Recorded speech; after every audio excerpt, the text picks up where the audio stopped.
Hi, welcome back guys. This is your friend, Parallel Deku, back with another fanfiction. This is the series of What If Deku Got Spider DNA?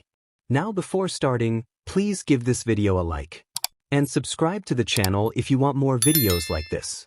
Now let's get into the fanfic. Prologue. The soft hum of evening settled over Mizudafu, a bustling city near the heart of Tokyo.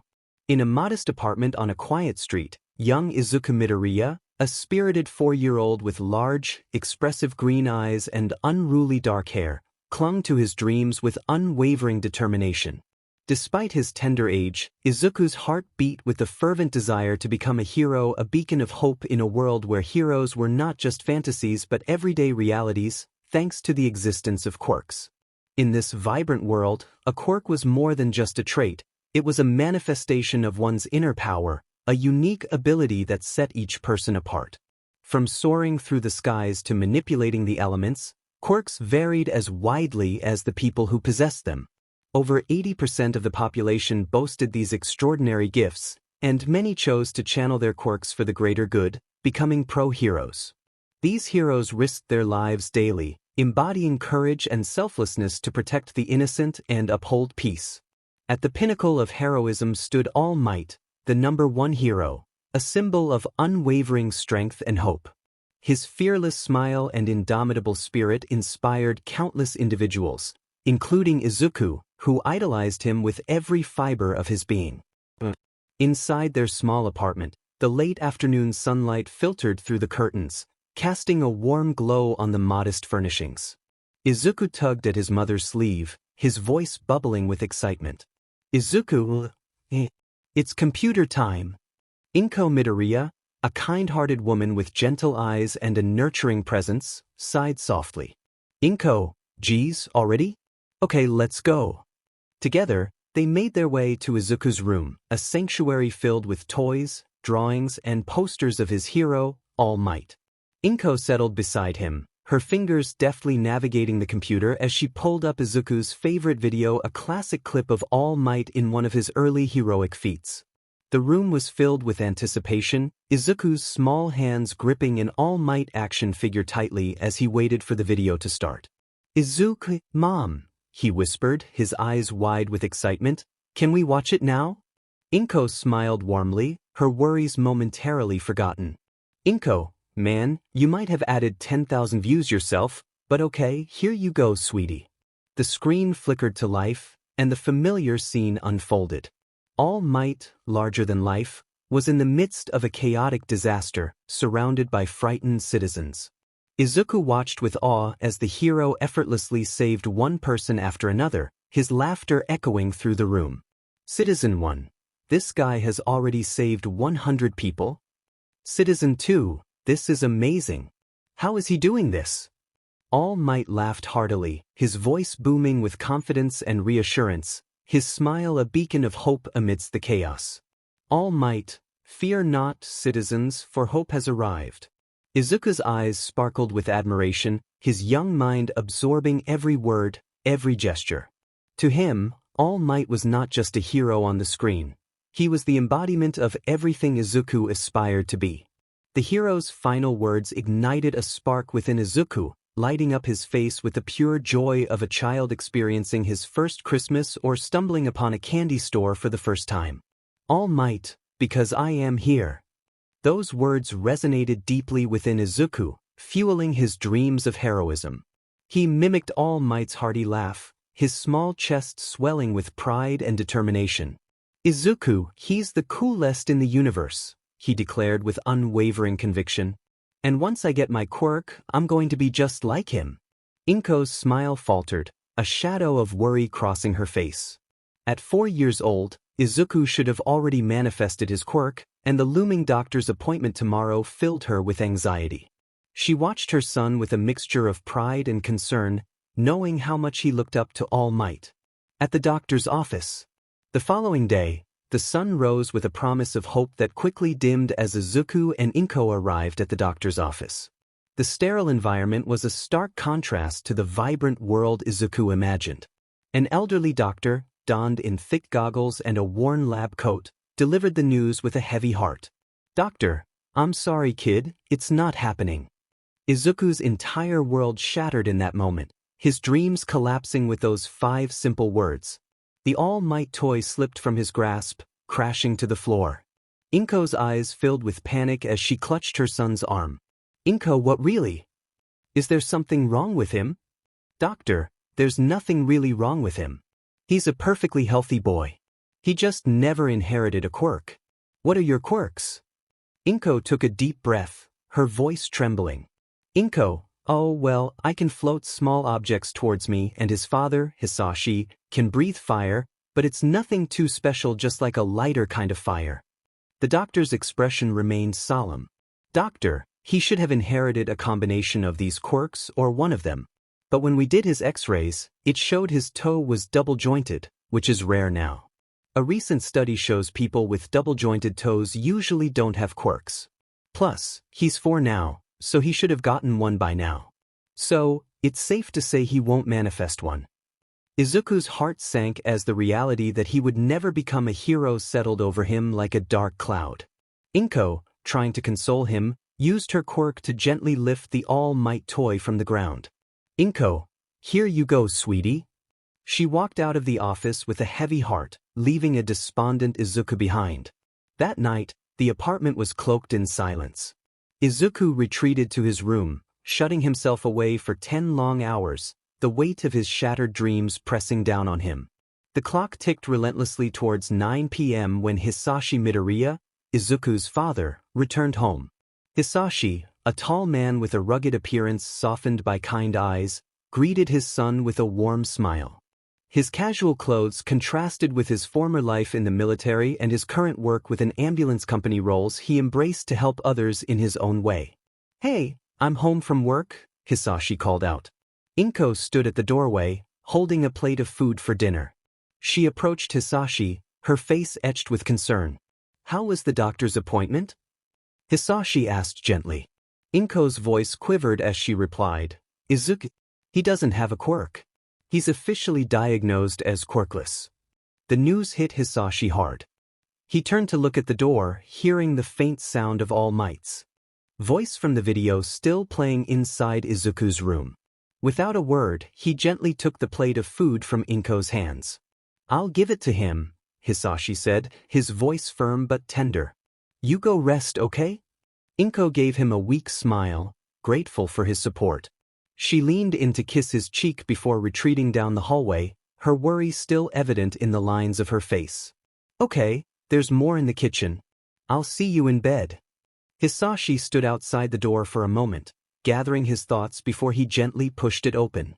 Inside, Izuku sat at his small desk, his back to the door, the soft glow of the computer screen illuminating his face.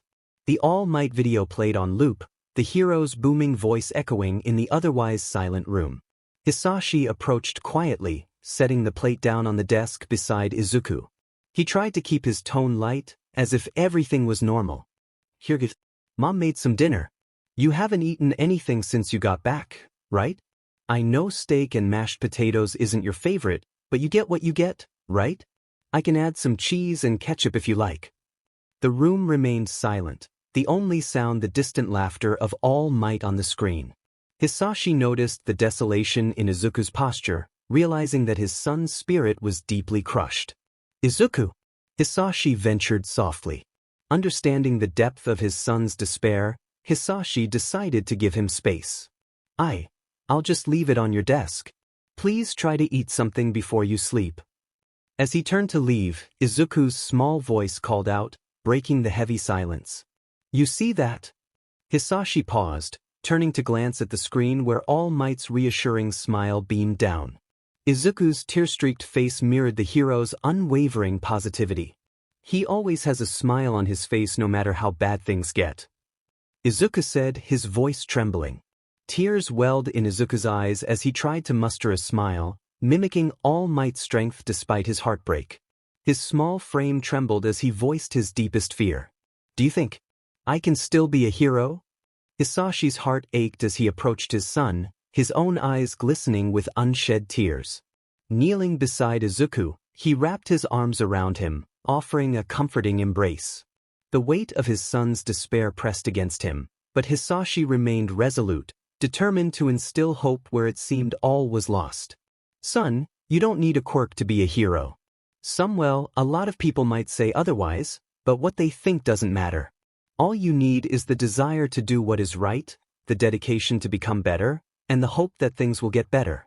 That's what a real hero is, a hero who uses his great power with great responsibility. Remember that, Izuku. Tears streamed down Izuku's cheeks as he clung to his father, the warmth of Hisashi's embrace offering a semblance of solace. Despite his sorrow, Izuku managed a faint smile, drawing strength from his father's words. Clinging tightly, he whispered, barely audible over his sobs, "Thank you, Dad."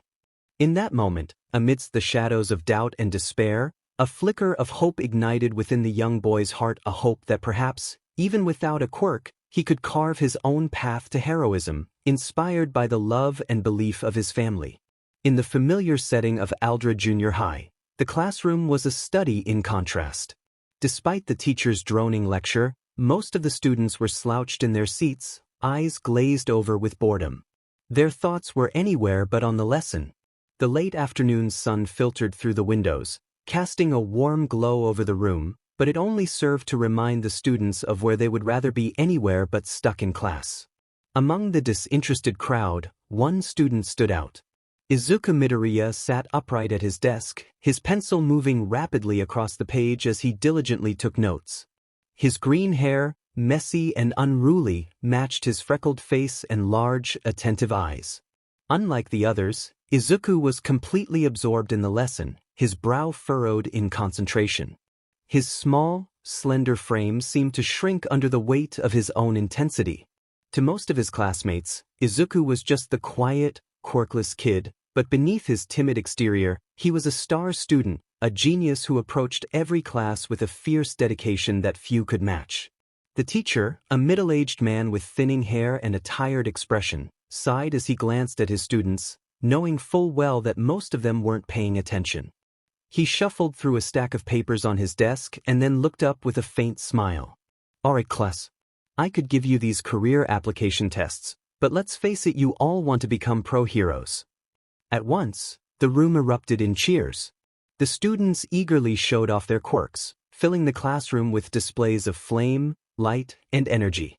Sparks flew, shadows danced, and the air hummed with the sound of power being unleashed.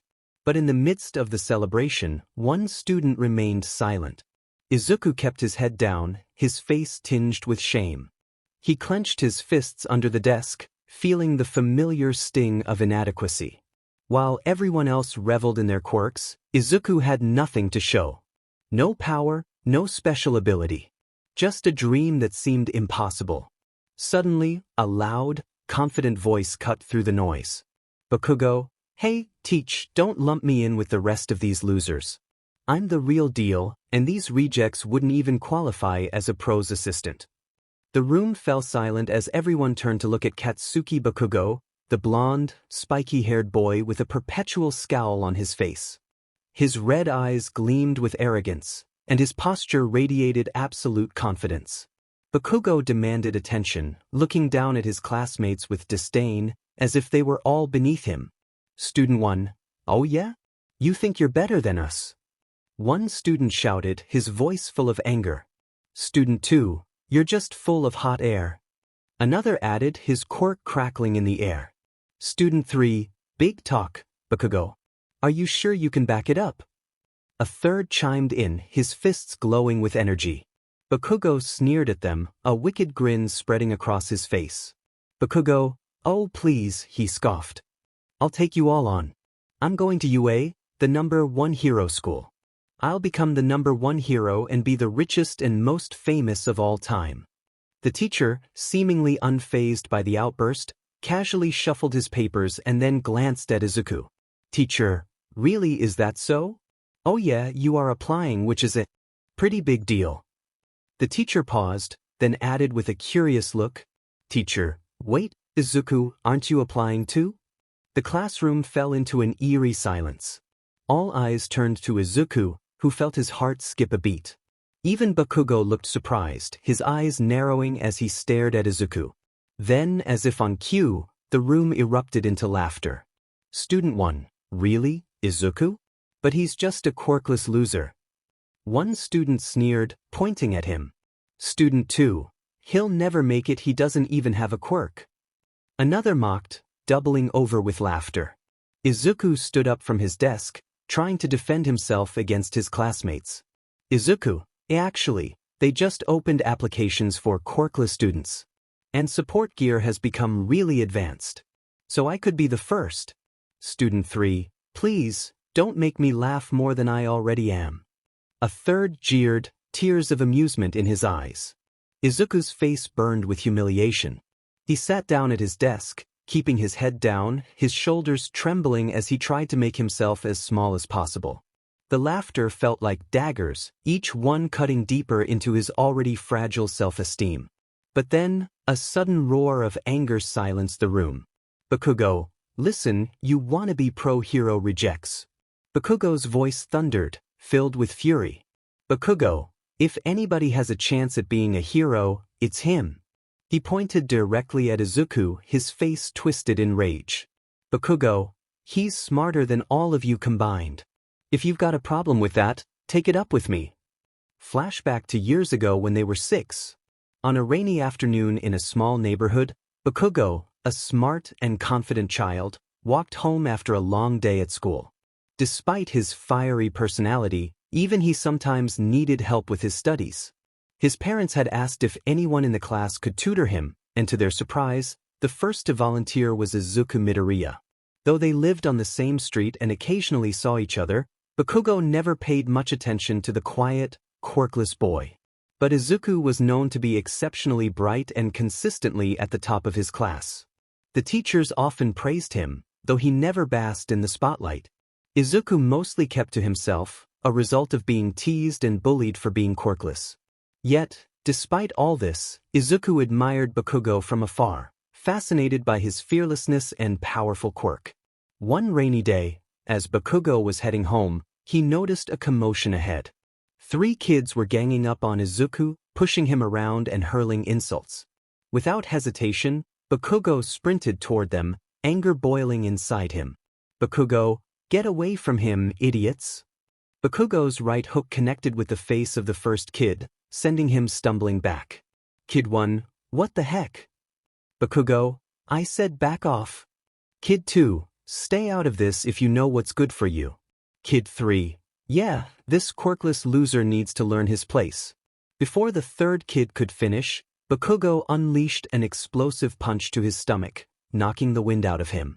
However, the second kid retaliated by landing a punch on Bakugo's face, leaving a bruise on his cheek. Izuku, stop it! You're hurting him! Izuku, seeing his friend hurt, felt a surge of courage and threw a punch at the second kid, but it barely fazed him. The bully retaliated by throwing Izuku into a wall, causing him to hit his head hard. Izuku collapsed to the ground, motionless.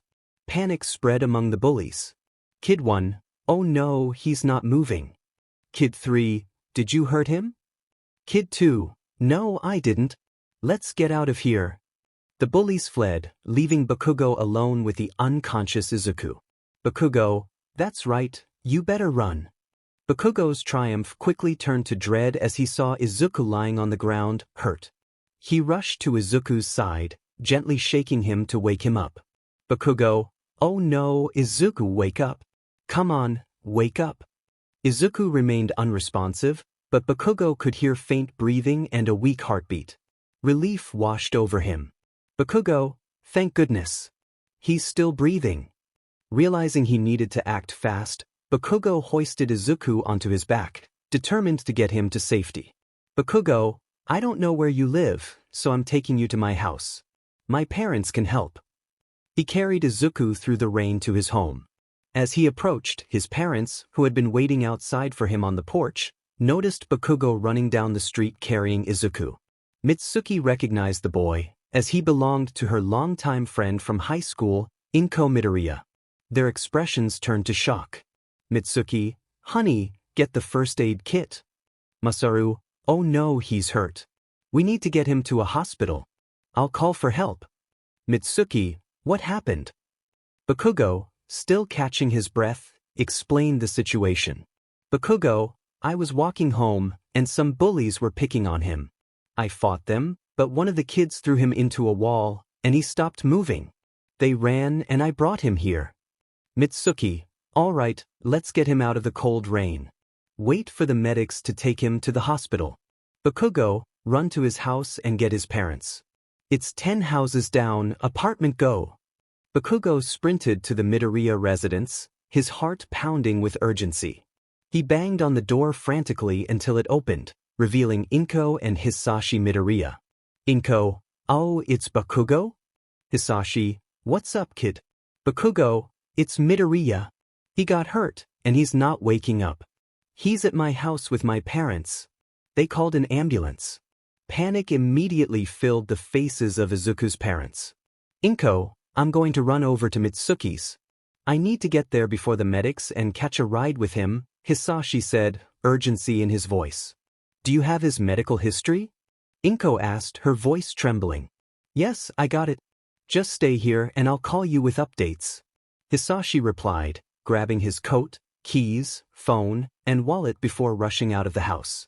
He noticed Bakugo, soaked in the rain, but he didn't have time to check on him. Instead, he gave him a task. Okay kids, stay with Inko. I'm going to your house to help, Hisashi instructed. But, Bakugo started. Stay with her. Hisashi interrupted. Inko fell to her knees, tears streaming down her face. Oh no, please no. Let him be okay. Please let him be okay. He's my everything. Please let my baby be okay.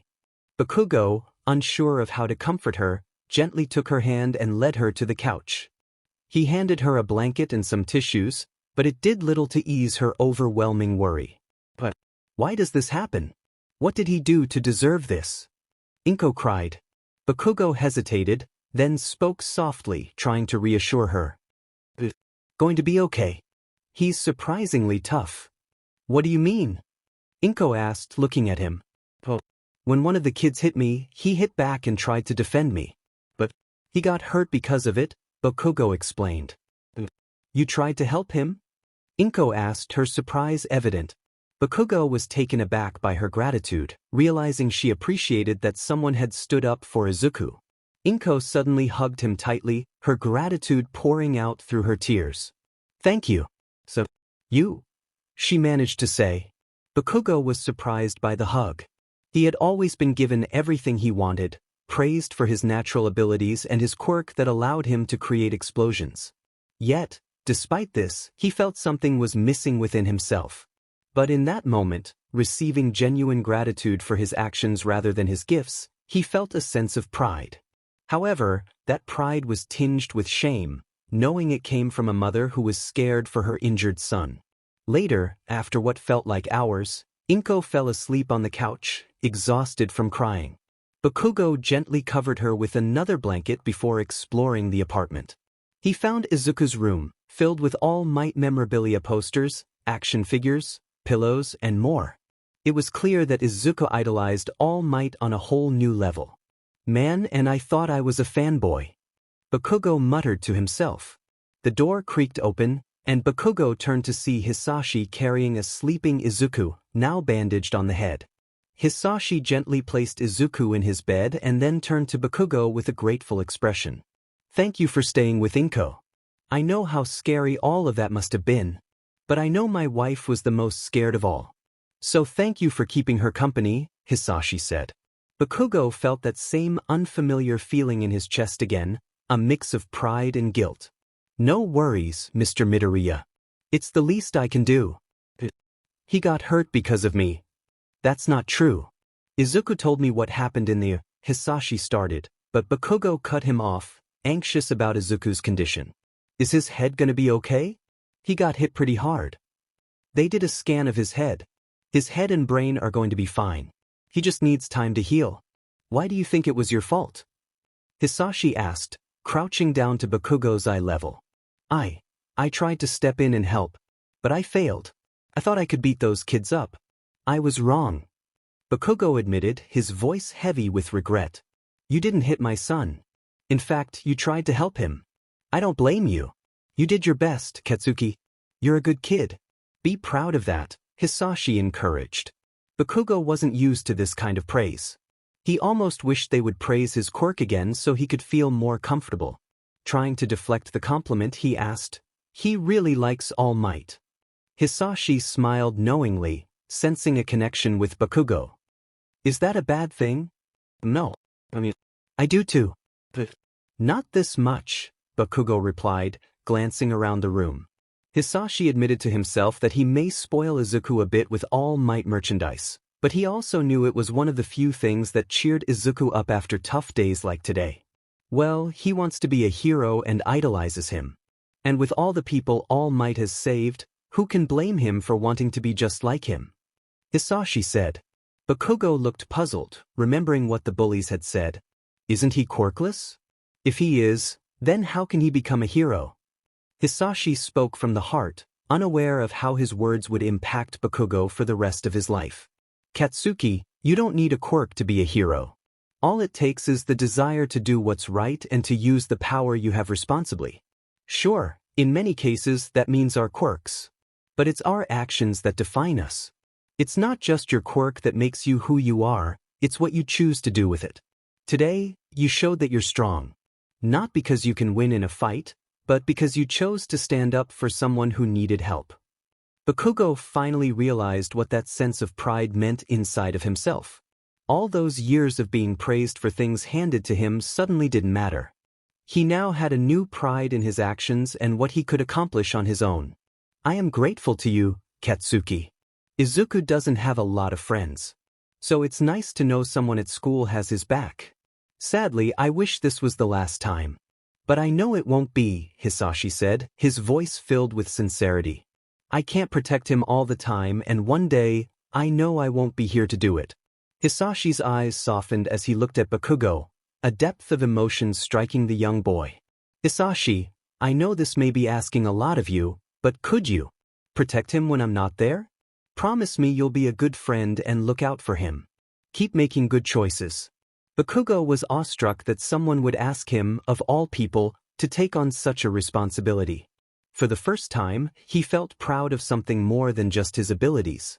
He felt proud of his actions, of being trusted with something so important. No longer just a boy with everything and no purpose, he now had a step in the right direction. Bakugo, you can count on me, sir. I promise. From that day forward, Bakugo and Izuku became inseparable friends. Bakugo would protect Izuku from bullies, and Izuku would help him with homework if he ever needed it, which was rare. Over time, Bakugo began calling Izuku Deku not as an insult, but as a reminder that without Bakugo's protection, Izuku might struggle on his own. To Bakugo, Deku also became a term of endearment, representing the bond they shared. Back to the present, the late afternoon sun cast long shadows across the quiet streets as Izuku Midoriya and Katsuki Bakugo walked side by side. The air was crisp, carrying the scent of blooming flowers from nearby gardens. Despite the calm of the evening, there was an undercurrent of tension between the two, as their thoughts raced with the uncertainties of the future. Bakugo walked with a confident stride, his hands tucked behind his head in a relaxed yet defiant manner. His sharp orange eyes scanned the surroundings, but every now and then, they flicked towards Izuku, who moved more cautiously beside him. Izuku's arms were tightly wrapped around the straps of his backpack, his posture slightly hunched, a mix of nerves and determination etched on his face. Breaking the silence, Bakugo glanced sideways at Izuku. Bakugo, hey, Deku. You okay? Izuku nodded, offering a small smile that didn't quite reach his eyes. Izuku, yeah, I'm fine. Just thinking about today. You know how it is with the other kids at school. His voice was steady, but there was a trace of weariness in it that Bakugo didn't miss. Bakugo let out a soft teach, the sound rumbling from his chest. Bakugo, he thought so. Just let me worry about those guys, alright? Izuku, I know I shouldn't rely on you so much with that stuff, but I also know I probably wouldn't still be here if it wasn't for you. So thanks, Kaken. Bakugo joked with his friend, knowing he had to try and lighten the tone a bit. Bakugo, well, Deku, you're kind of useless without me. What kind of hero would I be if I just let you get your lunch money taken every week? Suha? You still planning on going? He tried to keep his tone casual, but there was a hint of curiosity that he couldn't hide. Izuku's eyes lit up with a mixture of hope and anxiety. Izuku, I know I probably don't have a chance, but they're taking kids with no quirks now, so I could be the first hero. Without a quirk. He hesitated for a moment, then added. Izuku, but I would probably be some kind of support hero though. I'm still gonna try for the hero course, so maybe I'll get in with you. We could be in the same class together and everything. Training together side by side.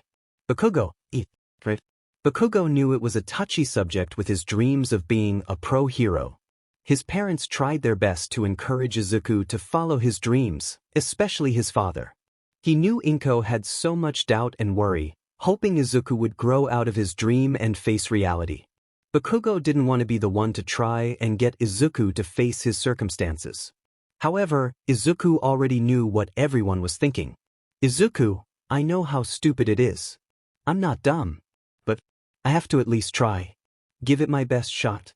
I mean, I won't know if it's possible until I do. As Izuku spoke, Bakugo's usually stern expression softened. He glanced up at the sky, a faint smile on his lips betraying his pride in Izuku's determination. Bakugo, like you said, you could be the first. You're definitely smart enough to figure a way out if there is one. No way to know until you try. Izuku's smile widened slightly, warmth filling his chest at Bakugo's rare compliment. He couldn't help but feel a surge of hope maybe, just maybe, he could stand alongside Bakugo as a hero. But the lingering doubt gnawed at him. Would his efforts really be enough in a world where quirks defined everything? They continued walking, their houses a short distance apart. The familiarity of the neighborhood provided a sense of comfort amidst their dreams and fears.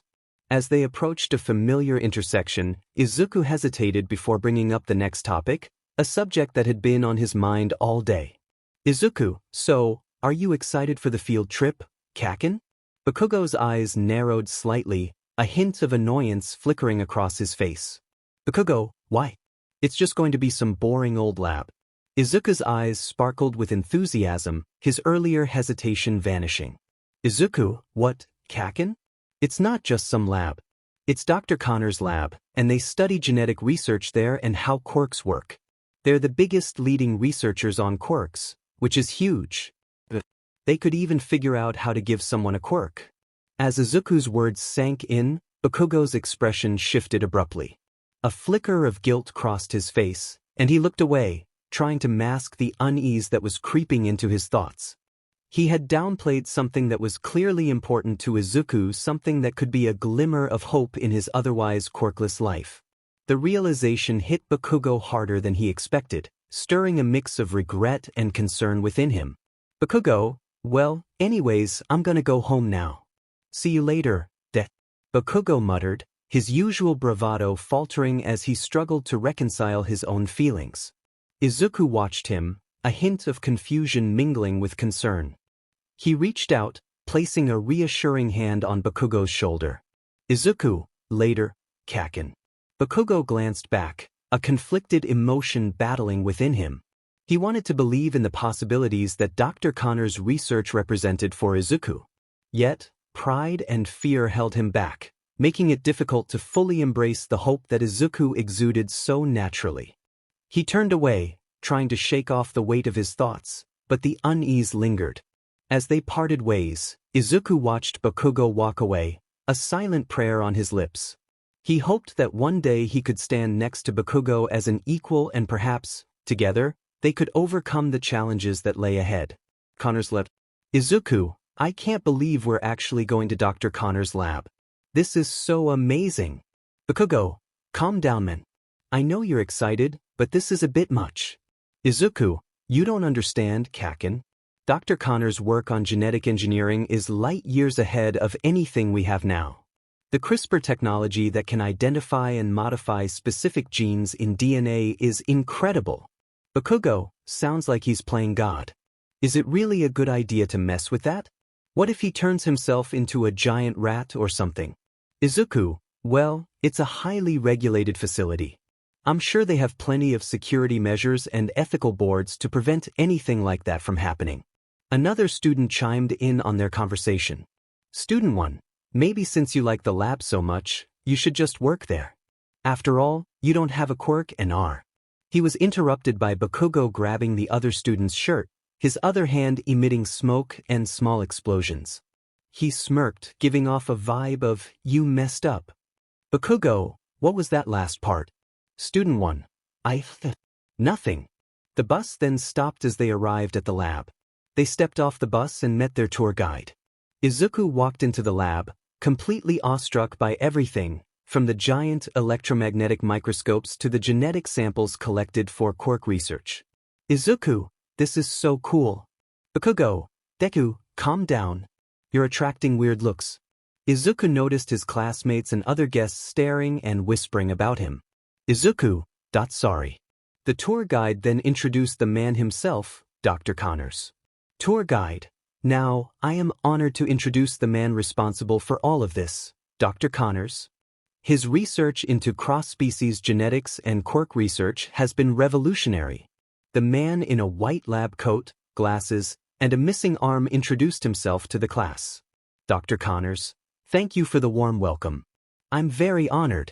The scientist began explaining his research to the class. Dr. Connors, as we know, quirks are based on our family genetics. You either inherit one of your parents' quirks or a combination of both. It seems the only way to get quirks is by being born with them. However, thanks to the CRISPR technology one developed, I can identify and edit these specific genomes. A student raised his hand at the back of the class. Dr. Connors? Yes? What's your question? Student, what are the possibilities with this new technology? Dr. Connors. Currently, there aren't many ethical applications for quirks. We can alter bios before they develop, and we can also modify certain animals and plants to enhance traits like growth rate or protein yield. But we've had GMOs for a while. This is just a more advanced version. Another student, a girl, raised her hand. Student, what about altering someone past the bio stage? Like an adult?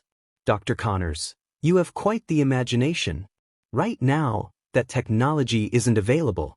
However, there are two ways you could potentially achieve what you're hoping for. Dr. Connors walked over to a hologram presentation showing a DNA sequence. Dr. Connors, when DNA is exposed to large doses of radiation, mutations can occur. Technically, if you exposed an organism to radiation, a mutation that gives someone rapid healing or super strength could happen. However, the more likely outcome is cancer. Radiation is like a lottery with a very slim chance of winning, not like in comic books where you accidentally drink radioactive waste and gain superpowers. Student, and the other way? Dr. Connors, a more promising idea is to use a virus. Viruses can infect cells by inserting their DNA. If you could create a virus that identifies and modifies specific genes, you could release it into an organism, changing its biological makeup over time. Viruses do this in a way that allows them to spread and reproduce, either creating more viruses or altering the genome of a cell.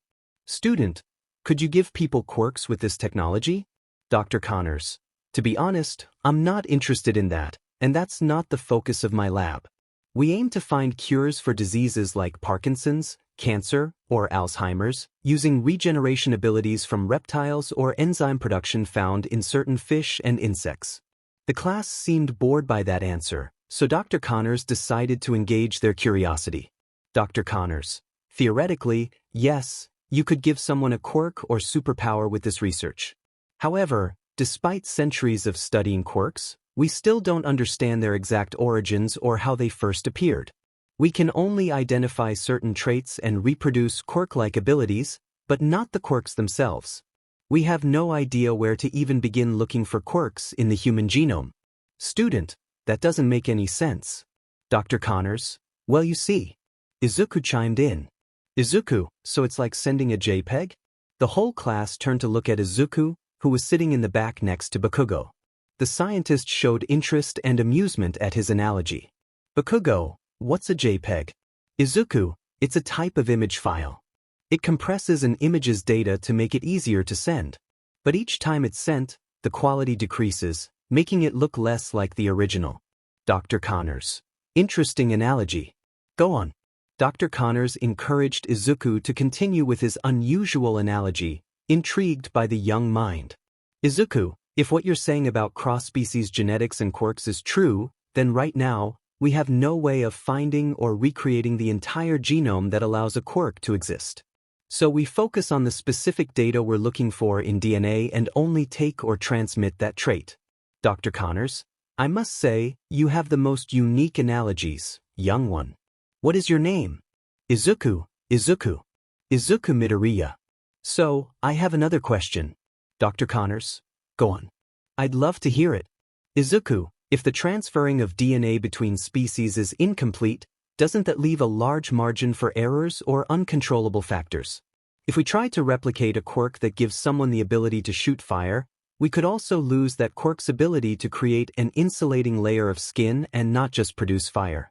That could lead to serious consequences for the subject whenever they used their fire ability.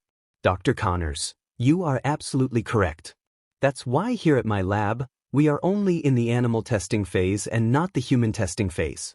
This large margin of lost data we cannot replicate is likely to develop mutations. To be quite honest, I have no idea what that could look like. Bakugo then whispered to Izuku. Bakugo, I can take a guess it probably involves mutant animals or monsters everywhere. Izuku nudged his shoulder against his friend, jokingly. Izuku, you read way too many sci-fi horror flicks. Dr. Connors then began to take his leave, letting the tour guide take over again while he walked away to continue his work in the lab. Dr. Connors, thank you all for your time. I see many bright minds here, and I hope you are inspired to find and discover new things while at my lab. My assistant will take you to see some of our genetically modified subjects and animals. Have a good day. The tour guide then led them over to numerous aquariums and glass cages filled with the reptiles, mice, insects, and arachnids they had created at their facility. Tour guide, we have successfully managed to give these 8 genetically engineered spiders traits similar to quirks, but they are not quirks, as Dr. Connors explained before. The lab assistant then began to explain each spider that was presented. Tour guide, this giant house spider can jump to catch its prey, and we enhanced its strength using the same method a quirk user does. This spider can now jump, run, and carry more than it ever could before. Student, how long did it take to make this spider? Tour guide, this spider specifically took about 3,200 attempts before it was successful, which was roughly 5 months. Think. The whole class's eyes widened, thinking about how many spiders had been lost in the name of science. The whole class, so many spiders. Tour guide. Next, we have the net web spider, which can spin a web stronger than steel and more flexible. She then jokingly said to the class. Tour guide, I named her Charlotte. Bakugo then joked to Izuku next to him. Bakugo, Charlotte is one ugly-looking spider. Izuku, gasped Bakugo, that's no way to talk to a lady. Bakugo, it's a bug. Izuku, it's an arachnid. And she sacrificed her life to give her kids an empathetic legacy. Tour guide. We then added a trait from a quirk user that allows her to understand the molecular level of everything known. While this quirk trait has no combat or tactical use, the spider can now make its web stronger and even create different things with the help of the quirk traits and understanding of chemical engineering. Izuku, Bakugo looked. The spider is a chemical engineer. Isn't that amazing? Bakugo, oh great. Like that won't backfire. Tour guide. Then, we have the tarantula, which has over 40,000 hairs per square centimeter, while we humans only have 60 hairs per square centimeter. These hairs have triggers that tell the spider if something is nearby. We added a quirk trait from someone with such fast reflexes that he could sense a person in another room, but not to an extreme he could just tell if someone was behind a door or if something big was about to hit him. This is a great trait for the spider, as it now has almost a 6th sense of its surroundings, a spider sense, if you will, and can react faster than the speed of lightning. Izuku, can you imagine having that much hair on you? Bakugo, sure can. Haven't you seen your old man at the beach? Just take a look at his back, and you'll see a green tarantula. Izuku laughed hard at that one. Tour guide. Finally, we have our own genetically made spider, which has all the previous traits the other spiders had. A female student, however, raised her hand, pointing to an empty glass case. Student, excuse me? You said there were 8? I only count 7. Tour guide. I guess one is in the lab for testing. Unknown to everyone, a spider crawled in its web on the roof right above where Izuku was standing. The spider then descended from its web as he was trying to take a picture with his phone of the other spider. The group began to leave, and Bakugo urged his friend to hurry up. Bakugo, Deku, the group's leaving. Hurry it up. Izuku, yeah, just 1 second. I'm taking a pic. The spider then landed on Izuku's hand. Before he could even register what happened, the spider bit him. Izuku flinched in surprise. Izuku, ow. What was that? He slapped the spider off him and watched it fall to the ground, crawling a little until it stopped moving. He then looked at his hand, where the bite was, and kept walking toward Bakugo and the rest of the group. Bakugo, hey, are you okay? Izuku, yeah, I'm fine. Something bit me. Bakugo, what was it? Izuku, I don't know. I didn't even get a good look at it. Izuku's thoughts, was it a spider? Izuku, Bakugo, and the rest of the class continued with the tour, eventually leaving Dr. Connor's research facility and heading back to school on the bus. Izuku slowly dozed off to sleep, feeling unwell. Unknown to Izuku, inside his body, a virus from the spider's venom was unleashed, rewriting his DNA, creating new cells, and altering his very physiology. At Izuku Midoriya's apartment, he walked through the door to find his parents in the kitchen cooking ramen. Hisashi, hey kiddo, how was the field trip? His father smiled, excited to hear about the trip his son had been talking about. Izuku, it was good, but I think I'm just going to go to bed. Izuku's parents exchanged worried glances. Inko, are you sure? We just made dinner. Hisashi, you okay there, bud? You're looking a little sick. Izuku, yeah, I'm fine. Everything's fine. I'm just really tired, that's all. Inko, well alright. Good night, son. Izuku, good night. Inko then looked at Hisashi, her brow furrowed in confusion. What was all that about? He's probably just tired from the trip. Let him get some rest and I'm sure he'll be fine in the morning. Such a manly answer. Sleep it off, he says. Inko playfully placed her hand to her forehead, dramatically imitating her husband. Yet when you're sick it's just, oh poor me. I feel as if I'm going to die. Please, Nurse Inko, won't you heal me back to health? Hisashi poked his wife in the side, teasing her, and she giggled in response, flicking a noodle at him playfully.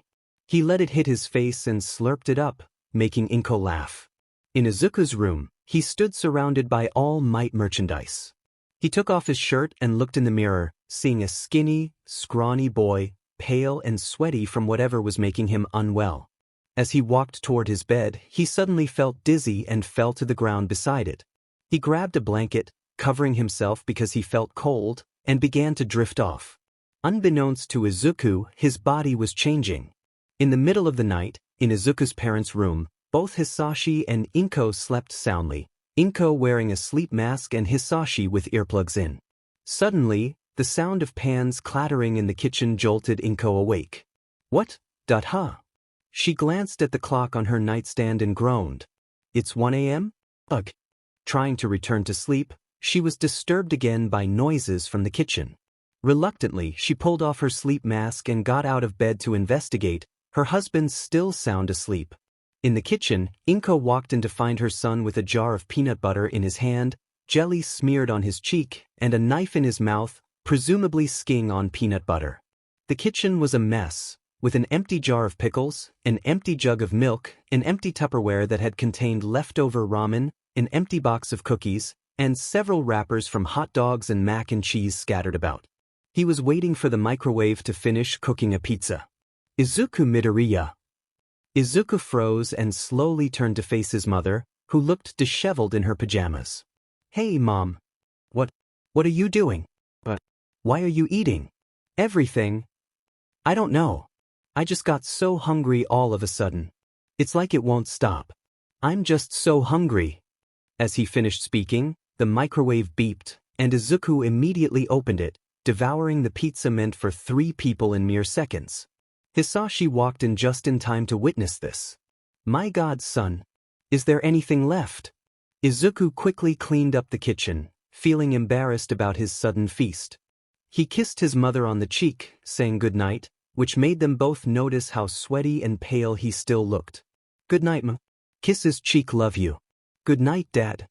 Inko and Hisashi exchanged worried glances at the now less cluttered kitchen. Maybe he has some growing pains? Caloric intake tends to increase during PBRY. I've been a nurse for 25 years, and I've never seen anything like this. Maybe we should take him to the doctor in the morning. You could be right. We can take him out of class tomorrow and get him checked out. Missing one day of school won't hurt him. Let's head back to... Just then, they heard the fridge door open again. Their son was grabbing more leftovers, an orange in his mouth, and a box of leftover meatloaf Inko had made. Before his parents could say anything, he dashed back to his room. My god, he's even taking my meatloaf. After all of that? I know. No one ever eats your meatloaf leftovers. Inko's expression turned serious as she looked at her husband with a frown. Hisashi paled slightly, realizing what he had just said, and looked away in guilt. What do you mean nobody eats my meatloaf leftovers? Well, honey, it tastes good fresh, but it gets a bad aftertaste when it's reheated. I've made meatloaf for years. How many meatloafs have I made for you? How much food have we wasted? Honestly, if my cooking was that bad, we could have had something else. The woman clearly meant the exact opposite of what she was saying. Her husband, aware it was a trap, interjected. Honey, that's not what I'm saying at all. The two continued to bicker as they returned to bed, eventually falling back asleep. Morning in Izuku's room, he woke up on the floor, dazed and confused. Why am I sleeping on the ground? As he stood up, he noticed he felt a little taller, just a few inches, but definitely taller. Whoa, that's weird. Looking into the mirror, he was stunned. Yesterday, he had been a skinny, timid, pale kid, but now he was a toned, muscular boy with color. That's even weirder. His mother knocked on his closed door. Izuku? Yeah. Are you all right? Izuku looked at himself in the mirror, flexing and posing, thinking how strange yet cool this was. I'm fine. Why do you ask? Well, are you dressed? You have school. Izuku smiled, flexing his pecs. Yeah, big change. Hang on, I'll get ready. Well, hurry up, you're going to be late. Izuku started to get dressed, but his school uniform felt tight. Oh great. The one time my prayers are answered, and I finally get a growth spurt, and it's going to make me late. He struggled to put on his school clothes, which were now a little shorter than usual, and his jacket was snug. I'm going to have to ask Kaken for a change of clothes. Izuku walked out of his room, smiling as he greeted both his parents. Morning, Ludette. He headed to the fridge and grabbed some orange juice, looking much better and a little taller than before. Well, you look lively this morning. Feeling better? Yeah, I just needed some rest, that's all. I think I was coming down with something, but I feel fine now. Hisashi noticed the extra inches his son had gained and smiled widely, getting up from his chair to ruffle Izuku's hair. Hey there, champ. Did you stretch overnight, or did you borrow some height from the trees? Looks like you're growing faster than weeds in a garden. Izuku just smiled and giggled. His dad then noticed the sudden broadness of his shoulders. My goodness, kid. You had quite the growth spurt last night. Where did that muscle come from?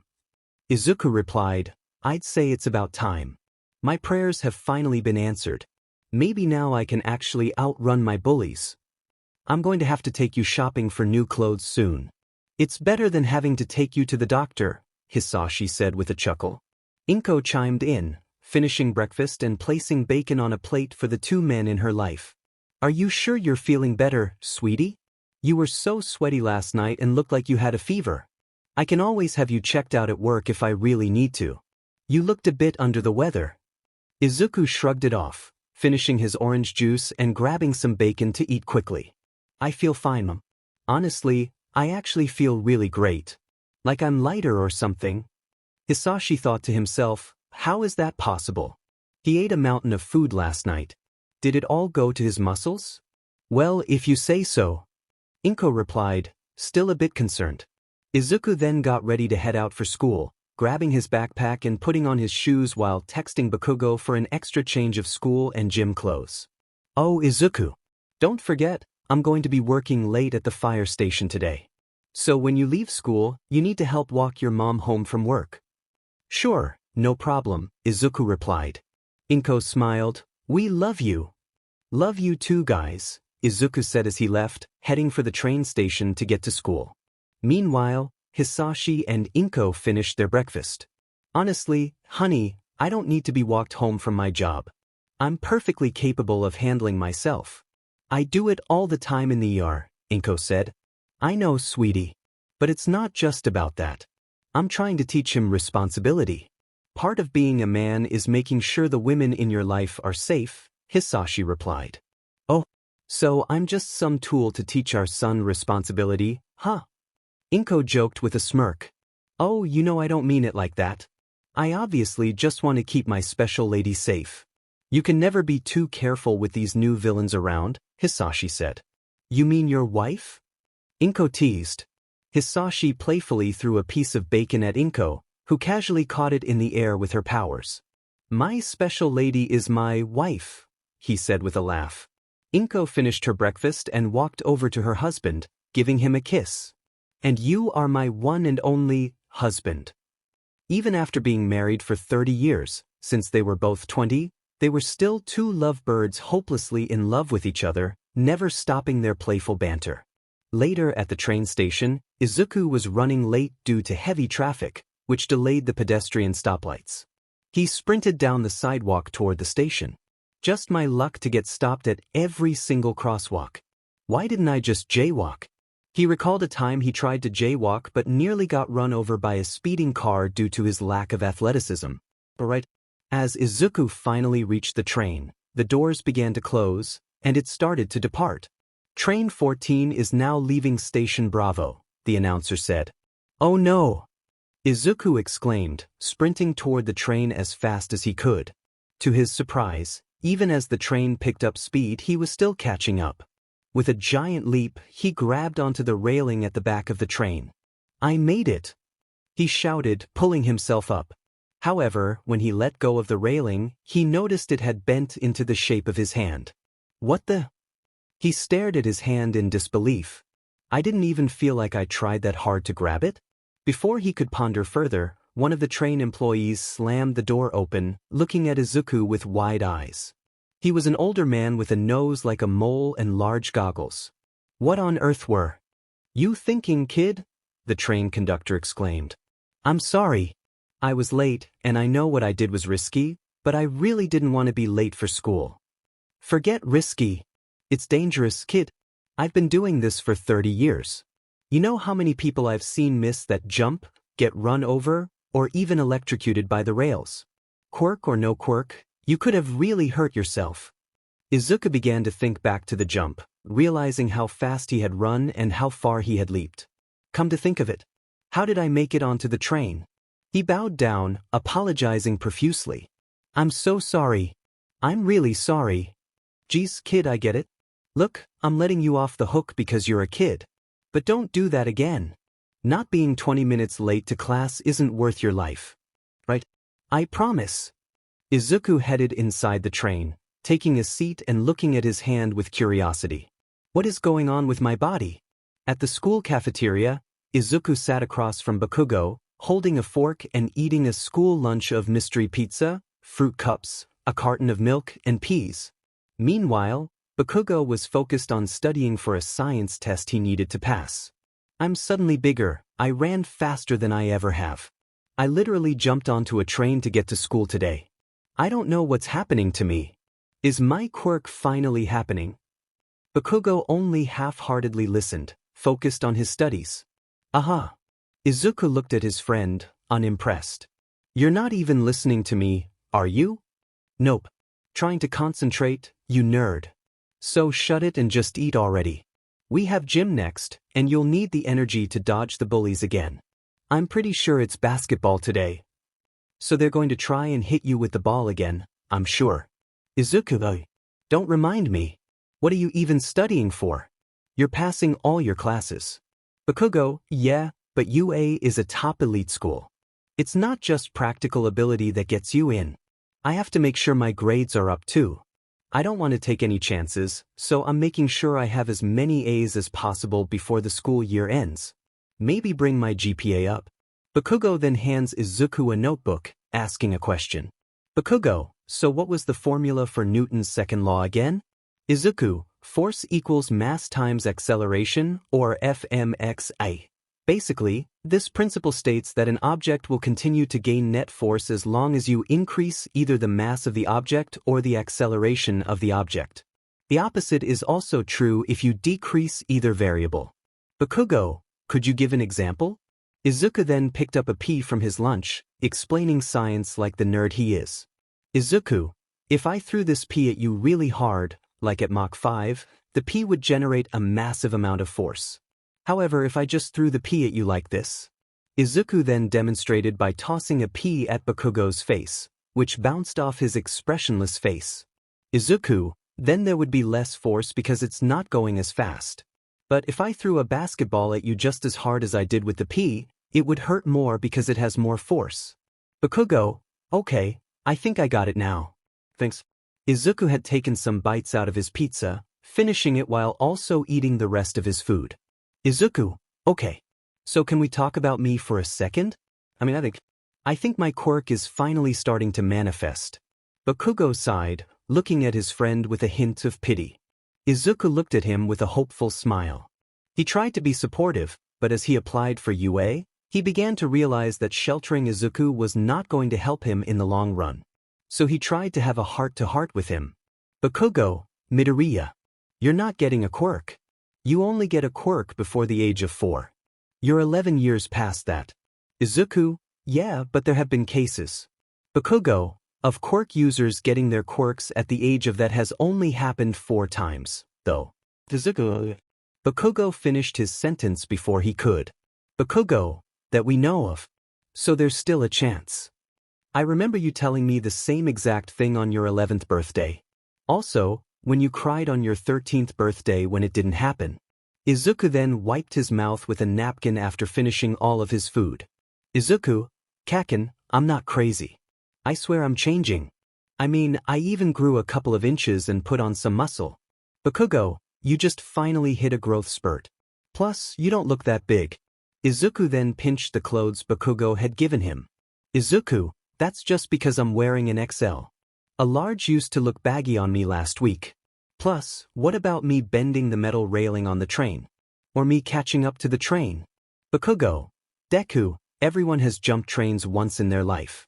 Adrenaline is a powerful motivator, and that railing was probably old and rusty. Just breathing on it could have bent it out of shape. Bakugo started to pack his things up as Izuku gripped the napkin in his hand, frustrated, leaning back on his other hand on the seat.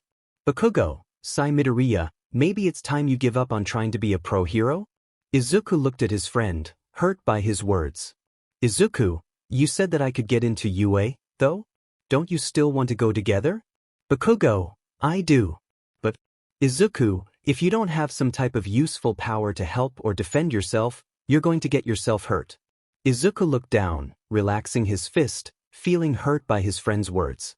Bakugo, UA does accept other students besides the hero course. You could try the support class? You're a genius. I know you could create something useful that could help people or save lives. There's even the business course. Izuku had his head down, letting his fluffy green hair cover his eyes. Izuku, I'll think about it. Bakugo, I'm going to go now. I'll leave your gym clothes in your locker. See you soon. Bakugo then finally left, leaving Izuku to think to himself as other students finished eating as well. Izuku's thoughts, he's not wrong. I really am powerless. How could I help or do anything without a quirk? Maybe I finally should give up being a pro hero. Izuku then let go of the napkin he had been using as a stress ball. At first, it just stuck to his hand. He then shook it again, trying to get it off. Still nothing. Izuku, huh? Come on. Izuku then shook it even more aggressively, widening his eyes at how sticky his hands were. Izuku, oh, come on, The food wasn't that sticky and greasy. Izuku then tried to lift his other hand to rip the napkin off, only to realize his other hand was stuck to the bench seat. Izuku, what the? Seriously? Izuku then grabbed his hand that was stuck on the bench with the napkin hand and pulled as hard as he could, trying to free himself. Izuku's thoughts, what is happening to me? Izuku then quickly fell onto his back on the bench seat, finally freeing his hand from the bench but still having a napkin stuck to the opposite. He looked at where his hand had been, noticing a large handprint where it was stuck. Izuku's thoughts, oich no. Izuku looked at his hand, seeing the top layer of blue plastic stuck to it. Izuku's thoughts, this is bad. Izuku then proceeded to leave his tray of food over the handprint on the bench, stuffing both his hands in his jacket and walking away from the scene.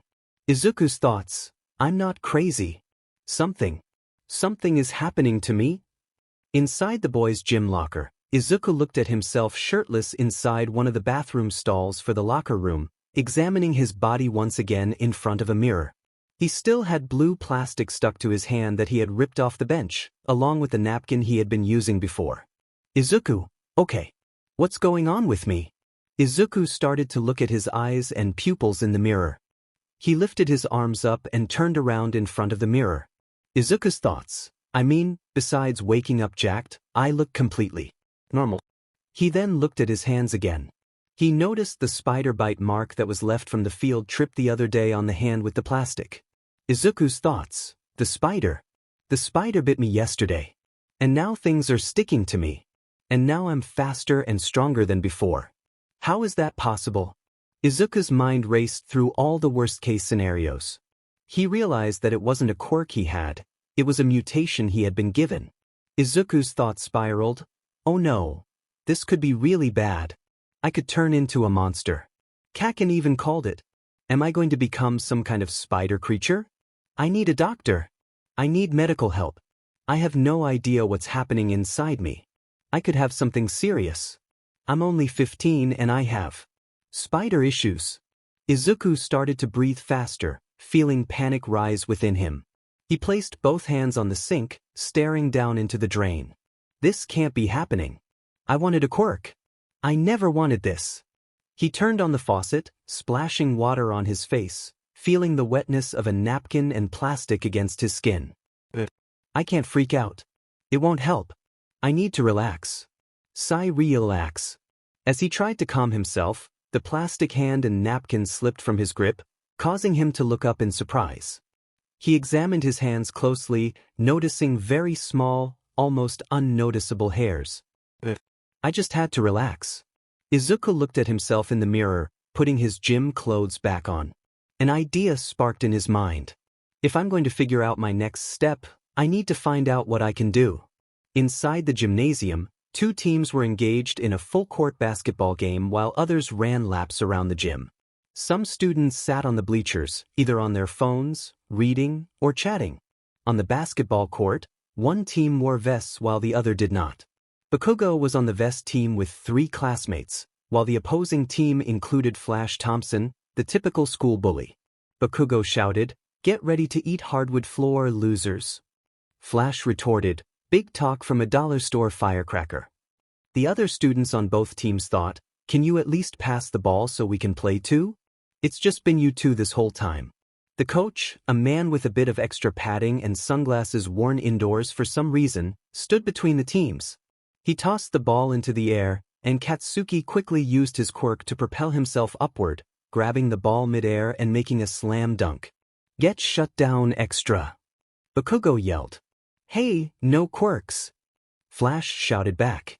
The coach blew his whistle, scolding Bakugo with a voice reminiscent of a familiar animated character. "He's right. No quirks on school grounds." Bakugo scoffed, kicking the ground in frustration. "This school is no fun. Do that again, and I'll call your mom to drag you out of here," the coach warned. "Don't bring her into this." Bakugo shot back. "Then don't set off nitroglycerin blasts in my gym again."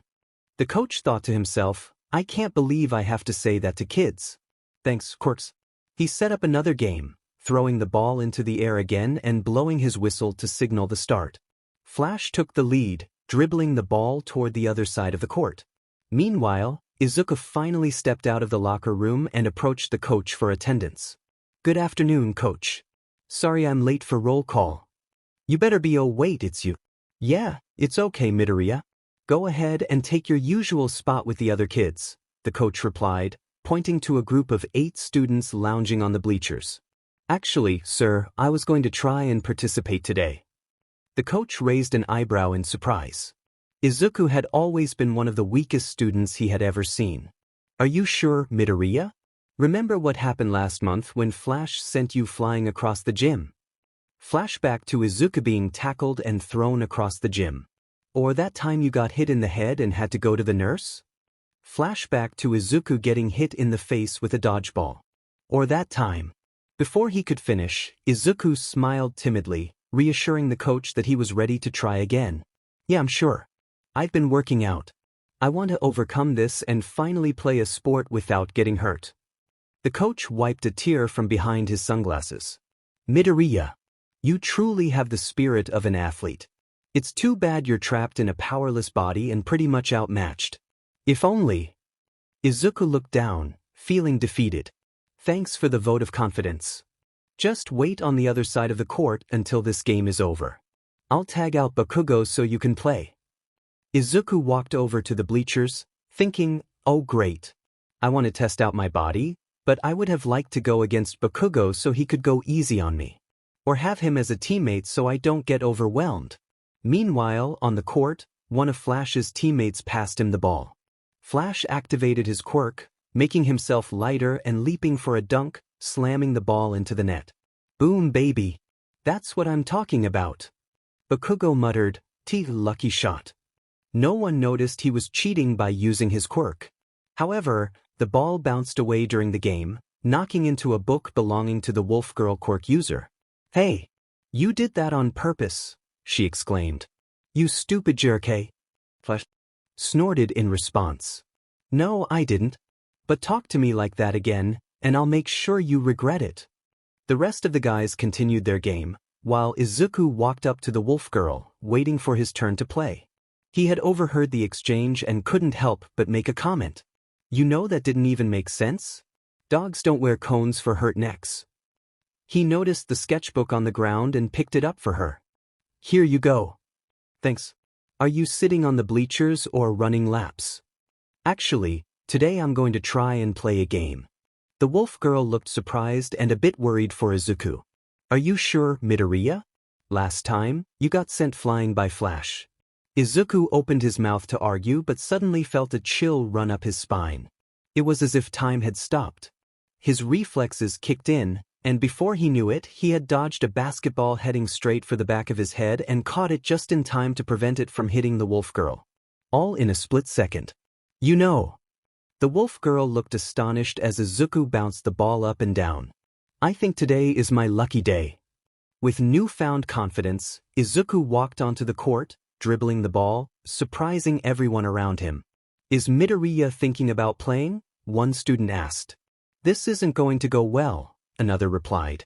"Oh come on, this is going to be so fun to dunk on him," a third chimed in. Bakugo, however, was the most curious. He thought, "What does Deku think he's doing? I really don't want to drag him to the nurse's office again. Actually, he does look a little bigger than before in those gym clothes." The coach blew his whistle, signaling to Bakugo. "Bakugo, switch out with Midoriya." As Bakugo walked by Izuku, he asked quietly, "Deku, what are you doing? You're just going to get hurt again, and I'm going to be the one dragging you into the nurse's office." Izuku, however, wore a confident smile, surprising Bakugo. "Don't worry about me, Kakin. Today is finally going to be different." Izuku took his position at the center of the court, ready to face Flash and his team. "All right, Broccoli Head. I promise to take it easy on you." "I wouldn't want to send you to the hospital again," Flash taunted. "I think you shouldn't let your guard down, Flash. I'm a different man now." The coach threw the ball into the center of the court. Both Flash and Izuku jumped for it, but Izuku soared higher and faster, grabbing the ball and landing back down, leaving Flash shocked. "How? I even used my quirk to make myself 50 pounds lighter. How is he jumping so high and fast? Izuku dashed with the ball, weaving through Flash's team with ease and making a clean shot from the three-point line. I did it! My first goal. Wrong sport. Bakugo shouted, surprised along with the rest of the students. The weakest kid without a quirk just scored a point on Flash Thompson. That was just a lucky shot. Bet you can't do it again, Flash challenged. Izuku smirked, feeling cocky. Then why don't we make it 1v1? Let's see if it really was just luck. Everyone was taken aback by the timid kid's boldness. Even the coach lowered his sunglasses in surprise. Man, I don't know whose confidence you woke up with today, but I can't wait to wipe that attitude off your face. You're on. The rest of the team cleared out, thinking the same thing. It's not like we got to play anyway.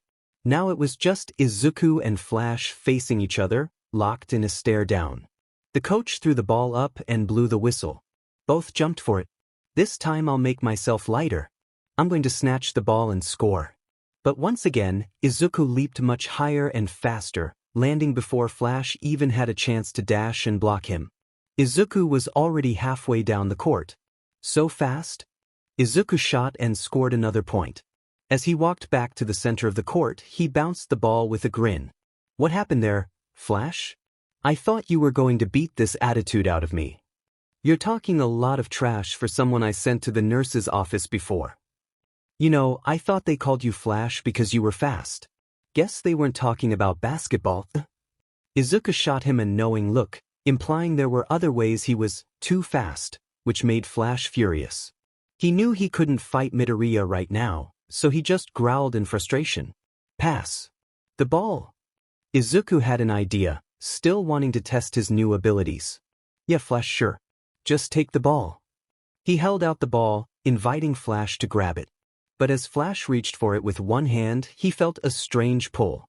He tried to yank it with both hands, but nothing happened. What's the matter, Flash?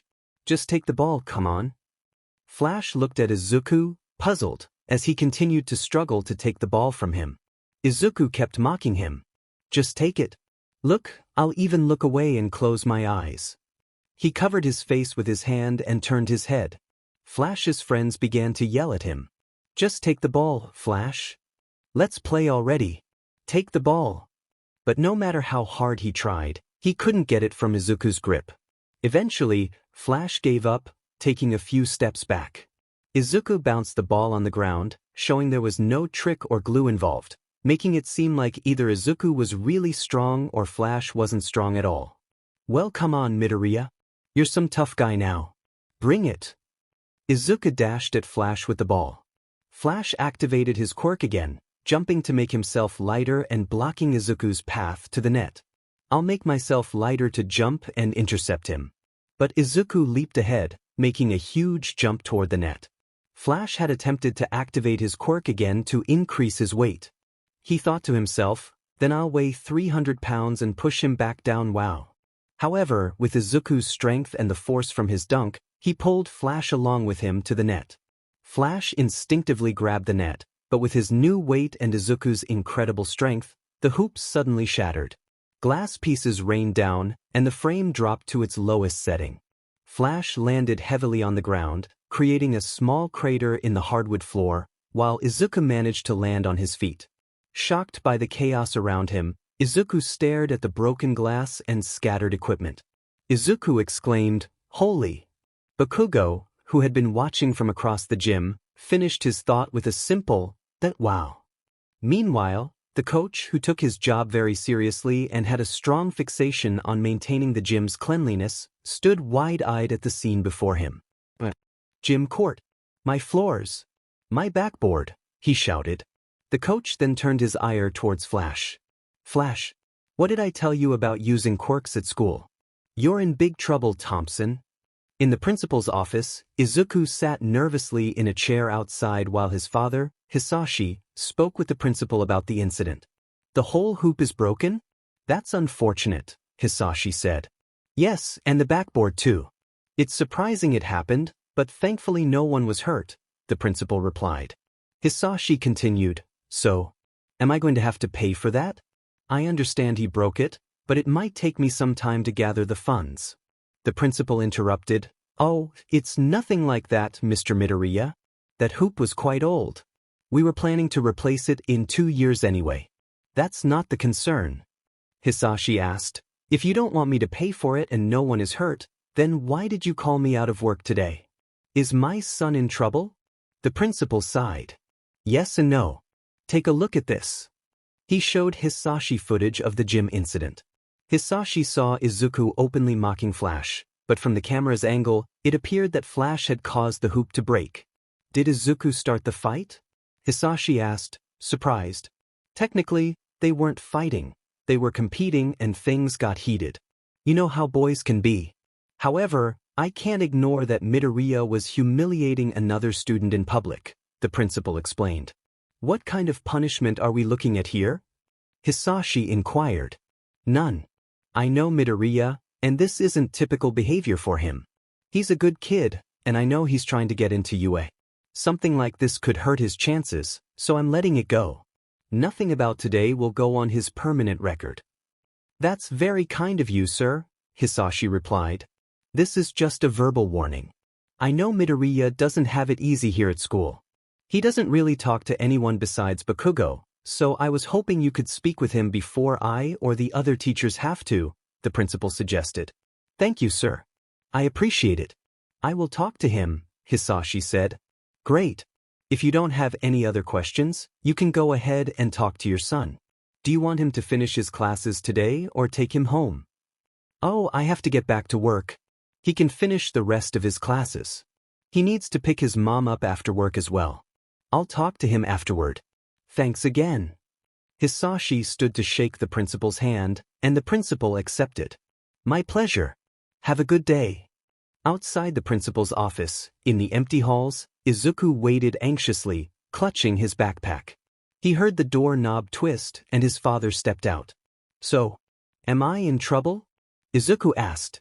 What do you think? Hisashi replied, walking down the hall with Izuku following closely. Are they going to make us pay for the hoop? Izuku asked. No, thankfully. And they won't put anything on your record, Hisashi said, causing Izuku to breathe a sigh of relief. That's a relief, Izuku replied. However, Hisashi turned around with a serious expression, stopping both of them in the hallway. To be honest, son, I don't care about the basketball hoop or backboard, or even your record for UA right now. Hisashi then asked with a serious tone, is it true? What I heard in there? Izuku looked confused. What? Did you humiliate that boy in public? Hisashi pressed. Surprised and hesitant, Izuku finally admitted, I mean, yeah, I did, but he deserved it. He had it coming. Hisashi asked, is he the kid who bullies you? Who hits you? Izuku hesitated again but answered honestly, yes. He is, but? So all of this is about getting even? Payback? Hisashi continued. Izuku hesitated once more, sensing where his father was going with this. I mean, he started. Hisashi pressed on. If so, I bet you feel pretty good about yourself right now. Am I right or wrong? This time, Izuku struggled to find the words, realizing he didn't feel good about what he had done, and his father was onto something. Yeah. That's kind of what I thought, Hisashi said, noticing Izuku's downcast expression. He sighed, wiping his face with his hand before offering one last piece of fatherly advice. I know it hasn't been easy for you without a quirk. It might feel like you lack power or choices, but you do, son. Your actions have consequences not just for yourself. This Flash kid may have deserved it, but that doesn't make what you did right. Hisashi placed a hand on Izuku's shoulder, who was still looking down but glanced up to meet his father's gaze. With great power comes great responsibility, Hisashi said. Izuku lowered his head again, internally rolling his eyes at the familiar saying he had heard since he was 4. He had always felt insulted by it due to his lack of powers. Hisashi then glanced at his watch, realizing he needed to return to work. Because of your little stunt, I had to leave, so I'm going to be even later tonight than I already was. So I need you to pick up your mother at 7 p.m. sharp. Got it? Izuku just mumbled, nodding his head, barely audible. Hisashi asked again, more sternly. Hisashi, got it? Izuku, yeah, Dad. I got it. Hisashi, good. I'll see you when you get home. Don't be late. On the sidewalk going home, Izuku walked his usual route, reflecting on his day from his sudden growth spurt to realizing his newfound powers, to getting in trouble at school, and now this. Izuku's thoughts: I can't believe this is finally happening to me. I'm getting powers. I have a somewhat better idea of what I can do, but I still don't know everything that's happening. Unbeknownst to Izuku, his friend Bakugo was behind him, trying to catch up. Bakugo, hey, Deku. Wait up. However, Izuku was too lost in his thoughts to hear. He began to mumble to himself. Izuku, the research lab where the spider bit me was experimenting with cross-species genetics. The only way the spider could change my genetic makeup was if it had a virus, just like Dr. Connors explained. Bakugo thought, great. He isn't listening. I can see him mouthing something, but I can't tell what. Probably mumbling to himself again. Izuku, the spider's venom must have had a virus with its own DNA. The spider bit me, and now I'm starting to exhibit some of its characteristics. Then, a car sped past Bakugo, clearly going 60 miles per hour in a 35 zone. Izuku was about to step onto a pedestrian crosswalk, oblivious to the danger. Bakugo's eyes widened, and he sprinted toward Izuku. Izuku, the ability to stick to things, increased speed, strength, and agility. I haven't been able to make webs yet, though. Oh, and don't spiders also have super? Bakugo, Deku, watch out for that. See. Izuku's eyes widened as a chill ran up his spine, a warning of danger. His body reacted instinctively before he could process it. The car was just feet away from hitting him when he suddenly jumped backward, soaring high into the air and landing against the wall of an apartment building, his hands and feet stuck to it. Izuku, holy crap, that was close. I almost got hit by that car. Bakugo stood below, wide-eyed, mouth agape in shock, unable to believe what he was witnessing. Bakugo, Midoriya. You got a quirk. Izuku looked back at his friend on the sidewalk, smiling. Izuku, I tried to tell you. Bakugo, I'm honestly still having a hard time believing it. Izuku, me too, Kaken. Oh crap, I'm actually really high up. Izuku attempted to reposition himself, clumsily facing the wall. But as he did, an awkward silence fell between them. Bakugo. What? Are you going to get down? Izuku. I don't know how. Bakugo, what do you mean you don't know how? You're like 3 stories high. You shouldn't have jumped so high if you couldn't get back down. Izuku, will you stop yelling? Izuku tried to relax, remembering that it was how he had unstuck himself before. But he realized he had relaxed too much, and all 4 limbs let go of the building. Izuku. Oh no. Izuku began to fall. Bakugo quickly reacted, launching himself upward with an explosion. He managed to catch Izuku briefly, reducing the impact, but they still hit the ground hard, Bakugo taking the brunt of the landing with Izuku on top of him, dazed. Izuku, oh man. There are so many stars. Bakugo groaned in pain.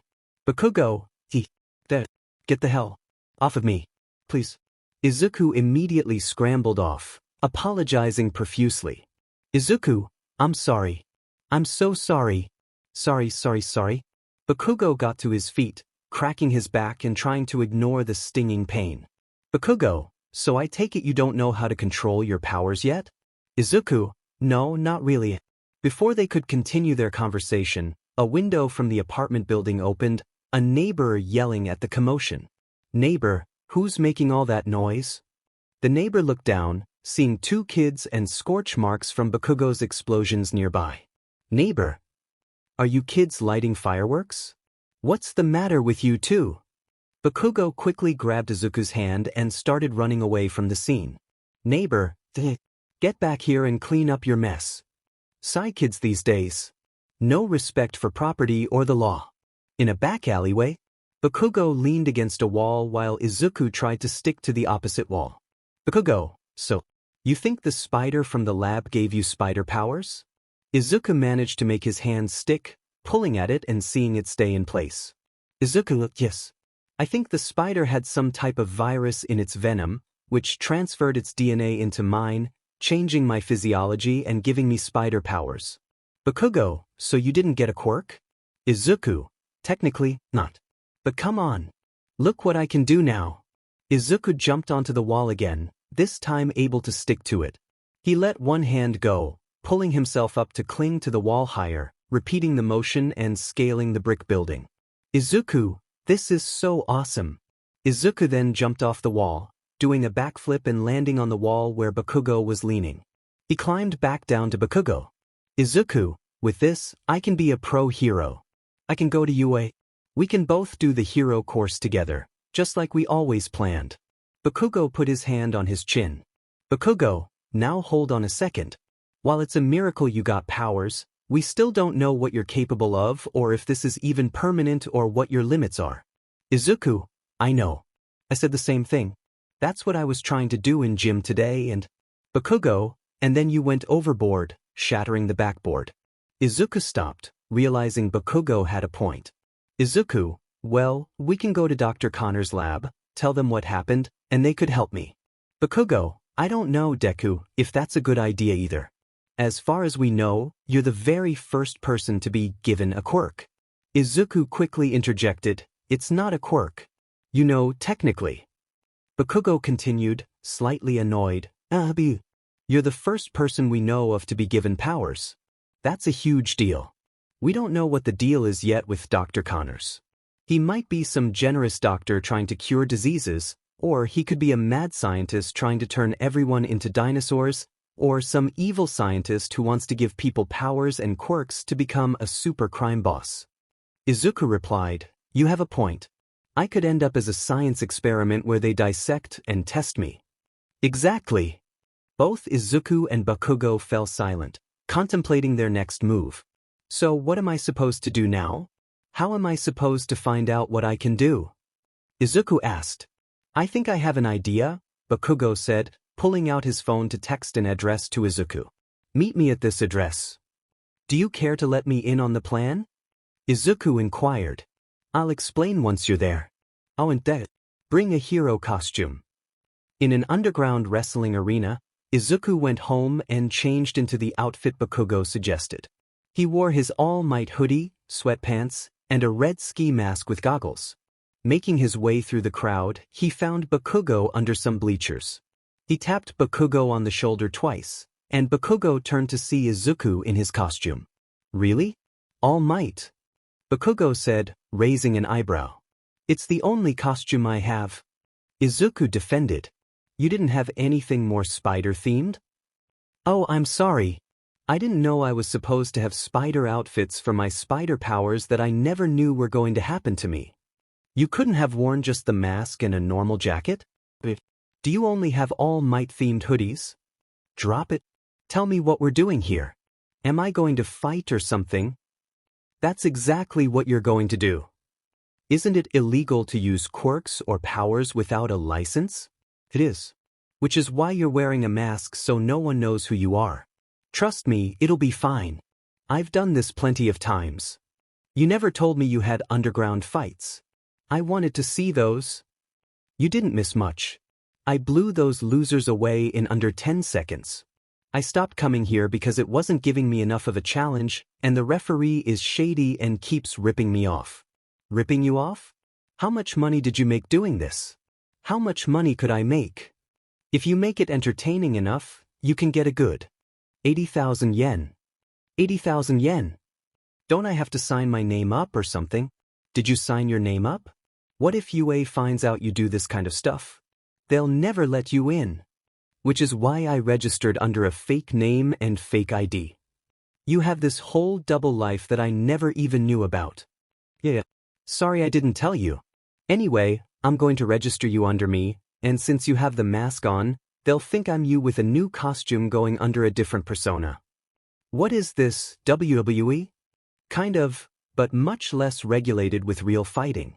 You get to gain some experience and find out what you can do. Plus, get some money in the process. Sounds like a win to me. So what should I do? Just wait right here. The announcer will call your name, and you'll make your way to the ring. Oh, speaking of, what name do you want to be called? Oh right. How about the human spider? Seriously? The human spider? That's the best you got? First the fanboy outfit, now that? Okay, it's not a bad name. You just like making fun of me. Whatever. Just be ready for when they call you. 5 minutes later, Izuku was waiting next to the bleachers, watching the current fight unfold. He saw a large, muscular man in a black wrestling outfit pick up a smaller, toned man in a jaguar-themed outfit. The man clearly winning the fight wore a black spandex outfit with "Bonesaw" written in big letters on the front and back. You really think you can come into my ring and walk away? Bonesaw shouted. Please. Oh God, the wrestler pleaded. Think again, punk. Bonesaw exclaimed, throwing the man out of the ring, where he landed on a cheap wooden table, breaking it into pieces. Izuku gulped at the scene, feeling uncertain about his decision. The announcer's voice boomed, "Ladies and gentlemen, give it up for Bonesaw." The crowd erupted in cheers, the bleachers shaking from the audience's excitement. Are you ready for more? The announcer continued, hyping up the crowd. Who else can take on our king of the ring, Bonesaw? Whoever can last 3 minutes with Bonesaw shall receive 80,000 yen. As the announcer stirred the crowd, the referee whispered something in his ear before stepping back. The announcer continued, if this next fighter can last 3 minutes, this sum of money shall be paid to the deadly, the amazing, the spectacular Spider-Man. Izuku thought they got my name wrong. Oh, Kaken must have changed it when he told them my name. The spotlight shone on Izuku in his All Might hoodie and red mask, and the crowd erupted into laughter and boos. Izuku walked into the ring, feeling decidedly unwelcome. Ha ha. Boo! Kick his butt, Bonesaw. Send that kid crying back to his mommy. Izuku thought, man, these people are brutal. No wonder Kaken liked it here. He slipped between the ropes and stood in the middle of the ring, facing Bonesaw, who towered over him at 6 feet 2 inches, while Izuku stood at 5 feet 5 inches. Well, look who decided to play dress up, Bonesaw taunted. Says the grown man in a leotard. Izuku shot back. The announcer interrupted the banter to give a brief rundown of the round. Announcer, alright, I want a clean fight. No low blows, no serious injuries, and let's make it an entertaining match. The announcer glanced at Izuku, questioning his seriousness. Announcer, really? Are you sure you want to go through with this, kid? I mean, I'm a fan of All Might, but Spider-Man, if I win the match, do I get the prize money? Announcer, there are, caveats. But yeah, Spider-Man, then I'm in. Announcer, ladies and gentlemen, the Bone Crusher versus the spectacular Spider-Man. As the announcer left the ring, a loud clanking of metal echoed through the arena. Izuku looked up to see a giant cage being lowered. Izuku's thoughts, a cage? The cage settled around the wrestling arena. Announcer, will the guards please lock the cage doors at this time? Izuku spotted Bakugo in one corner of the arena and quickly walked over to whisper to him. Bakugo, like your new name? Spider-Man, what's this about a cage match? Bakugo, nothing I could do to change it. The guy has a quirk that gives him super strength after drinking caffeine, so they keep him in a cage to avoid any accidents outside the ring. Izuku turned back to see the man chugging an entire energy drink can before crushing it and tossing it into the crowd, flexing and roaring to the audience. Spider-Man, Kaken, I think I might not be ready for this. That guy looks like he could really hurt me. Bakugo, you'll be fine. The bell rang, but Izuku was distracted, allowing Bone Crusher to make his way to his corner. Spider-Man, can you give me any last-minute tips? Bakugo, yeah, protect your head, stay light on your feet, and watch out for the guy right behind you. Izuku quickly turned around, only to be grabbed by his jacket and thrown across the ring, slamming against the metal cage. He quickly got up, only to be pushed back into the cage by Bone Crusher. Bone Crusher, now, I don't like picking on the little guy, so I'll make this quick. Bone Crusher smirked, but Izuku noticed that his grip wasn't as strong as he thought. He began to overpower Bone Crusher. Spider-Man, thanks, Bone Crusher, but I think I'll manage just fine. Izuku squeezed his feet between himself and Bone Crusher, pushing him off and getting back on his feet. Spider-Man, in fact, I think I'm doing pretty well so far. Great, in fact. Bone Crusher got back up and charged at Izuku, who easily flipped over him, landing against the wall of the cage. Izuku's thoughts. What do you know? The cage actually worked in my favor. Bone Crusher, what are you doing up there? Spider-Man, staying away from you. Hulk Hogan. Bone Crusher, it's Bonesaw. Spider-Man, hey, what kind of name is Bonesaw? Your gimmick is getting hyped up on energy drinks, not cutting bones. Shouldn't it be something like, the Tweaker? Bone Crusher, get back down here and fight me. Spider-Man, fine if you insist. Izuku jumped down, dashing to the side of Bone Crusher and executing a leg sweep. As Bone Crusher fell, Izuku delivered a quick kick to his back, knocking him into the cage wall. The referee began counting down to 10. Referee, 1.2.3.4. Bone Crusher struggled but couldn't get back up, falling back to the ground. The crowd began to cheer, counting along with the referee. Referee crowd, 6.7.8. 10. The referee signaled that the round was over, heading to Izuku and raising his hand in victory. Referee, that's it. Winner. The announcer began to announce Izuku's victory. Announcer, ladies and gentlemen, the winner of this match is Spider-Man. Bakugo and the crowd cheered his name. Crowd, Spidey, Spidey, Spidey, Spidey, Spidey. In a rundown office at the underground wrestling arena, Izuku remained in his mask and costume while the announcer counted the money made from ticket sales and vendors. He handed Izuku only 10,000 yen instead of the promised 80,000 yen, leaving Izuku confused. Spider-Man, where's the rest of the money? You said 80,000 yen. Where's the other 70,000 yen? Announcer, I said I'd give you 80,000 yen if you lasted 3 minutes in the fight. You beat him in 1. You're lucky I gave you anything at all. I told you there were caveats, kid. Spider-Man, but that's not fair. Announcer, fair isn't my problem, kid. Now beat it. I've got work to do. Izuku stormed out of the office, frustrated, texting Bakugo that he was on his way out. Izuku's thoughts. Now I understand what Kaken meant about this guy being a con artist. Sigh whatever. At least I have a better idea of what my powers can do. Above the con man in his office, something stirred in the vents, unnoticed by anyone. A small drop of green sludge fell onto the announcer's desk. The announcer didn't notice until some of it splashed into his coffee. He looked at his coffee and then up, only to see more sludge leaking through the air duct. His eyes widened, and he tried to get up and away from his desk. Suddenly, a giant sludge creature, the size of 3 people, collapsed from the ceiling onto him, engulfing his entire body. 2 eyes emerged, staring at the man. Sludge villain. Oh, looks like I hit the jackpot. The villain expanded his body across the office and then retracted into a more humanoid form, absorbing all the cash the announcer had made that night. Sludge villain, thanks for the green, fellas.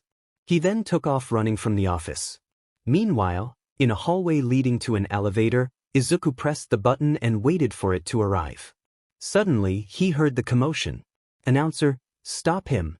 The guard. He's got all the money. Izuku turned to see a slime villain fleeing from the guards and the announcer.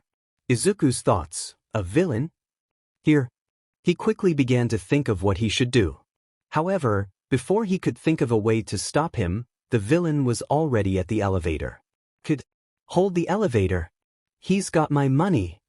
Izuku recognized the voice of the man who had conned him and decided to let the elevator go, not stopping the doors from shutting. Izuku thought, honestly, it's not worth trying to stop him. If I do, he'll come after me. And the guy he stole from doesn't deserve my help. So, just this once. In the end, Izuku hesitated but made his choice to let the villain go, though it still sat uneasily with him. The villain looked back at Izuku, grinning with his distorted features. Thanks, kid. Izuku felt a cold shiver at hearing a villain thank him. The announcer barely missed the elevator doors, slamming his fist against the closed elevator. The guards began to rush for the stairs, trying to catch the thief. The announcer glared at Izuku, clearly furious for letting the villain escape. Why didn't you stop that guy? Now he's getting away with my money. Izuku shrugged, responding with a hint of defiance, "Not my problem." The announcer walked away, picking up his phone to call the police and report his stolen money. Izuku pressed the button again for the elevator, preparing to head home. On a subway car at 8 p.m., Hisashi stood alone, wearing jeans, a brown bomber jacket, and a gray shirt. He was on the phone with his wife, his expression furious as he spoke. "I can't believe he didn't pick you up. Honey, it's completely fine. I'm perfectly capable of walking home by myself. Besides, the admission floor got slammed, and I needed to help out, so I got some overtime." Hisashi sighed, collecting himself. No matter how mad he might be at his son, he knew it wasn't right to take it out on his wife. "It's not about that. Izuku is old enough now to handle his responsibilities better. I told him twice already, once when he left and again after that incident at school, that he needed to walk you home. And after what happened at school, he has the audacity to leave you by yourself." Inko tried to reason with her husband, wanting to understand their son rather than scold him. Maybe Izuku is just going through a lot right now. He's starting high school, and maybe he's lashing out because he's realizing his dreams aren't coming true. Both Hisashi and Inko loved their son and did their best to prepare him for the world ahead. They knew his dream was to become a pro hero, but without a quirk, it seemed impossible. They had hoped he might be a late bloomer, believing he could still achieve his dream despite being quirkless. However, that hope had yet to materialize, and they now wished for Izuku to come to that realization on his own rather than have his parents tell him he couldn't accomplish his dream. Maybe you're right. I can understand how being quirkless, the constant bullying, and realizing he can't join UA's hero course could pile up on him. We just need to give it time. We should communicate with our son and see how we can help him. Still, it's no excuse for leaving you hanging like this. Try not to be too hard on him when we get home. After all, we were much worse at his age, remember? Like the time my dad threw you off a building for sneaking into my room." Hisashi smiled at the memory of their youth when he and Inko first started dating in high school. "Oh man, don't remind me. I would sneak out every night, throw rocks at your window, and climb the fire escape just to see you. And then my father would barge in, throw you out the fire escape, and use levitation just before you hit the ground. Then he'd call your parents, and you'd get grounded for staying out late when you were supposed to be studying. Those were good times. In fact, Izuku is at that age now where he's going to start getting rebellious, take more risks, and even have trouble talking to us. He might keep secrets of his own. But I won't be too hard on him. We can talk to him together." "Thank you. Oh, I have to go now. A new patient was just admitted from the ER. I'll finish up with him, give a report to the night shift nurse, and meet you at the ER lobby." "Sounds like a plan, beautiful. I love you." "Love you too, sweetie." Once he hung up, Hisashi's stop arrived. He got off the subway and headed up the stairs, trying to call his son again. The phone rang through. Hey, son, where? Sorry I missed your call. Leave a message and I'll try to get back to you." I sighed. "We are going to have a long talk about answering your phone when your parents call you." Hisashi waited for the beep and left a message. After hanging up, he walked along the sidewalk toward the Mizudafu hospital. As he walked, he noticed a girl behind him. He glanced back and saw a girl with long green hair, large eyes, and a frog-like appearance, wearing a casual green shirt and tan shorts. She looks as old as Izuku. I wonder what she's doing out this late at night. Hisashi slowed his pace, allowing the girl to catch up. She noticed him and gave a quick look. Breaking the silence, Hisashi said, "It's nice out tonight, isn't it?" "Oh, yes it is." "Hisashi, I know it's not safe to talk to strangers, but you look about the same age as my son, and I worry about him being out this late. What brings you out here at this hour?" "Sayu, I'm just coming back from the admission offices for UA. I'm applying for the hero course. My house isn't too far from here." "Hisashi, no kidding? My son is trying to get in there too." "Sayu, maybe we'll be classmates next semester then. What's his name and quirk?" "Hisashi.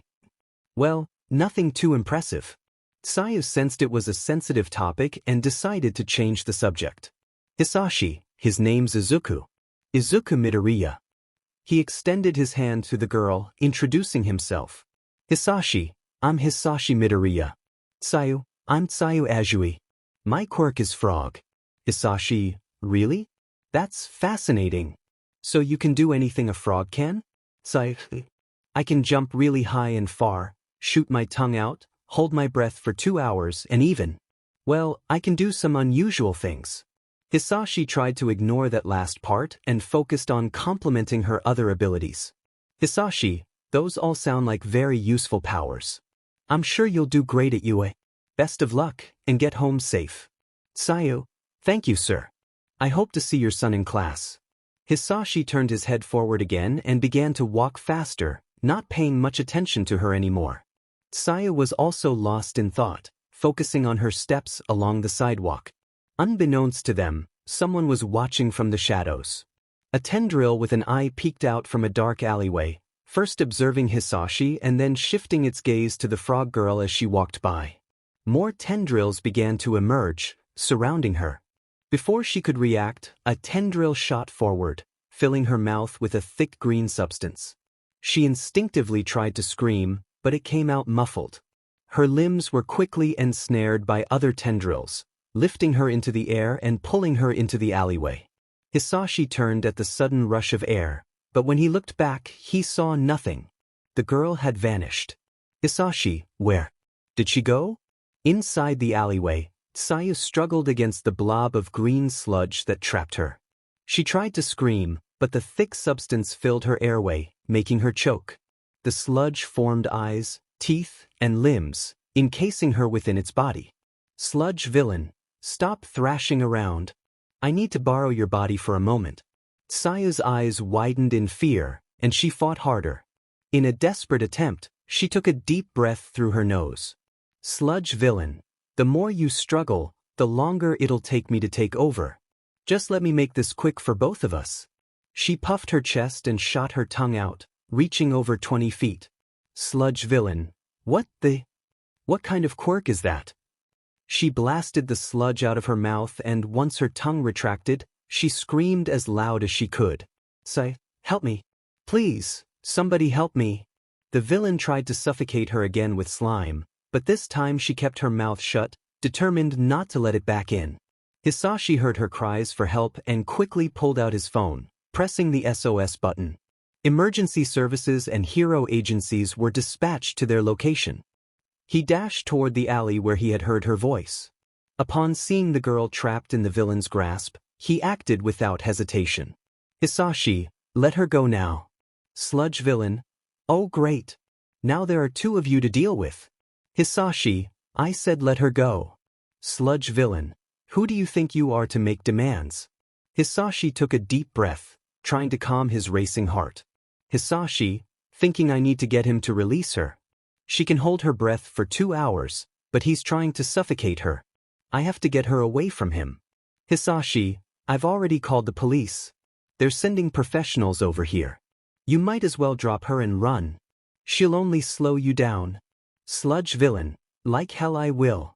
I can't outrun them. I need to hide. And I have a perfectly good skin suit right here. Hisashi felt a surge of determination.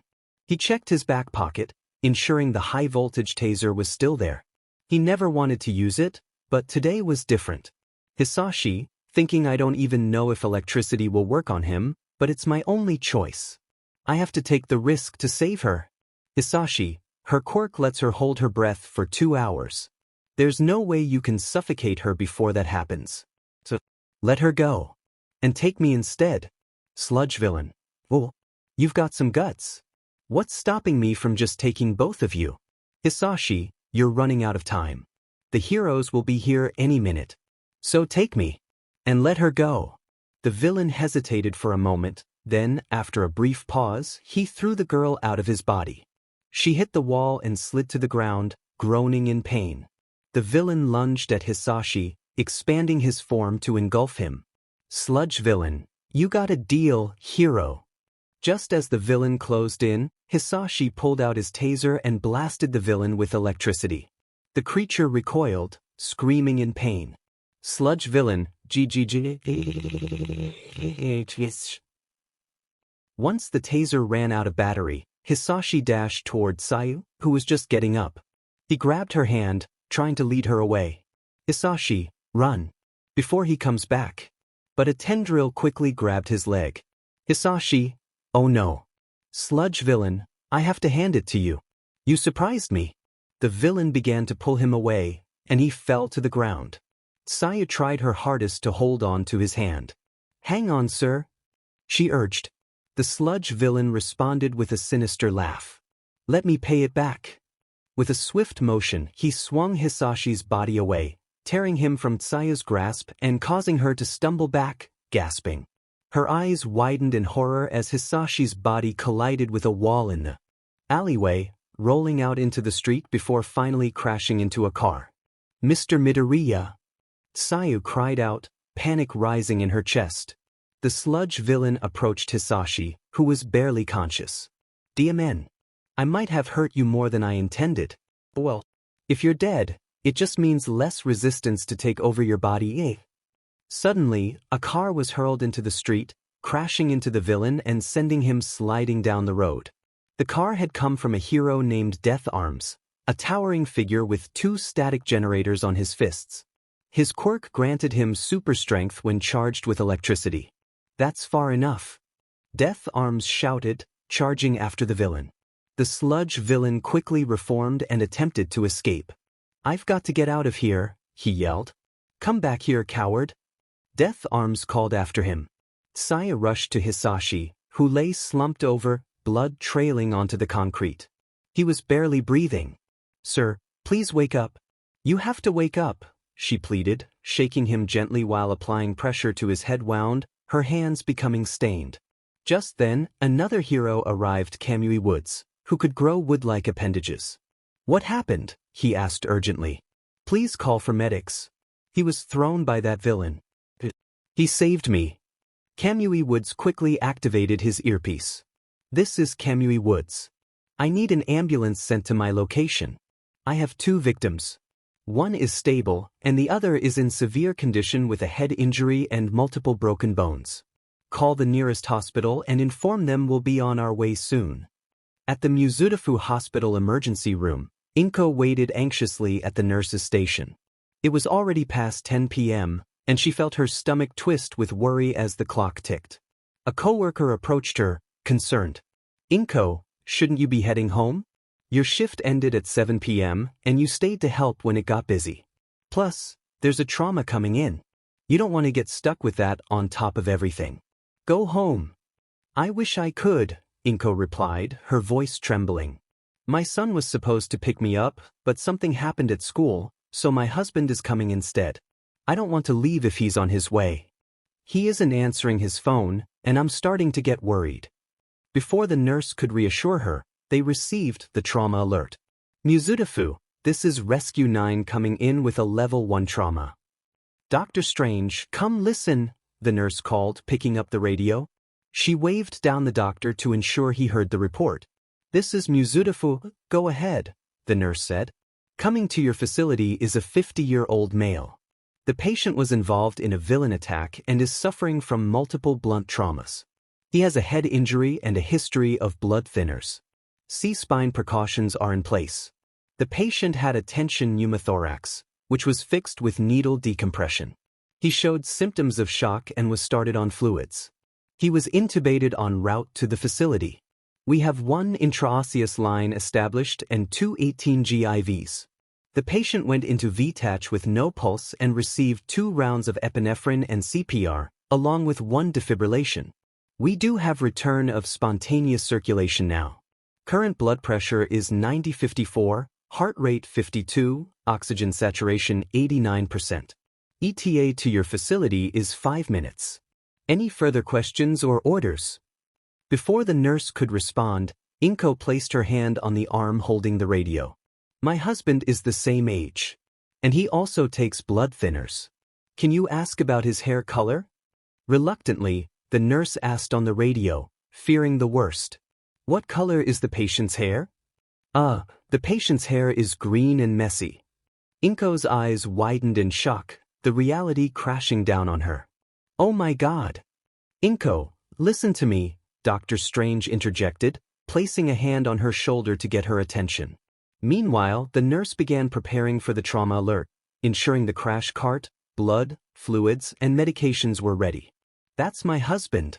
Oh my God, he was attacked." Inko cried, panic rising. "Listen, we don't know if it's him yet, we haven't confirmed. He gave an exact description."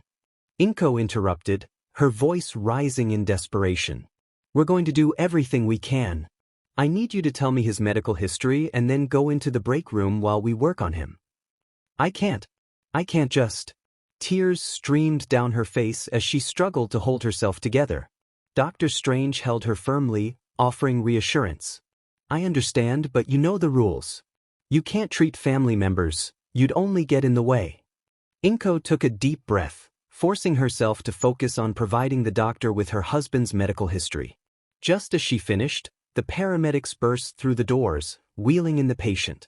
"Coming through." As they unloaded the patient into the trauma bay, Inko caught a glimpse of him.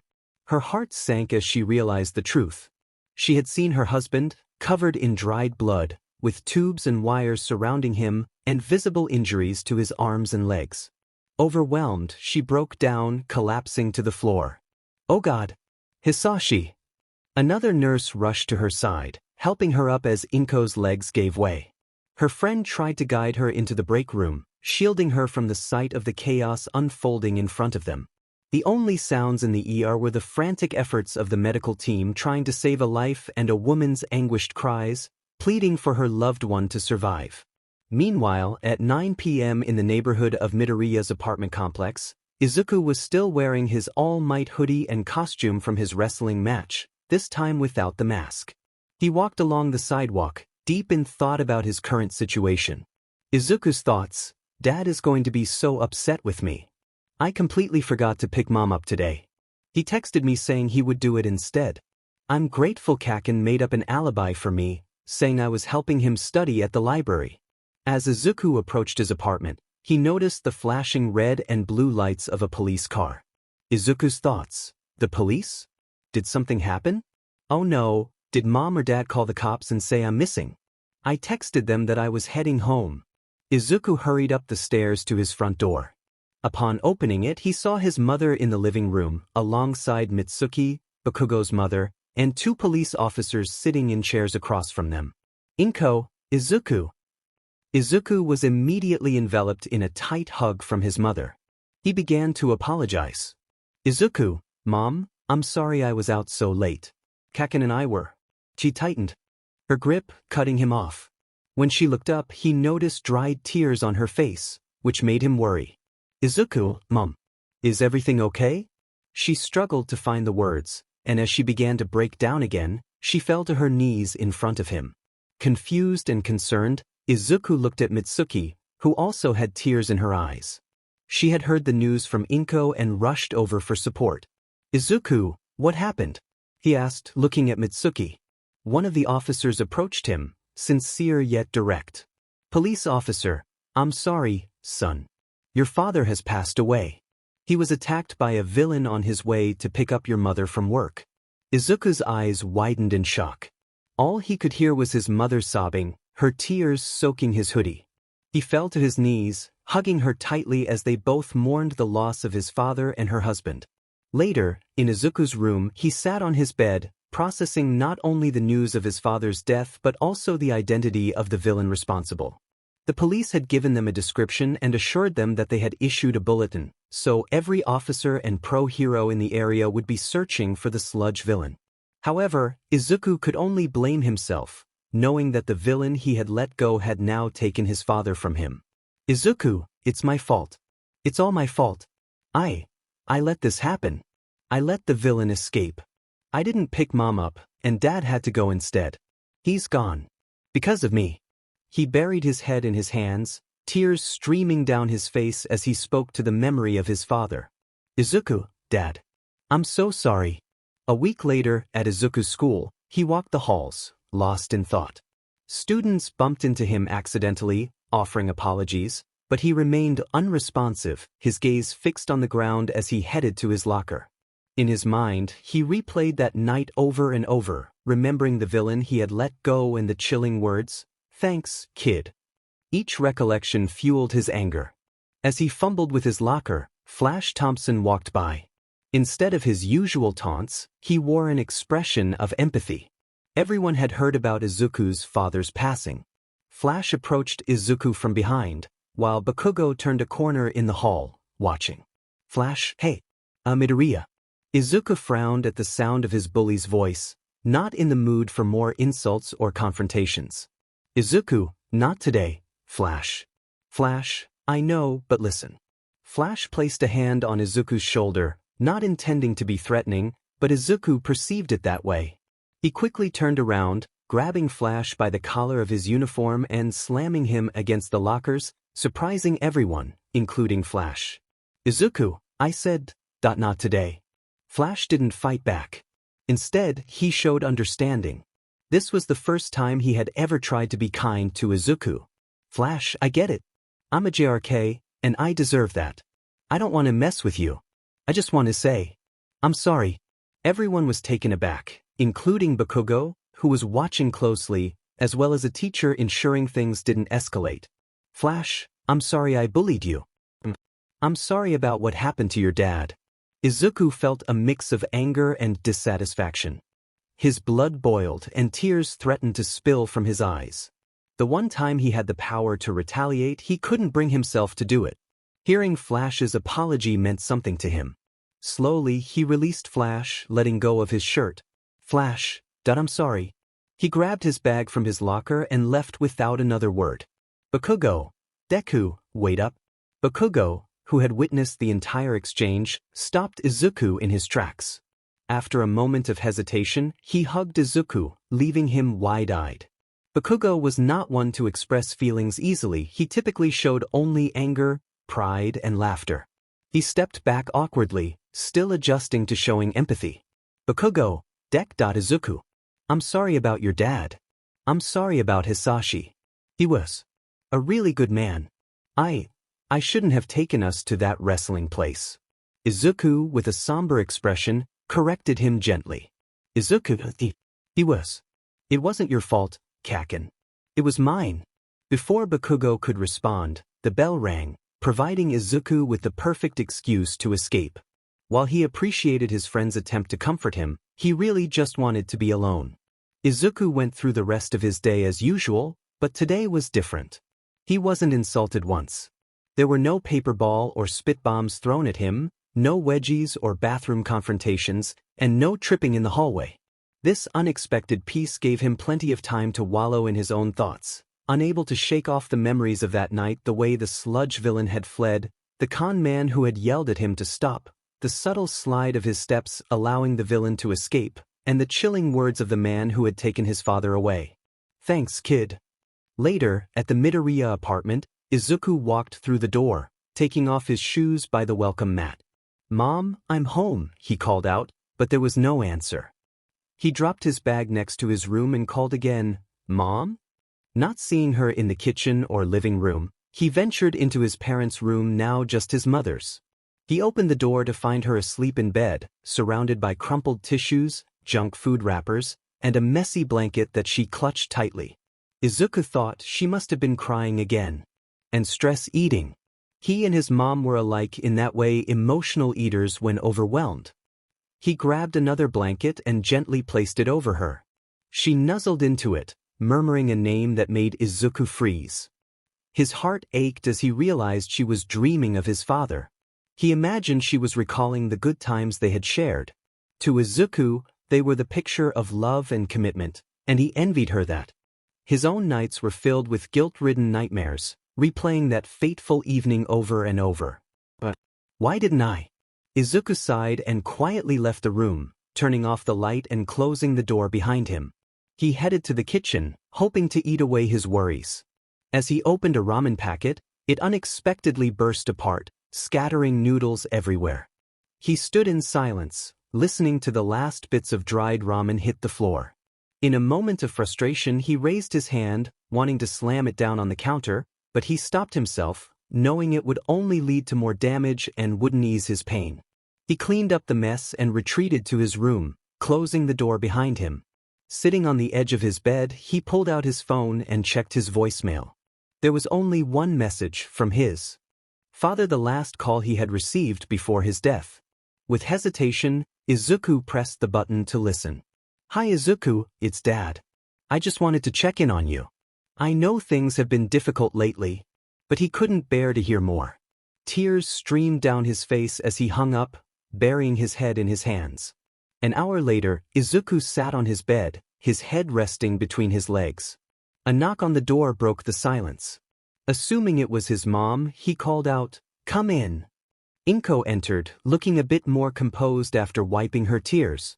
"Hey, son. How long have you been home?" "Just about an hour," he replied. "Are you hungry? I can make dinner soon." Not hungry," he sighed. Inko could see her son was hurting, and she felt guilty for being the only one crying all day. She had offered for him to stay home from school, but he had refused, wanting to feel normal. Inko sat beside him on the bed, and after a few moments of silence, Izuku finally spoke up. I missed him a lot today." "I know. I miss him too," Inko said softly, trying to smile. "But he was there," she added, referring to the feeling of her husband's presence, even in his absence. Izuku continued, "I can't help but think about the last time I saw him. The last things I said to him." Inko listened, knowing this weighed heavily on her son. "He tried to tell me something important, and I basically dismissed him." Inko placed a comforting hand on his shoulder. "You loved him and he loved you. He never doubted who you would become. He knew you were destined for great things. You won't disappoint him." She stood up, reaching for her phone as she prepared to leave his room. "I'm going to order some pizza. You can have some if you'd like when you start to feel hungry." Izuku got up from his bed and glanced at his desk, where a sketch of the Sludge villain lay. They had been receiving updates every morning, and the villain was still on the run. The thought of him escaping again ignited Izuku's anger. He opened his closet and found the costume he had worn during the wrestling match when he first appeared as Spider-Man. "I can't do this. I can't sit here in self-pity and guilt any longer." He picked up the mask, holding it firmly in his hands. "I'm not going to let my dad's killer get away. Now he has to worry about Spider-Man too." With determination, Izuku slipped the mask onto his face. On the rooftops of Mizudafu, 3 days later at night, Izuku had upgraded his suit. He had traded his All Might hoodie and sweatpants for a new spider-themed hoodie, a ski mask, and goggles. He had also picked up used mountain bike pads and gloves for protection. Now, he was leaping from rooftop to rooftop, incorporating parkour to move faster. He paused on another roof to pull out his phone, having found an old police scanner radio in the trash at a Radio Shack. He managed to repair the device and connect it to his computer, which was now linked to his phone, giving him access to real-time police broadcasts and dispatch information. In Izuku's mind, the person I'm searching for has a mutation-type quirk. His body is liquid, which makes it easy for him to move around and hide. However, he's quite large, so when he's on the move, someone is bound to notice him. I'm not sure if he can switch between his sludge form and a more human appearance. If I hear anything even remotely suspicious on the radio, I need to check it out. Then he finally picked up something on the radio. "Police scanner. This is Sector 4 of Mizudafu. Be advised, there have been reports of a suspicious person loitering around. The caller mentioned he has some type of mutation quirk. More information will be provided to your units." Izuku's thoughts. Too bad I can't access their networks yet. Sector 4 should be just 3 blocks down. Izuku began leaping from building to building, eventually reaching his destination. He scanned the area from the rooftops but didn't see anyone in the open streets. Suddenly, he heard a series of loud clanks, metal hitting metal. Izuku's thoughts, what was that? He made his way toward the source of the noise. Upon reaching the building, he began to wall crawl, staying in the shadows. He spotted several thugs opening a garage door. Izuku's thoughts, what are these guys up to? He listened in on their conversation, still hidden above them, clinging to the wall in the corner of the shadows. Thug 1, when is the ETA for them supposed to arrive? Thug 2, any minute now, they said. Let's make this quick. The heroes are hot on their tail. Hey Kuma, you ready? Kuma, yeah, I got it. A giant bear-like figure stepped out, grabbing a large dumpster and pushing it closer to the garage door. Izuku's thoughts. This bear guy might be the suspicious individual I heard about on the police scanner. He's not the one I'm looking for, though. I should keep watching to see what happens. Izuku then saw another car drive up to the garage door. Thug 2, this is them. Thug 1, Kuma, start pushing. The bear man growled at the two, making them jump. Kuma, you take orders from me, got it? This is my operation. They both gulped and nodded. The car drove into the garage as the bear man pushed the dumpster in front. One of the thugs closed the garage door and covered it with a brick-patterned wallpaper. Kuma then hurried to a back door entrance after finishing his task, creating a camouflage for their hideout. Just 10 seconds later, a police car began patrolling nearby.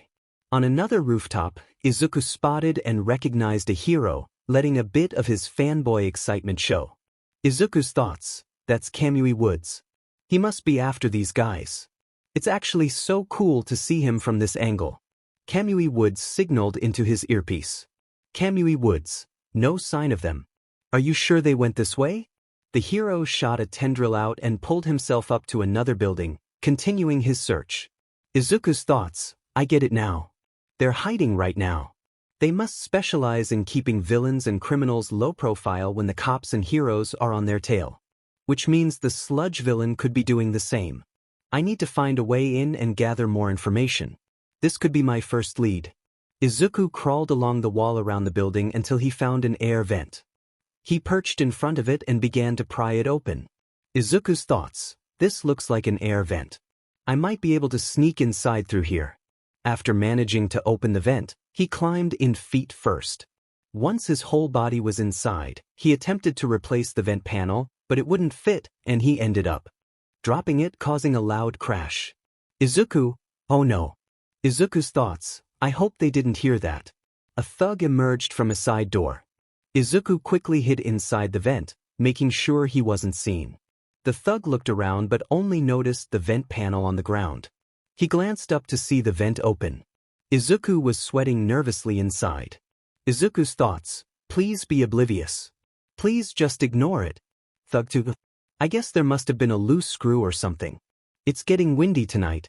The thug then went back inside the building, making Izuku sigh in relief.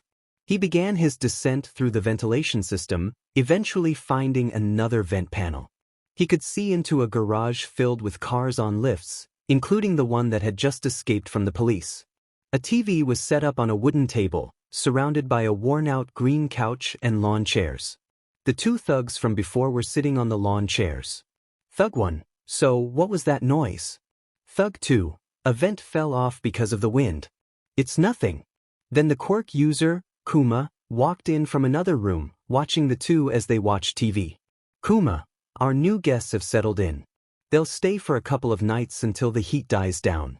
They already paid in full, so let's not make any slip-ups. Stay away from cameras, populated areas, and limit contact with people. Thug 1, I mean, doesn't that advice apply to you, boss? No offense, but you are a talking bear. Kuma growled at the thug, making him raise his hands in surrender. Thug 2, we already stocked up on food and water. We should be good until then. Kuma, good. We should be fine then. Hey, turn it to channel Japan's Got Talent is supposed to be on.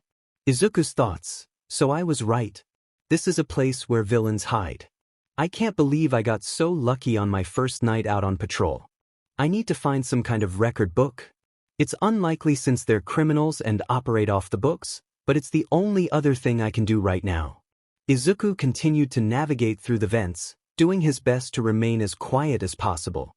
Izuku's thoughts, you know, now that I'm crawling through these vents, I'm kind of surprised at how big they are. You always see them in movies and think, vents are never that big to fit a person. So the fact that it could hold me was pretty surprising. Suddenly, as he moved through the vents, the section he was in collapsed, causing him to tilt forward. Ah! Izuku slipped out of the air vent headfirst, landing on the hood of a car that had just been driven into the garage. What in the world? Kuma exclaimed. Sheet! One thug shouted, while another cursed. The thugs turned to see a young man in a spider-themed outfit, their eyes widening in shock. "Oh no, is that a pro hero?" one thug asked. "Wait, I don't think so," Kuma replied. "Let's get out of here before more show up," one thug urged. Kuma grabbed both of his men and tried to calm them down. Meanwhile, Izuku was getting back on his feet, rubbing his head and rolling his neck. "Look at his outfit. There's no way this guy's a pro. It looks like he got his costume from a thrift shop," Kuma said. Finally back on his feet, Izuku faced the three criminals. "Oh great. So much for stealth. I was hoping to avoid a fight," he thought. "Do you think he's a vigilante?" one thug asked. "Or a spy?" the other suggested. "He's trespassing on private property. Get him," Kuma ordered. The two thugs charged at Izuku. He quickly dodged one thug's punch and grabbed the second thug by his sleeve, using his momentum to send the thug's fist flying toward his friend. "You know we don't have to do this. You can just tell me what I want to know, and I can be on my way," Izuku said. One thug recovered and grabbed a crowbar from behind Izuku. Suddenly, Izuku's spider sense tingled. As the thug swung for his head, he bent down quickly, leaned back onto his hands, and executed a standing upper kick that sent the thug flying. Izuku pushed off the ground, landing on his stomach and delivering a final blow that knocked the thug out. Now, he faced Kuma, the bear leader. "I'm not telling you anything. You know how it goes, client and customer privilege or whatever," Kuma declared. Izuku dashed toward the bear, who charged at him.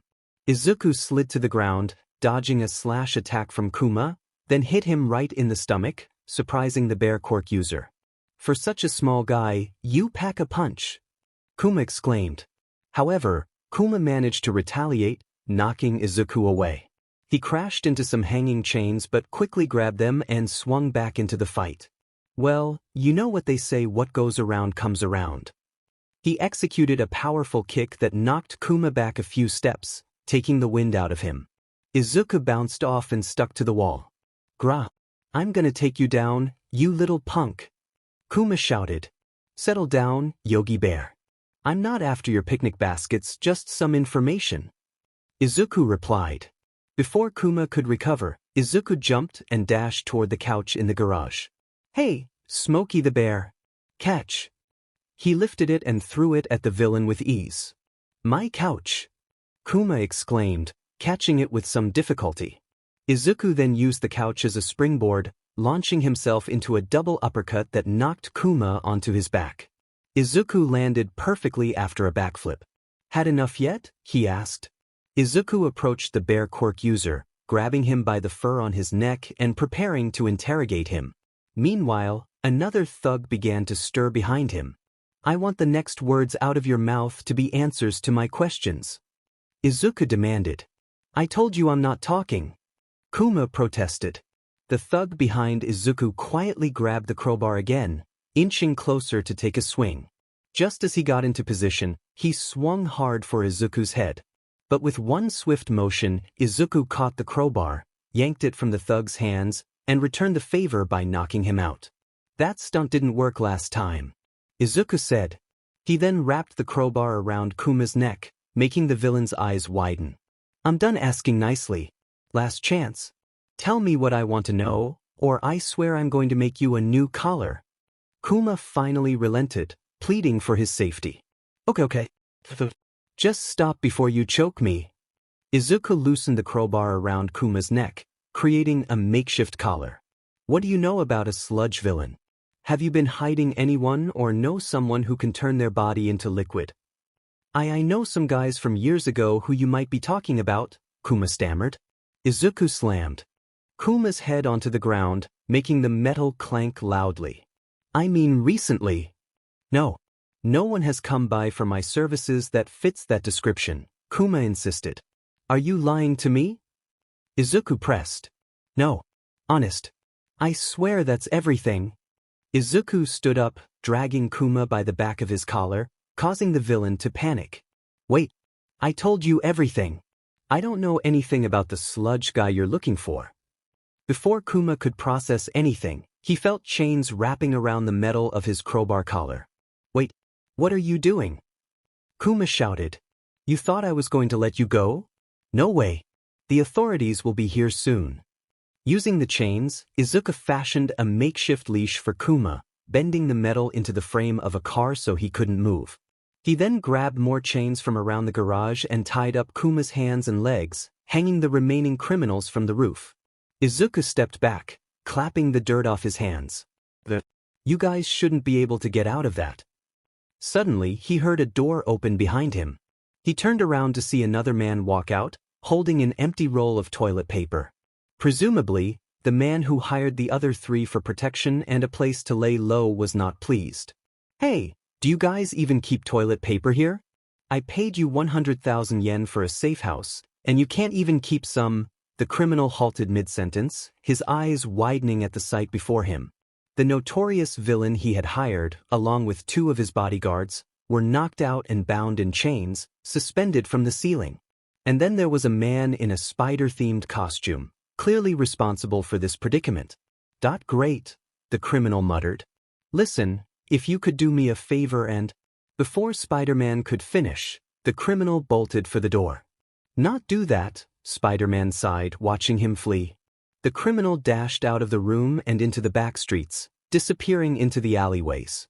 Izuku tried to pursue him but quickly lost sight of his target. Crap. I lost him. Izuku glanced down and noticed a flip phone on the ground. A flip phone? These things are ancient. It must be some type of burner for that guy. Is there anything useful on here? He scrolled through the phone, finding only random numbers without contacts and a call history filled with digits but no names.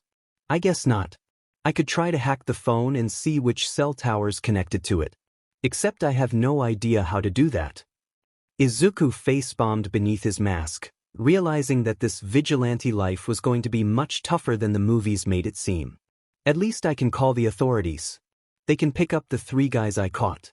They might have a better chance of finding clues or evidence about my dad's killer at this safe house, if there's any connection.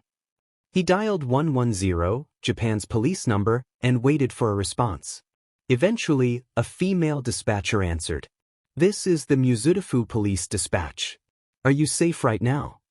Izuku scoffed and deepened his voice. Yes, I am. What is your emergency? Well, I was driving by and saw some hooligans making a lot of noise on 86th Street at a garage. Sir, are you deepening your voice? Izuku froze, embarrassed at how obvious it was. Oh no, he thought. He quickly switched to a more natural tone, but it only came out higher-pitched. In the classroom, 1 week after his fight with Kamui Woods, Izuku was lost in thought during chemistry class. While the teacher droned on, he doodled in his notebook, sketching designs and ideas for his identity as Spider-Man. He jotted down everything he could to avoid forgetting his concepts. One page featured designs for a mask, his old suit, and various spider logos. Initially, he had envisioned his hero suit resembling All Might, his idol, but now he wanted it to reflect his spider theme. All of his ideas were rough drafts. He was currently working on the formula for his web shooters and the mechanical designs that would shoot the web fluid. I know I'm smart, but it's surprising that I could come up with something like this. Scientists have been trying to crack the code for artificial webbing since the late 1990s. For a 15-year-old to figure it out should be impossible. I wonder, though. Izuku began mumbling to himself, causing the rest of the class to sigh. The teacher's patience wore thin as he stared at Izuku, who was oblivious to the disruption. Bakugo, sitting nearby, shot Izuku an annoyed look, trying to focus on the lesson. Did the spider that bit me pass on some type of web-making knowledge? Like how to combine certain enzymes, what proteins to use, and how potassium works with surface tension by. Bakugo kicked Izuku's desk, jolting him back to reality. Deku, will you shut up? I'm trying to learn here. Sorry.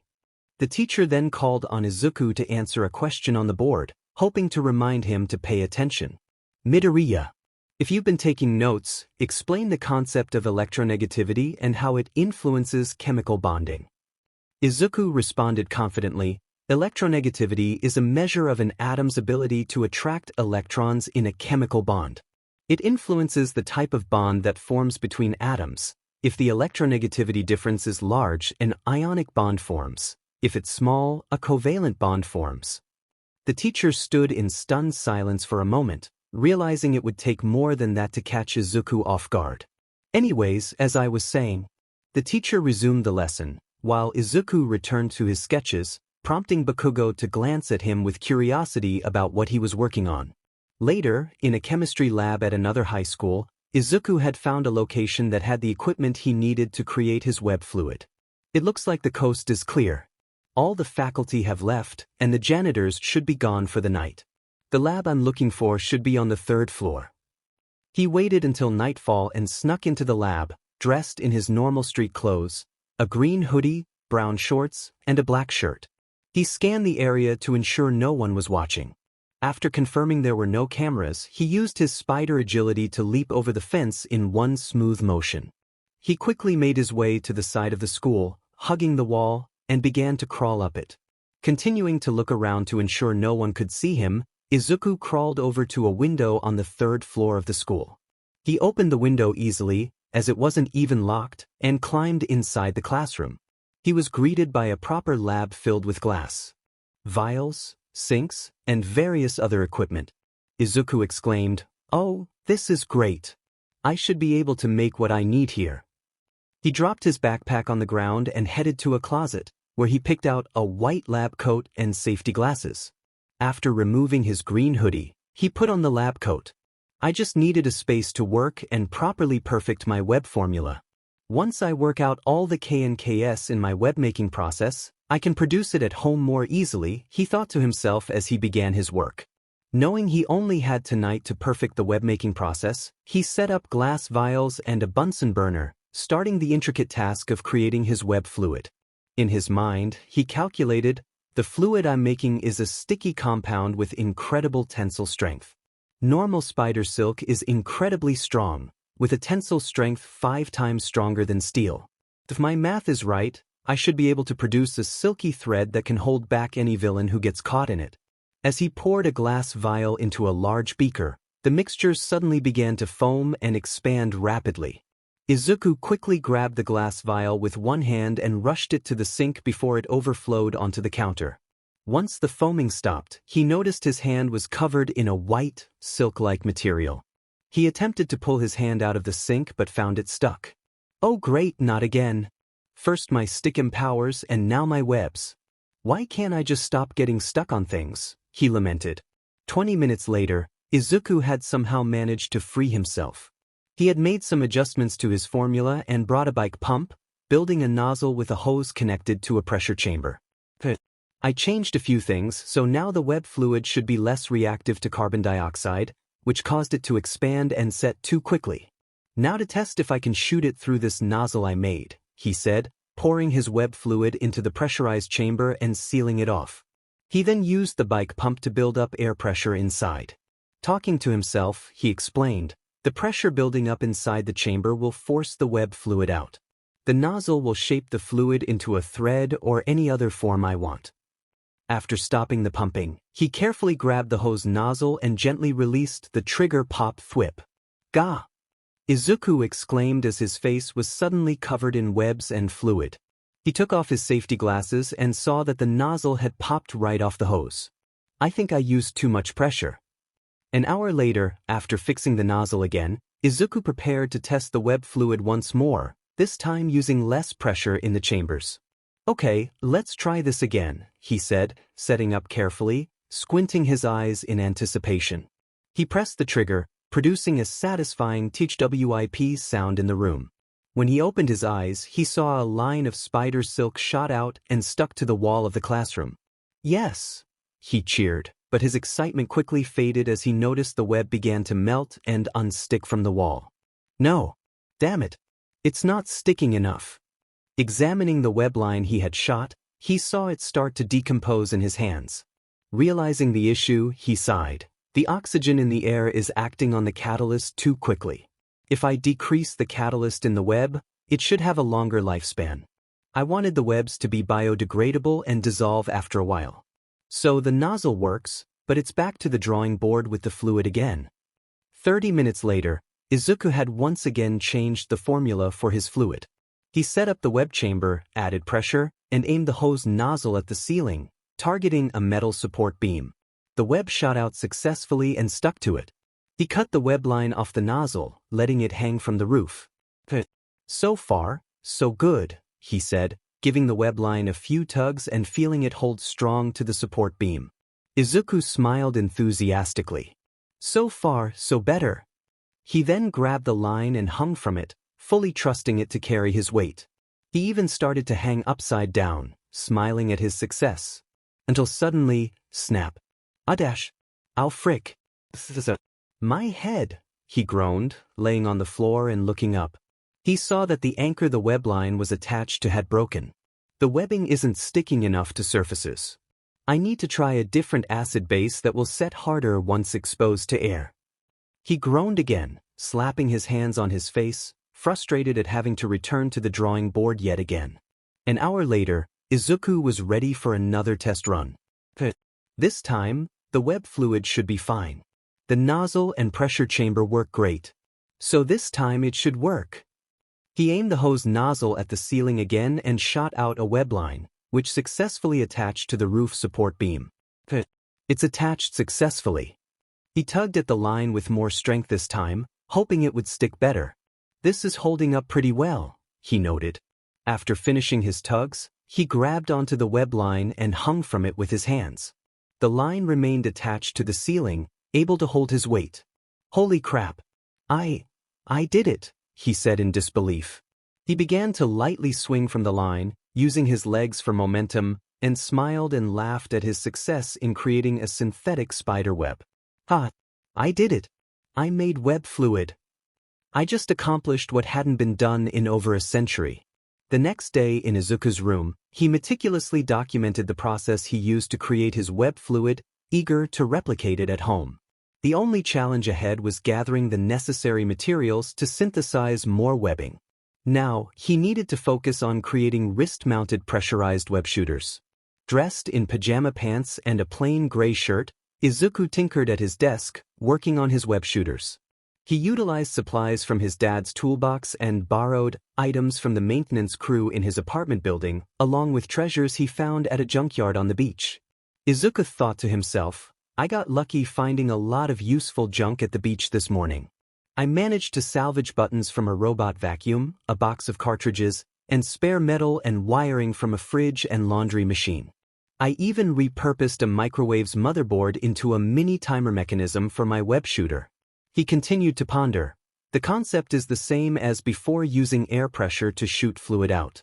However, I need to find the right balance of fluid and air. If I store too much fluid without enough air, I won't have the range I need and could run out of pressure before I can shoot webs. On the flip side, overpressurizing the cartridges could lead to disastrous results. Just then, as if on cue, the web cartridge he was trying to insert misfired, releasing web fluid and covering his head and shoulders in sticky strands. Izuku sighed, I really need to make reloading these easier. And maybe reduce the pressure. After peeling off the webbing, he returned to his project. After making the final adjustments to the clips that locked the shooters onto his wrists, he felt ready to test them out. Izuku thought, I think I finally finished. He attached both web shooters to his wrists, mentally reviewing how they worked. In his mind, he explained, I essentially created pressurized water guns mounted on my wrists. The web fluid will be ejected through a thin nozzle that spins the fluid into a web, similar to a spider's spinneret. The pressure is released when I double-tap my fingers on this electromagnetic trigger near my palm, which requires just the right amount of pressure and 2 clicks to shoot a web. This way, I won't accidentally fire a web when I grab something or make a fist. With determination, Izuku tried out his web shooter, making the iconic hand gesture with 2 middle fingers in his palm while extending his pointer, pinky, and thumb. He shot a web at a soda can on his desk, hitting it and pulling it into his hand with a grin of accomplishment. If only his mother weren't home, he would have shouted in celebration. He thought, and that's not all. By twisting and adjusting the nozzle on my web shooters, I can change the fluid stream to create different types of webbing, just like adjusting the setting on a garden hose. He began to modify the nozzle to produce a gooey webbing, spraying it out and rolling it into a ball. He bounced it up and down before setting it on his desk.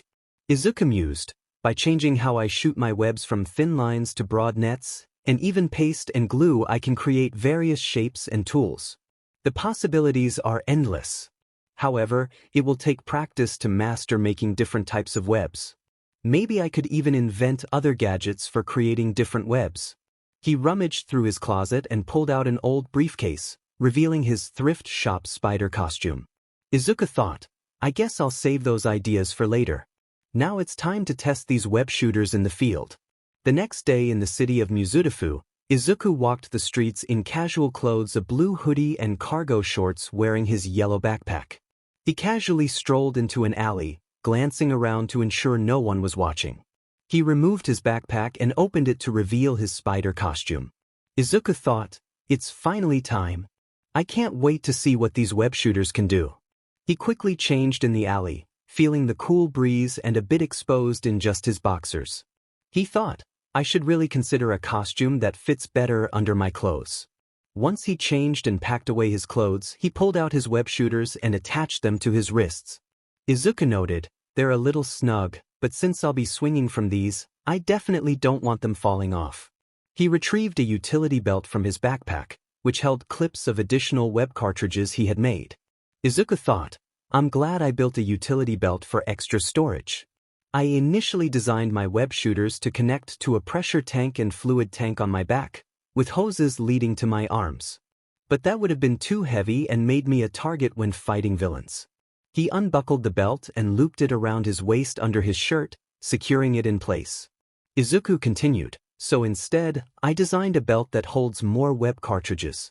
When I run out of web fluid, I can quickly reload my web shooters by turning the brace a certain way and pressing a button. He covered the utility belt with his shirt, concealing it well, and hid his backpack behind a dumpster, hoping it would remain undisturbed. Izuku thought, it's showtime now. Climbing on top of the dumpster, he shot a web onto the roof of the alley above him. He thought, let's start with something simple, just a basic swing. With a deep breath, he held on tight to the web and jumped off the dumpster, ready for his adventure. His body swung through the alleyway swiftly. He didn't go too far and swung right back to the dumpster, landing on it with only a slight loss of balance. Spider-Man, okay. So far so good. The web held nicely. I didn't fall. That's a plus. And the mechanism in my web shooters seems to be working.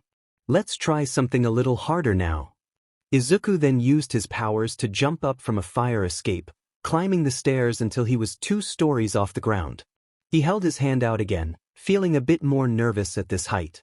Spider-Man, all right, Midoriya. You can do this. Let's just try to swing and come right back.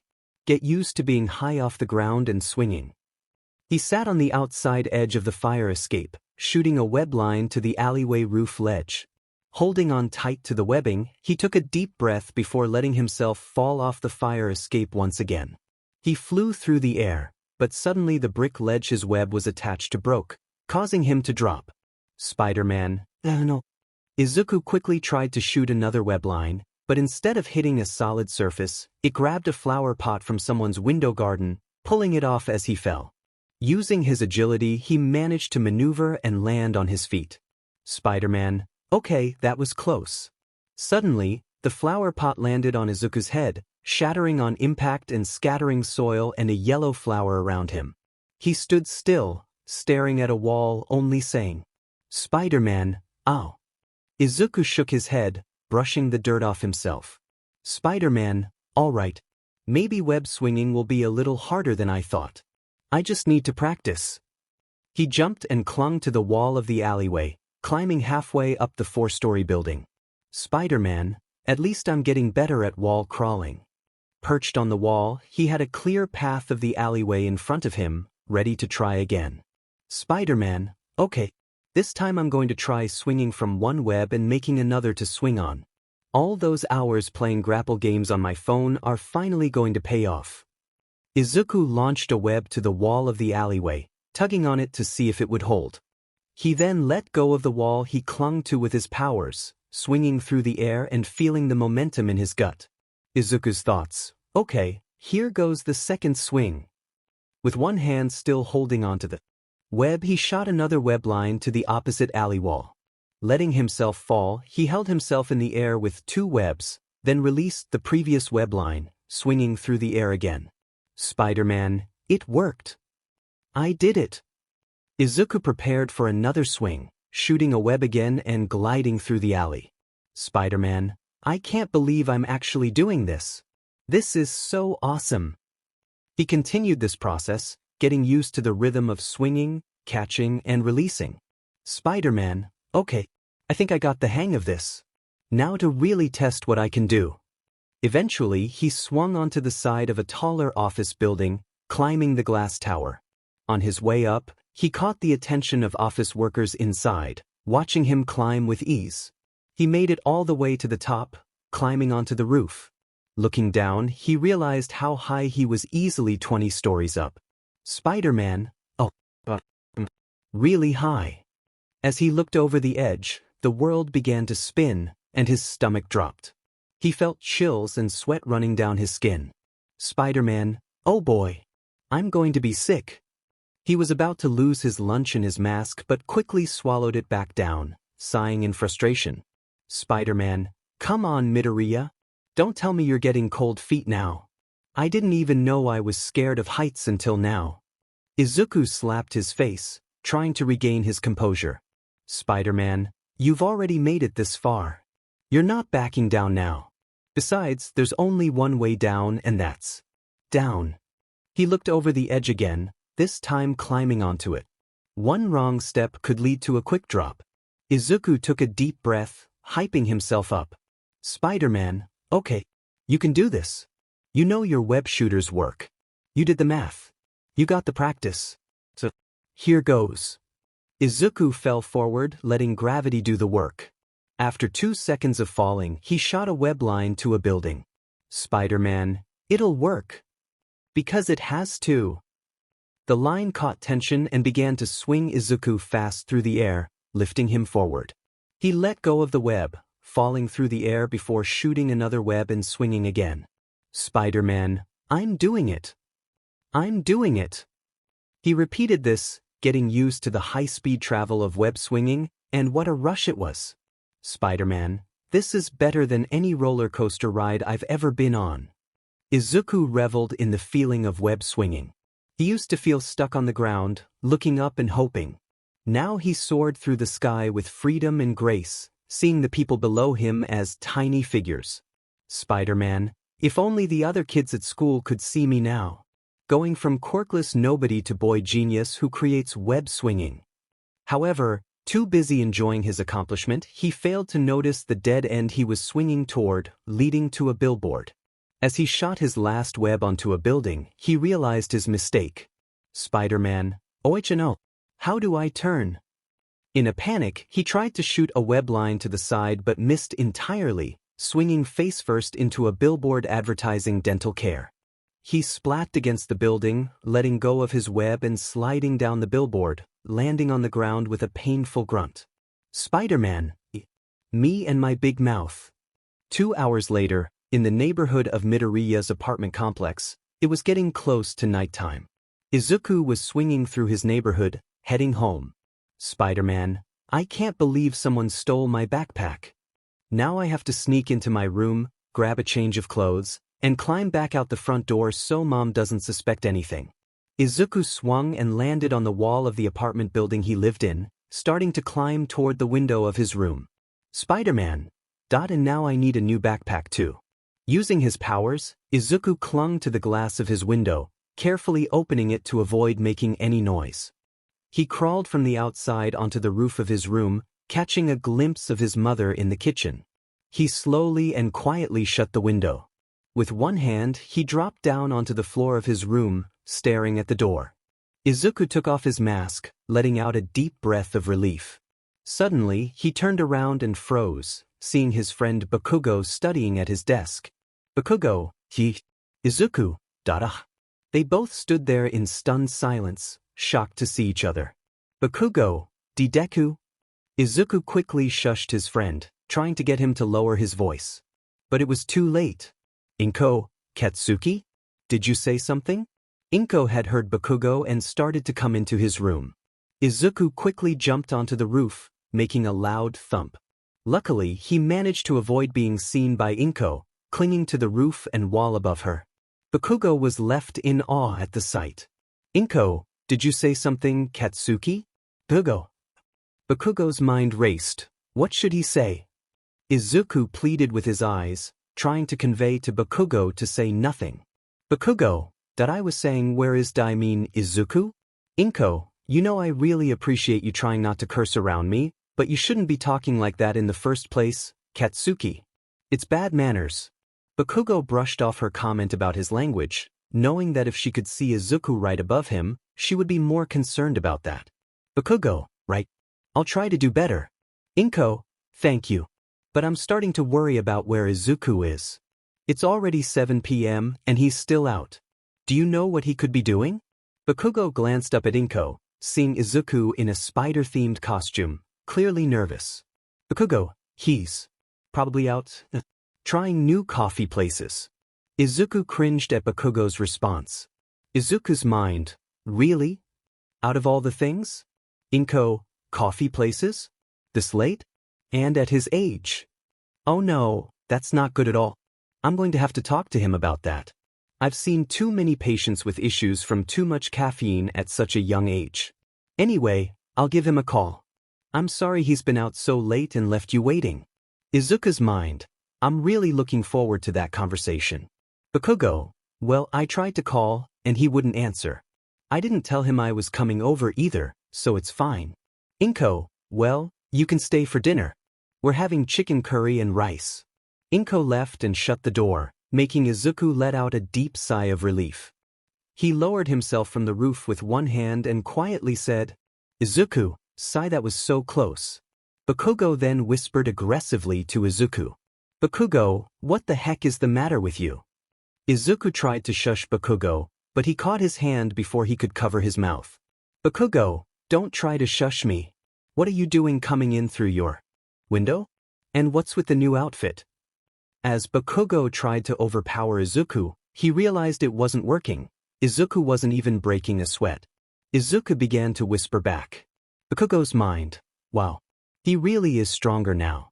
Izuku, I didn't know you were going to be here. What are you doing here anyway?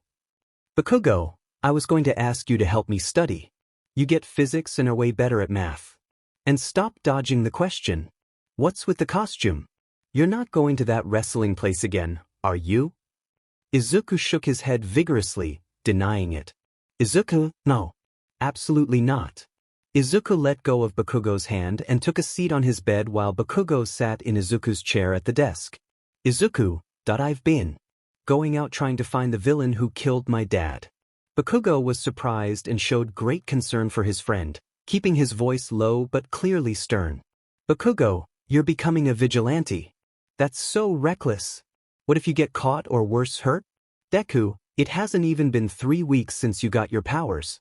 Just because you have powers now doesn't mean you're ready to be a pro. Especially when you don't fully understand your powers or what's happening inside you. Izuku, I know that. But what else am I supposed to do? He's out there, and every day he's closer to getting away. What if he's already free from the authorities? Bakugo tried to reason with him. Bakugo, then become a pro hero. Like you always dreamed of. Take him down the right way, one that doesn't involve you going to jail. Izuku, that can take years, Kaken. I don't have that kind of time. And like you said, I have no idea what my powers are like yet. I don't know how everyone or the government will react if they find out a quirkless kid was given powers. Bakugo, so then what's your plan?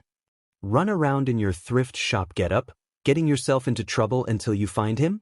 And then what are you going to do? Izuku went silent for a few seconds, trying to think of a good answer but ultimately coming up empty. Izuku, I don't know. I can figure that part out when I find him and confront him. Bakugo cut him off, seeing a look he had never seen on Izuku before, a look of anger, resentment, and a thirst for revenge. Bakugo, and what? What's your plan, Deku? Izuku couldn't respond, unable to admit his desire for revenge for his father's death. Bakugo stood up and started to walk out of the room. Bakugo, I can't let you keep doing this. I'm telling your mom. Izuku quickly shot a web line at Bakugo's hand, making it stick to his dresser, surprising Bakugo. Bakugo, what the? Did this stuff come out of you? Izuku shook his head, sliding his sleeves up to show the web shooters he had made. Izuku, no, I made these. They're web shooters. Pretty cool, right? Bakugo, not when you stick me to your dresser, death. Seriously, what is this stuff? It's so strong. Bakugo tried to pull his hand free but found himself unable to do so. Izuku, you can't tell Mom. She can't know about this, or else she'll freak out. You know how she gets with me. Bakugo, yeah, because you're her only son who is powerless, and she just lost her husband. Of course, she would freak out about her kid going out and almost getting himself killed. Izuku finally had enough and began to express everything he had been holding inside. All the emotions he released on the streets as Spider-Man were now directed at Bakugo, hoping to make him understand why he had to do this. Izuku, I know that, Kaken. I do. But I can't keep going like things were before. I see him, the villain who killed my dad. I see him everywhere I go, and every time I close my eyes. He thanked me. I had a chance to stop him, and I didn't. He thanked me and then took my father away. Izuku was always sensitive, but this time he only teared up, quickly wiping them away. Izuku, if I had just stopped him. If I had just gone to pick my mom up like I was supposed to. If I had just listened to what my dad was trying to tell me. He would still be alive. Bakugo had to navigate an unfamiliar emotion, empathy. He tried to comfort his friend as best as he could. Bakugo, Midoriya. You didn't kill your dad. That villain did. Izuku wouldn't listen. Izuku, he always said with great power must also come great responsibility. He tried to tell me that before he died. I didn't listen, and now because I wasn't responsible. He's gone. He clenched his fist with determination, staring directly at Bakugo. Izuku, I have a chance now though. I finally have power. Now it's time I take responsibility and take down the monster who killed my dad. I know the risks, but I have to do this, Kaken. I have to do this for my dad, even if it costs me everything. Bakugo rubbed his neck, looking around, his other hand still stuck to the dresser from the webbing. Eventually, he let out a big sigh of resignation. Bakugo, sighed at fine. Izuku paused for a moment, then asked hesitantly. Izuku, fine as in? Bakugo snapped back, frustrated. Bakugo, fine as in I won't tell Inko about your ridiculous vigilante hobby. Izuku, thank you, Kaken. Bakugo, can you get this stuff off of me now? Izuku quickly got up and grabbed a spray bottle from his closet. Izuku, yeah, I made some web dissolvent. Bakugo, so you really made all this? The web stuff, the shooters, and the dissolvent? Izuku, yep. Pretty cool, right? I made the dissolvent because I kept getting stuck to my webs. Bakugo then clarified his intentions to avoid any confusion. Bakugo, this doesn't mean I'm going to help you. I need to focus on being a pro hero too. If I get caught or involved with you being a vigilante, my chances of going to UA or any other hero school are over. Izuku understood and would never want to jeopardize his friend's chance as a pro hero. Izuku, I get that. I won't ask you to do anything more or get involved. Just keep my secret and don't tell anyone, please. Bakugo finally pulled his hand free from the webbing, wiping away the residue with a towel. He tossed it over his shoulder onto the floor and walked to the door. Bakugo, I'm going home. You should also get out of here and head back through the front door so your mom doesn't get suspicious. Izuku smiled at his friend. Despite his tough exterior and all the tough love he gives, he knew he could count on him. Izuku, yeah, I plan on doing that. Thanks, Kaken. Bakugo scoffed at Izuku, still believing him to be foolish for trying to be a vigilante. Bakugo, whatever. After Bakugo left, Izuku changed into his casual clothes, a green hoodie and black gym shorts. He began to think to himself. As he crawled back out of his window to the ground. Izuku's thoughts, now that I mentioned it earlier, I still don't fully understand my powers or what happened to me. Maybe it would be a good idea to find out what's going on. You know, make sure I don't mutate into a mutant spider monster or turn into a puddle of cells. Meanwhile, Bakugo stood on the sidewalk outside the apartment building, watching Izuku crawl down and eventually jump off with a backflip. He casually walked to the front door of the apartment complex to head back upstairs, pondering Izuku's situation. Bakugo's thoughts. Did I do the right thing? Should I have stopped him? I honestly don't think I could have. Not without using force. He really is determined to catch the guy who killed his dad. If it were me, I know nothing could stop me from. And if I'm being honest with myself, I really do hope Deku can catch the guy. Bakugo paused in his path, sighed, and looked up at the stars. With everything that happened with Izuku, he also failed to realize that he was grieving over the loss of his own father figure. Bakugo, Sayuno old man. This is usually the part where you give me some wise advice on what I should do. I know you told me to try and be there for your son, my friend. But should I do it at the expense of my own future? Do you have anything? Bakugo listened to his surroundings in silence. Of course, he knew he was talking to himself, and he knew he wouldn't get a response from life or the afterlife. He couldn't help but hope. Sadly, there was no message from the universe, so Bakugo continued walking, feeling downcast and staring at the ground. Bakugo, I didn't think so.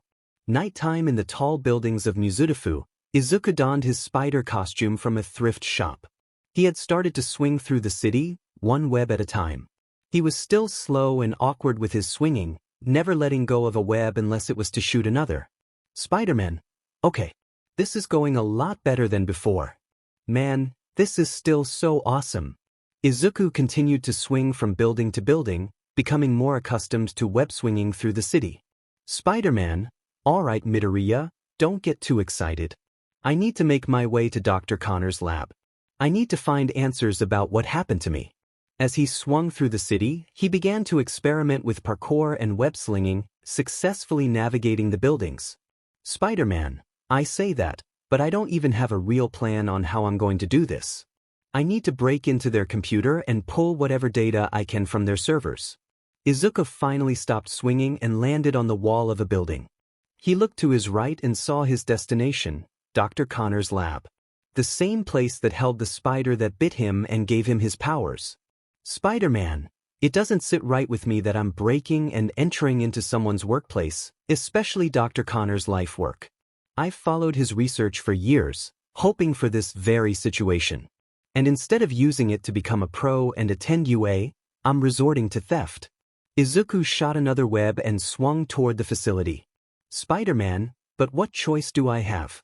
Wait and find out what happens to me? I'd be playing a dangerous game. Giant mutant spider for 400? Puddle of goo and decomposed cells for 300? Oh, and how about radioactive blood for 500? Izuku landed on the roof of the lab and made his way over to a vent. He easily removed the lid and began to climb into the ventilation system. Spider-Man, the worst game ever. Inside Dr. Connor's lab, the facility was quiet. What Izuku remembered as a bustling hub of knowledge and science, filled with scientists and employees conducting experiments, was now dark and still. Izuku's thoughts, man, it feels weird being back here. It's like that same vibe when you go to school at night, same place, but a different atmosphere. The only source of light in the lab came from a desk next to a large counter filled with vials of various liquids, ranging from tall and narrow to short and round, all filled with clear, blue, green, red, and other colorful substances, alongside scientific equipment like burners and microscopes. At that desk sat one woman, peering into a microscope and documenting her findings in a notebook. Dr. Connors. Ms. Kuzuma, what are you still doing here? It's getting late. Dr. Connors emerged from an office separate from the main area, wearing his signature lab coat and purple pants, with one sleeve rolled up to his shoulder.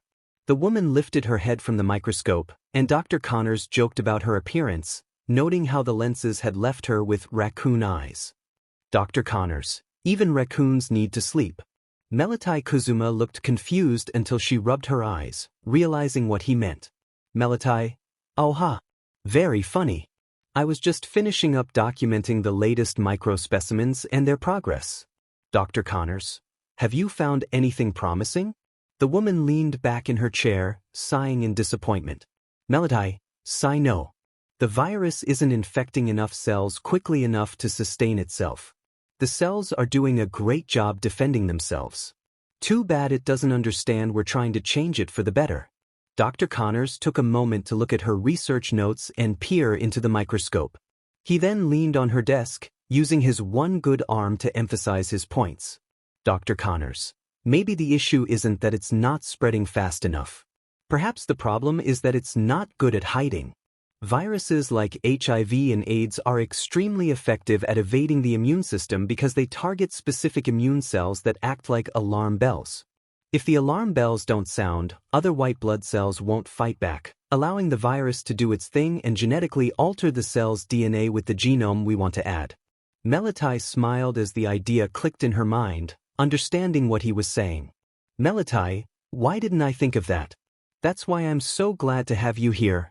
Once I heard you were moving to Japan to start your own research facility, I immediately applied to work under you. Dr. Connors, that's very flattering.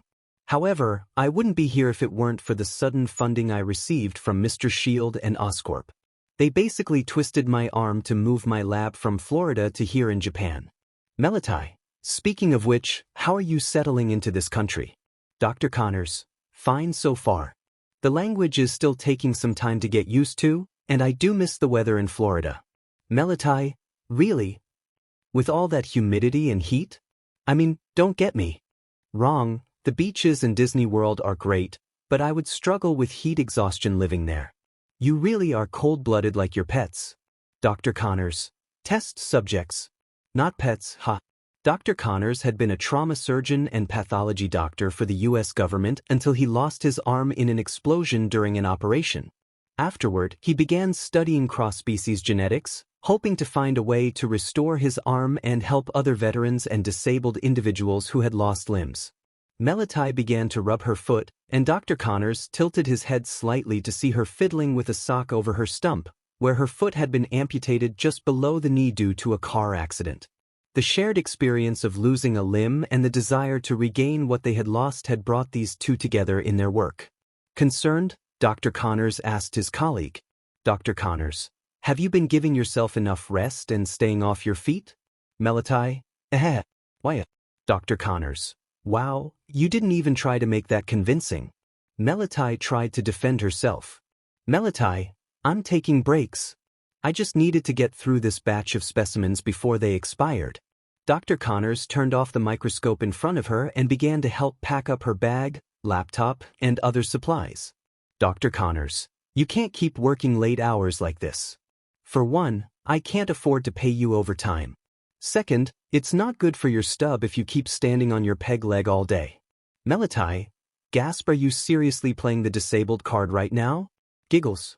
Dr. Connors, no comment. But yes. Besides, it's different. I don't stand on my hands all day. If I did, my shoulder would be killing me. They both laughed at their jokes, finding comfort in discussing their disabilities. Dr. Connors finally packed her belongings into a bag.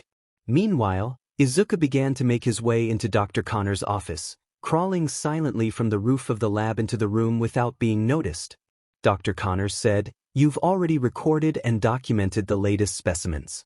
You'll need to start a whole new batch to test our new theory, but that can wait until morning. So, get some rest."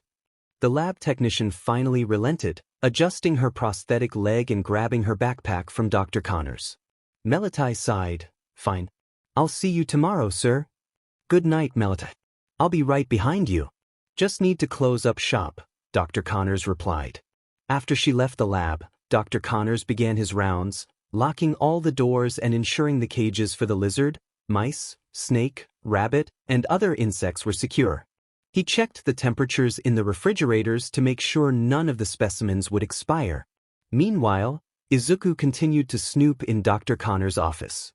Izuku thought, okay, let's hope he left his computer unlocked. He turned on the computer, but after a few seconds, a password screen appeared. Great. Does he have it written down anywhere? Izuku wondered as he opened and closed drawers in Connor's desk, hoping to find a sticky note with a password. However, as he searched, he stubbed his toe on the desk, making a loud noise. Ouch, he muffled, quickly covering his mouth. He jumped up and down, trying to ease the pain. Outside, Dr. Connors heard the noise and turned his head to listen. After a few moments of silence, He returned to closing up the lab. Izuku thought, oh no, that hurt. In his distraction, he accidentally bumped into a shelf, causing a display skeleton of an iguana to fall. He managed to catch it with one hand, but then a glass snow globe also tumbled down. Izuku quickly shot a web to catch it. Unfortunately, a picture frame of Dr. Connors, showing him as a younger man with both arms, fell to the ground. Izuku tried to catch it with his foot but ended up slamming it down, shattering the glass. Oh no, he exclaimed. Dr. Connors immediately turned back toward his office, following the sound. Izuku hurriedly put the office souvenirs back on the shelves and jumped up onto the roof. Dr. Connors entered the office, finding no one there, just the shattered picture frame on the floor. How did this fall? Dr. Connors wondered as he picked up the broken frame, staring at his younger self in the photo and envying the man he used to be. As he gazed into the reflection of the broken glass, he suddenly spotted Izuku clinging to the roof. They locked eyes for a moment. Izuku broke the silence. So, it's not what it looks like. Dr. Connors quickly pulled out his phone to call for help, but Izuku webbed Dr. Connors' one good hand to a file cabinet, leaving him unable to move. Izuku felt a wave of guilt wash over him for webbing a disabled person. Oh no, I just restrained a disabled person, he thought. Dr. Connors struggled to free himself, panic rising in his voice. What is this stuff? Who are you? What are you doing in my lab? Izuku tried to explain, but Dr. Connors was understandably skeptical and angry. Please, Dr. Connors, this isn't how it was supposed to go. I swear it's not what it looks like, Izuku pleaded. So, you're not breaking into my lab and tying me up in. What is this? Webs? Are you robbing me? Dr. Connors demanded. I know it looks bad. I'm sorry. I didn't have any other choice. I need your help, Izuku admitted. Why would I trust you? You're wearing a mask and a terrible costume, Dr. Connors replied, still wary. Izuku thought hard, realizing he needed to be honest. I need your help because I think I'm a result of cross-species genetics, and I need to make sure I don't turn into a giant monster or get sick. Dr. Connors paused, finally stopping his struggles to process what Izuku had said. What do you mean? How are you a product of cross-species genetics? Izuku pulled out a vial of spray from his utility belt. Dr. Connors hesitated but then watched as Izuku sprayed the webbing on his hand, causing it to dissolve slowly. Freed, Dr. Connors wiped off the remnants from his lab coat. Just give me a chance to explain what's going on, Izuku urged. 30 minutes later in the lab, Izuku stood behind Dr. Connors as he examined a sample of Izuku's blood under a microscope. Dr. Connors spoke. So you're saying that the spider at this facility bit you and gave you your powers? That's impossible. Yes, it is possible. It was an accident, but the day after I got bitten, I could climb walls, move faster than I ever dreamed, and suddenly had enough strength to bend steel like it was nothing, Izuku explained. This is remarkable, Dr. Connors said, intrigued.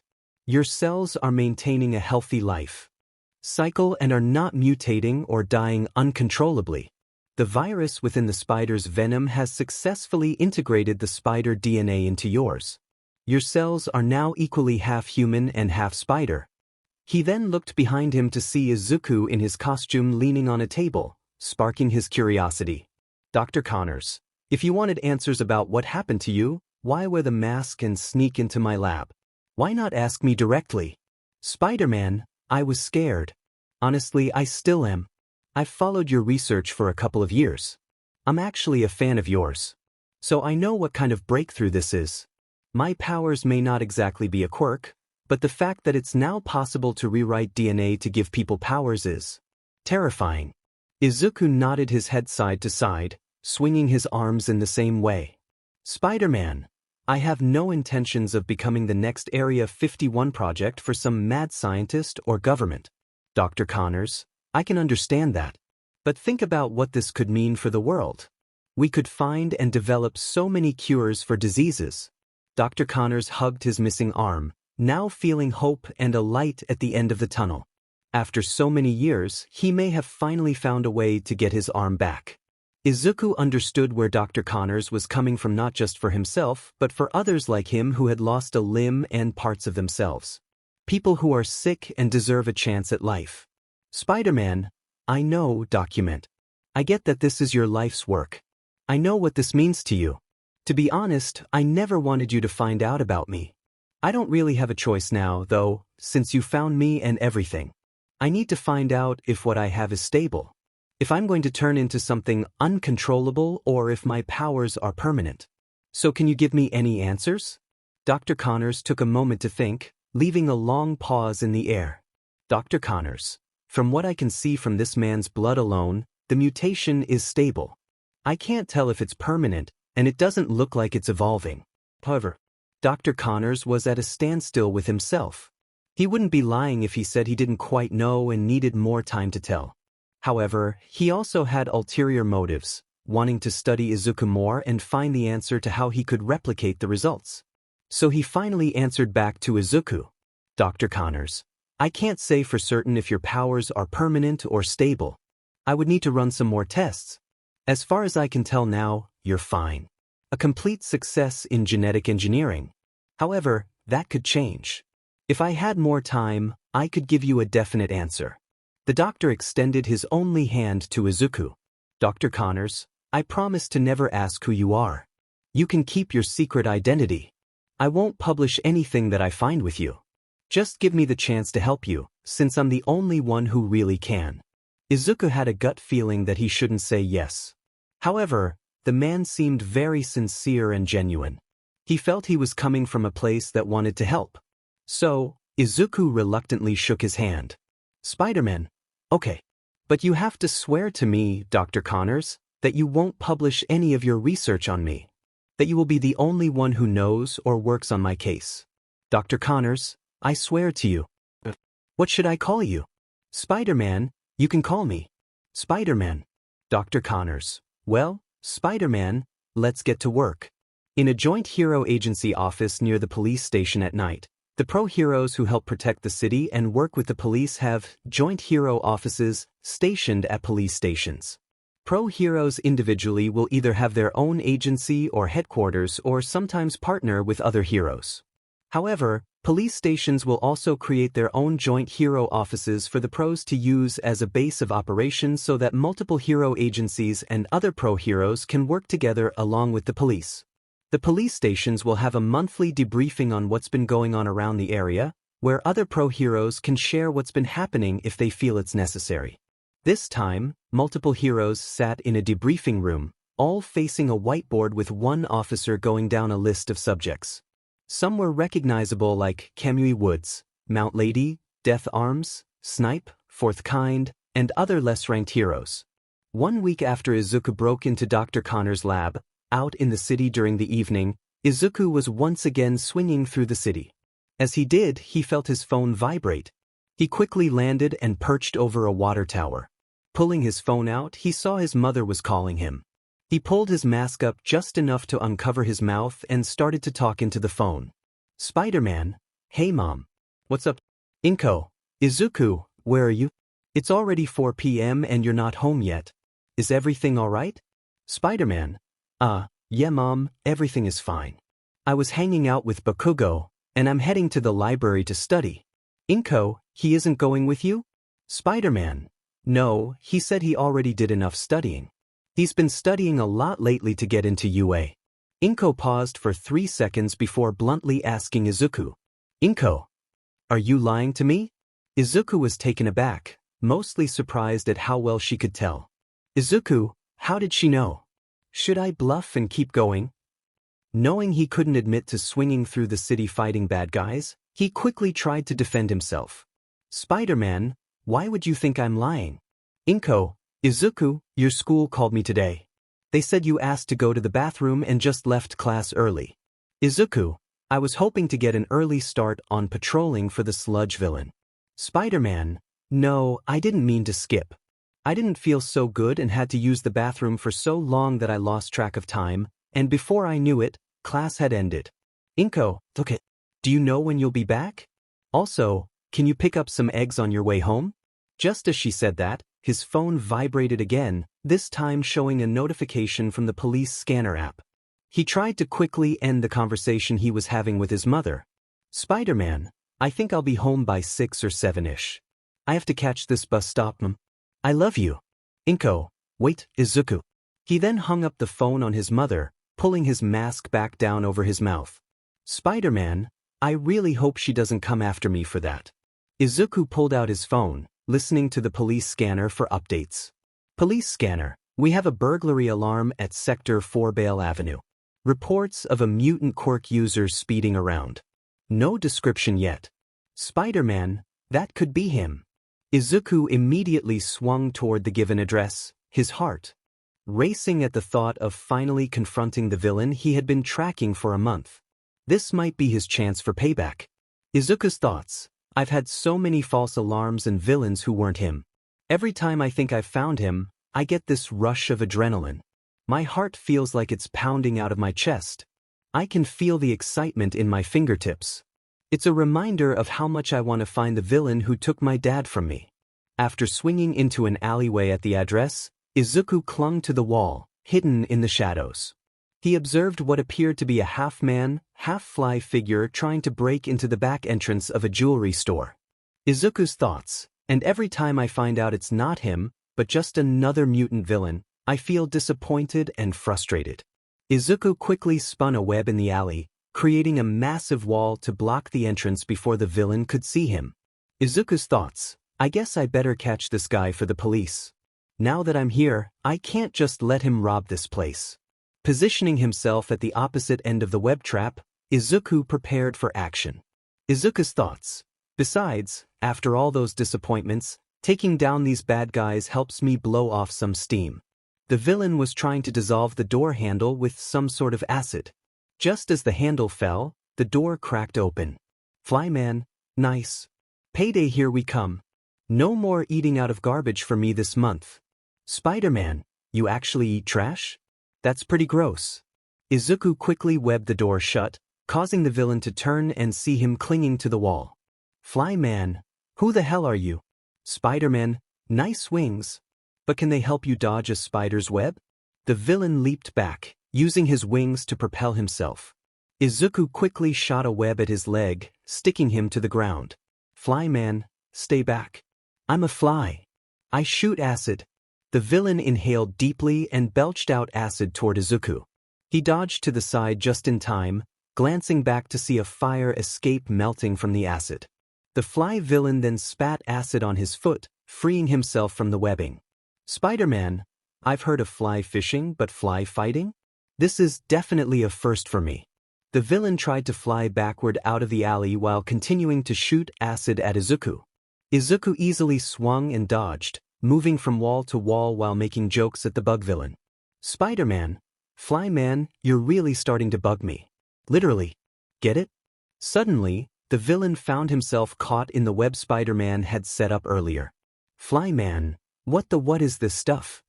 Spider-Man, you have like 1,000 eyes, and yet you didn't see that giant web right behind you. I guess I really am your worst matchup. The villain struggled to escape, ignoring Izuku's quips. Spider-Man, you get it? Because I'm a spider and you're a fly. Spiders are flies' natural predators. Flyman, I get it, alright. Let me go. The Flyman attempted to spit more acid at himself, but Izuku quickly webbed his mouth shut. Spider-Man, you know, I thought mosquitoes were the most annoying insects, but you're giving them a run for their money. Izuku began to tie the villain up in the web he had created, leaving a nice surprise for the police and pro-heroes. He then perched himself atop the web, ready to leave with one last remark. Spider-Man, you know, flies have very short lifespans. I guess that applies to your criminal career too.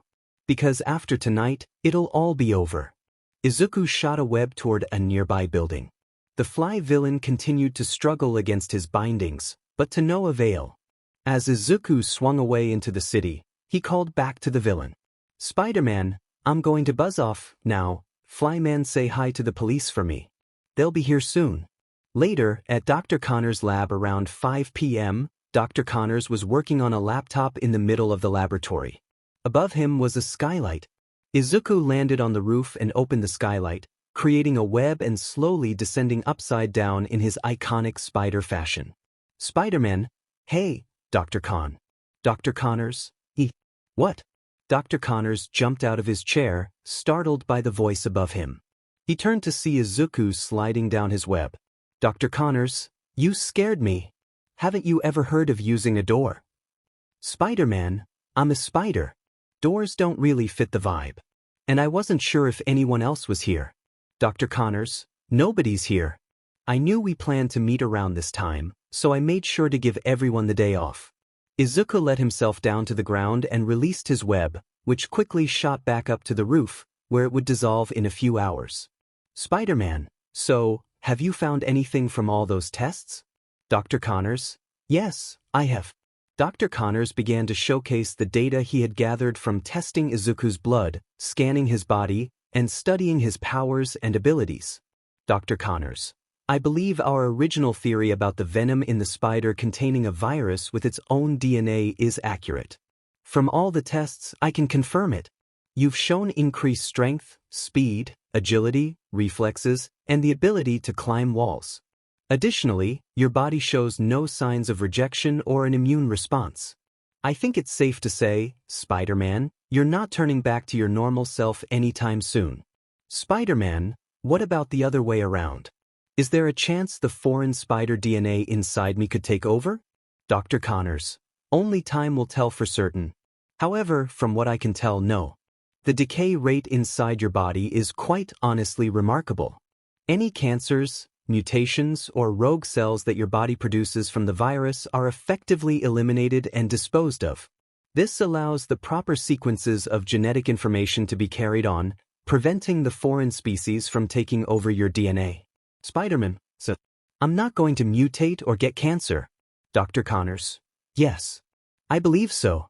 Izuku took a deep breath of fresh air, relieved that this concern was now addressed. Spider-Man, oh doc, thank goodness. I really couldn't pull off 8 arms and legs. Dr. Connors walked over to a machine that held multiple samples of blood, saliva, and other bodily fluids. Izuku followed him. Dr. Connors, and as promised, I won't use your blood or DNA to further my own research. Dr. Connors pressed a button, and a furnace inside the machine ignited, incinerating all the samples. He then pulled a flash drive from his computer and showed himself deleting all the files related to Izuku. Every lab value, case study, test, and note he had made about Izuku was erased. Dr. Connors, I have deleted all that data and information on you in your case. You have the only copy of data in your hand. He handed the flash drive to Izuku, who understood the significance of this gesture. He recognized how much Dr. Connors was sacrificing to help him stay safe, both aware of the implications of this research. Spider-Man, thank you. I know how much this means to you and how long you've dedicated your life to this. Dr. Connors wore a look of disappointment and sadness.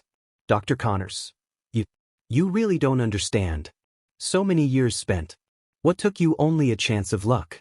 Izuku opened his mouth to respond, but Dr. Connors continued. Dr. Connors, I'm sorry. I didn't mean to sound rude. Dr. Connors took a moment to gather his thoughts. Dr. Connors, I'm not just doing this work to regain my arm. After I lost my arm in service to my country, it was hard to readjust to society and learn how to live my life with only half of myself. I couldn't work properly or perform surgeries like I used to. But I still had my wife, Betty Bowman. That was her name. Dr. Connors sat down in his chair, and Izuku felt it was right to let him share his story. Dr. Connors, she was the reason I started studying quirks and cross-species genetics. She was my foundation, my rock. After I returned from my last tour and lost my arm, she was there every step of the way. She went to rehab with me and supported us financially when I couldn't work. She was patient with me on those hard, frustrating days. I would have never recovered without her. But when I finally started to feel normal again, she developed a quirk degenerative disease. Her quirk, which allowed her to switch nerve sensations like pain and pleasure, was slowly deteriorating not just sensory nerves but all of them, including those controlling her breathing and heartbeat. And even her personality. Eventually, she wasn't even the same person anymore. After that, she passed. Izuku felt a wave of sadness for the doctor's loss. He began to understand just what giving up his secret meant to Dr. Connors. Dr. Connors. I tried desperately to find a cure. However, the issue with quirk diseases is that they are specific to the quirks themselves. It's like trying to cure cancer when you're the first doctor to discover it exists. I threw myself into my work, trying to find a cure. Before I knew it, she was gone. I lost the last moments with my wife while trying to save her. Spider-Man. Connors. I'm so sorry. I never knew. Dr. Connors. I'm not telling you all this to convince you to let me use your blood and data for my research. I'm sharing this because I'm not going to stop. Izuku was surprised to hear the determination in his voice. Dr. Connors, my work. It is all I have left to give to this world. If I can save, if I can help others like my wife, if I can help people like me who have lost something they can't get back, then I have an obligation and responsibility to do so. Izuku pondered this. Dr. Connors, I don't care if it takes me another 10 years or if I'm still trying without success at 90. I won't stop. Because I now know that you exist, Spider-Man. You're living proof that it could work, a successful transfer of a genetic trait. If I can just find out how, instead of spider powers, I could find a cure for all diseases. Izuku felt a resemblance to Dr. Connors. He reminded him of his own father, who always preached about the duty to help others. This made Izuku question himself. Was it right to stop Dr. Connors from using his research to help people? Izuku thought, do I really have the right to say he can't use his own research to help others? I'm just an accident. What happened to me was pure luck. This man has dedicated his whole life to healing and helping people. He has tried for years to replicate what took me just a chance of luck. He looked at the flash drive in his hand, contemplating. Izuku thought, I am living proof that cross-quirk and species genetics can work. I'm a stable living subject. If he can replicate what happened, he could cure any disease he wanted to, healing millions of people and saving so many lives. In the hands of a man like this, he could do more good than I ever could. Dr. Connors, with his head down in his chair, noticed Izuku approaching him. He looked up as Izuku handed him the flash drive, surprising the doctor. Dr. Connors, you giving it back? Spider-Man, you can use the data you collected from me to continue your research. All I ask is that you don't say it was from me. If you find a way to reverse engineer the process, just keep my name off of it. Claim it as your own work. Because it is. Your life's work. Dr. Connors, Spider-Man, thank you. I swear no one will know. Your secret is safe with me. And I promise that I will make this work. Izuku then shot a web up into the skylight, pulling on it to create tension. Don't thank me. Just put a bunch of doctors out of a job finally, Spider-Man said. Izuku swung up into the air and out of the skylight window, disappearing into the night as the doctor immediately got to work, holding his missing arm in anticipation. Betty. I'm so close, Dr. Connor murmured. Back at the Midoriya apartment, 8 p.m. Izuku walked toward his front door, taking off his web shooters and hiding them in his backpack. After making sure he was cleaned up, he stepped inside. Hey Mom, I'm home, he called out. As he entered the apartment, he froze upon seeing his mother sitting at the dining table with her hands clasped together, clearly waiting for him. Hello, Izuku Midoriya.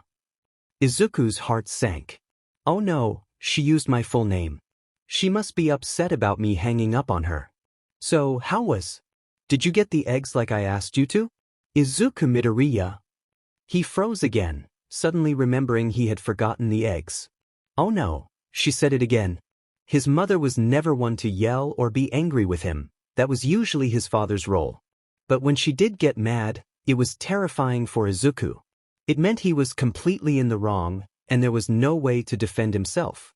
His first instinct was to escape. Oh shoot, I'm so sorry. I'll head over to the store right now and be back soon. You will not take another step. Izuku stood rigidly, not daring to turn around. Yes, ma'am. Sit down. We need to talk. He took a seat at the table across from her. The room was tense, and the silence felt deafening. Izuku began to sweat, unsure of what to say. However, his mother spoke first. I called Bakugo. He said you two never hung out today. So, mind telling me where you really were? Oh no. I should have expected this. Bakugo said. He wouldn't tell Mom about my powers, but he didn't say he would lie for me. What do I say now? I was at the police station. His mother's tone shifted to one of concern, but she was still furious at him for lying. Why did you go to the police station? Were you hurt at all? No. I'm fine. Nothing happened to me. Then why were you there? And why did you lie about it? I sigh. I hate having to lie to my mom. But I can't let her know. I was trying to see if the police had found out anything about Dad's killer. Izuku. They said they would call and update us if they found anything. Izuku stood up, placing his hands on the table, surprising himself with his outburst. And it's been a month since then. They haven't gotten any closer to catching the guy. Seeing the look on his mother's face made his heart heavy. He hated that his outburst had made her sad. That I'm sorry, Mom. I shouldn't have yelled or raised my voice at you. Thank you for apologizing. I do understand, Izuku. Inko clutched the tablecloth, remembering every dinner they shared as a family, every birthday, every holiday. I won't lie to you, son. It bothers me too. That the monster who took your father away, my husband, is still out there. She took a deep breath, holding back tears. But I can't let that consume me. We have to keep moving forward. Live our lives the best we can, in a way that honors your father's memory. Izuku was taken aback by her words. He wasn't angry or upset, even if he felt that way inside. How can we just move on? He's still out there. He's free to do whatever he wants and just gets away with it. How can you just? Inko looked at her son, not upset, but genuinely wanting to understand his feelings. Just what? Sai, I'm not saying that you don't care. I know you love him, but I don't know how to say it. Inko took her son's hands, knowing he meant no harm. I know what you mean, Izuku. I do care and love your father. Hisashi meant the world to both of us. But he wouldn't want us living with revenge in our hearts. It's like poison. It can take you over and turn us into something ugly. She stood up and walked over to Izuku, hugging him as he sat in his chair. We can't keep living in the past. If we do, we never take a step into tomorrow. And for me, that's you. I keep going on with my days, seeing so much of your father in you, and it always makes me proud. She leaned down to meet his gaze, still sitting. Which is why I can't let you skip school or leave early. You have such a bright future ahead of you. You still want to go to UA, right? To become a hero? Inko had never been as supportive of Izuku becoming a pro hero as his father had been. She wanted him to be safe, knowing that without a quirk, the likelihood of him getting hurt was high. Izuku understood this and decided it was time to lift a burden off her shoulders. Actually, I'm not going to UA. Finally giving up on being a pro hero. Oh, Izuku, what made you decide to make a change? In his mind, Izuku knew he had to commit to this vigilante path he had chosen. He could never let the world know that he had gained his powers from a mad science experiment. There was no way to explain how a quirkless boy suddenly had spider powers. Especially after I had already confronted other pro heroes and police officers. Izuku once again found himself caught between truth and lies. I want to see that Sludge villain pay so badly. But I'm quirkless. If I did find him, there would be nothing I could do to stop him. If I can't even do that, then I can't save people or fight other villains like him, Izuku confessed. He stood up from his chair, and as he towered over his mother, she wrapped her arms around him. Inko felt a mix of relief and sorrow at hearing her son give up on his dreams. Yet she believed he was better off finding a different way to help others. I know how difficult it is for you to say that. I really do. But I'm glad to hear you finally see that, she said, separating from him to cup his cheeks in her hands. I think this is a blessing in disguise. You are more than just a quirkless boy. You're incredibly smart and gifted in a different way. I think you would make a great inventor for the support department at UA. I know it's not the hero course you wanted, but it's still UA. Izuku considered her words, realizing he could envision a future where he built and invented things for heroes, especially after creating his web shooters from scrap materials. I think you're right, Mom. I'll start putting my application in for the support department when it opens up. They embraced one last time, but Inko then stepped back, her voice turning stern. Also, if you ever think about hanging up the phone on your mother again, I swear not even All Might would stop me from giving you a good talking to. Izuku quickly responded, understanding the message loud and clear. Yes, ma'am. After more conversation and dinner, Inko went to bed, and Izuku retreated to his room. He took out his Spider-Man costume, holding it thoughtfully. I may be giving up on being a pro hero, but I haven't given up on catching my dad's killer. He's still out there. I won't forgive him. And I won't stop until I find him. And bring him to justice. Outside a coffee shop library in the middle of the city, at 8 p.m., Izuku sat at a table surrounded by multiple books and study materials. Across from him was his friend Bakugo. They had agreed to meet and study together. After finishing his coffee, Izuku stood up, stretching his arms to relieve the stiffness from sitting too long. I'm going to grab another coffee. Do you want anything, Kaken? He asked. Bakugo continued to take notes but replied, Nah, I'm good. I don't drink that stuff. It's not great for us at our age. Izuku rolled his eyes and walked toward the barista. Suit yourself. Bakugo looked up, a teasing glint in his eyes. Isn't that like your third cup this past hour? Isn't that a little much? Well, I need it to stay awake right now, Izuku replied, ordering another coffee before returning to the table. Bakugo raised an eyebrow. What are you so tired from? He paused, realizing the answer. Oh wait, don't tell me. You're having late nights with your little Spider-Man hobby. Izuku shushed him, a hint of embarrassment creeping in. Shoo, keep it down. And it's Spider-Man. You're the one who gave me the name. Relax. It's just us here, and that barista is busy making coffee and chatting with her friends, Bakugo said, shrugging. I didn't think when I gave you that name it would lead to you going out as a vigilante trying to get yourself hurt. It was only supposed to be a silly stage name. Izuku remembered that night and what had happened afterward. He quickly shook his head, trying to focus on studying instead of dwelling on the past. Bakugo noticed his change in demeanor and turned his gaze away, feeling a pang of sympathy. Look, can we drop it? I really need to finish studying this chapter. I need to prepare for the support course entrance exam, Izuku said. Bakugo sighed. Deku, I know why you're doing this. If it were someone I cared about, I would probably feel the same way. Bakugo understood.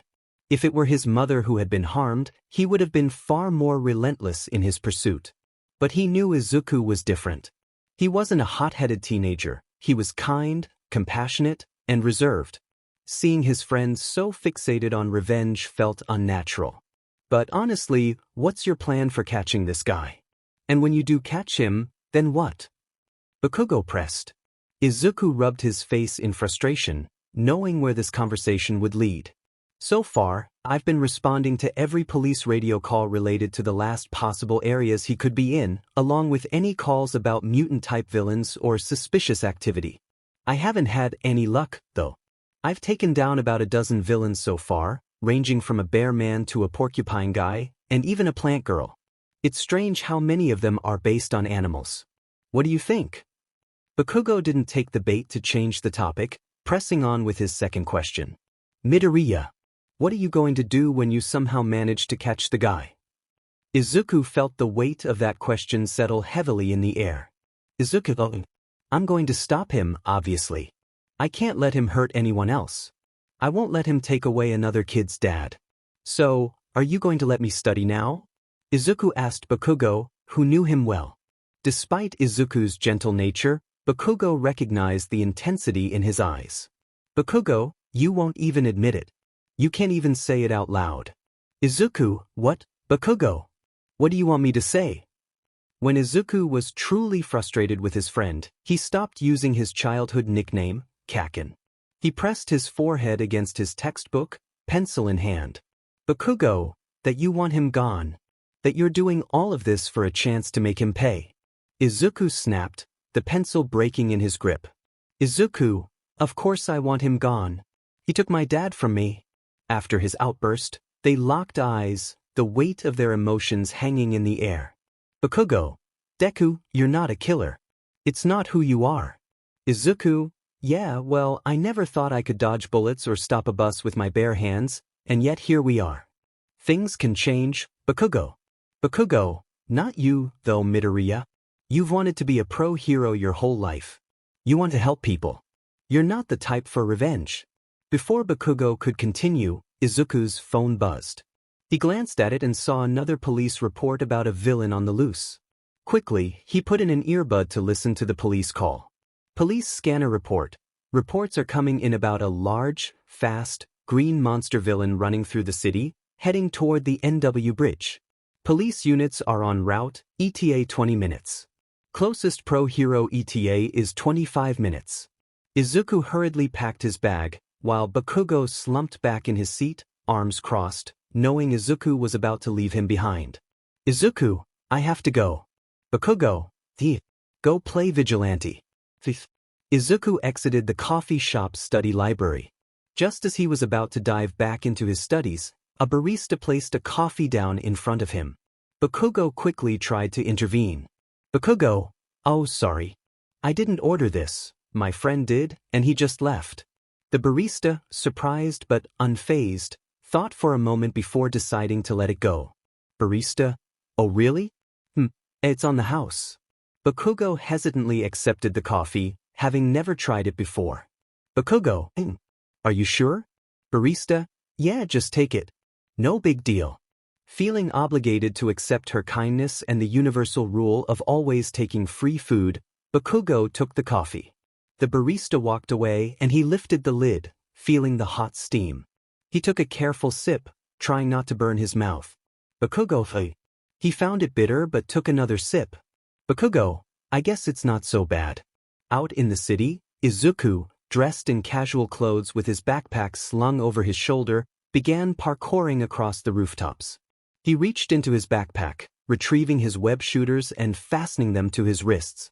With a powerful leap, he swung higher and higher until he landed on top of a building.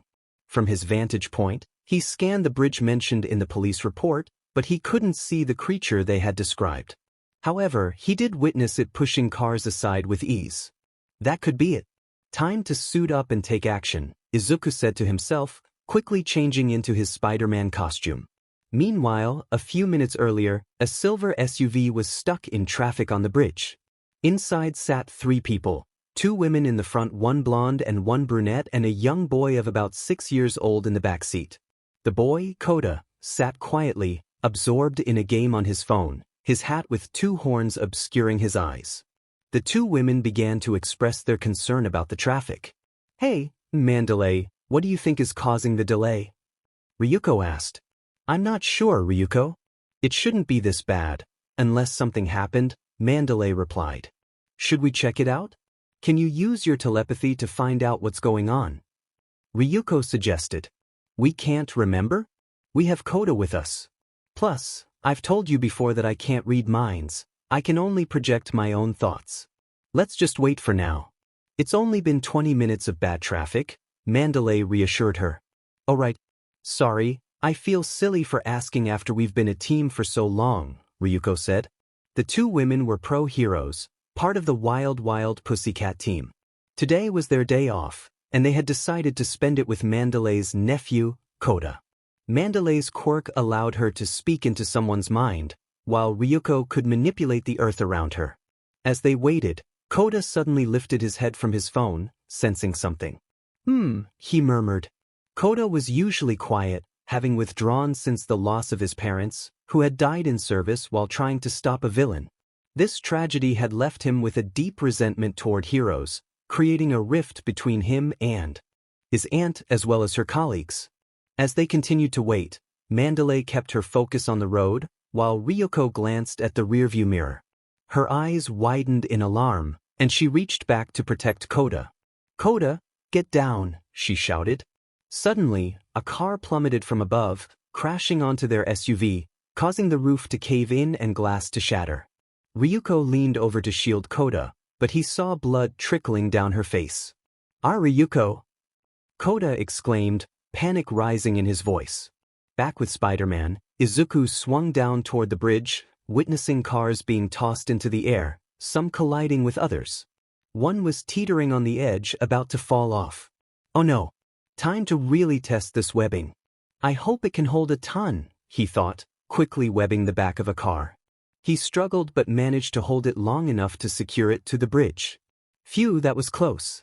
Don't want to do that again, he muttered, finally catching sight of the monster causing the chaos, a large lizard-like creature in a lab coat. The lizard continued to hurl cars aside, sending them over the bridge. Come on, lizard. Shouldn't you be terrorizing swamps instead of a bridge?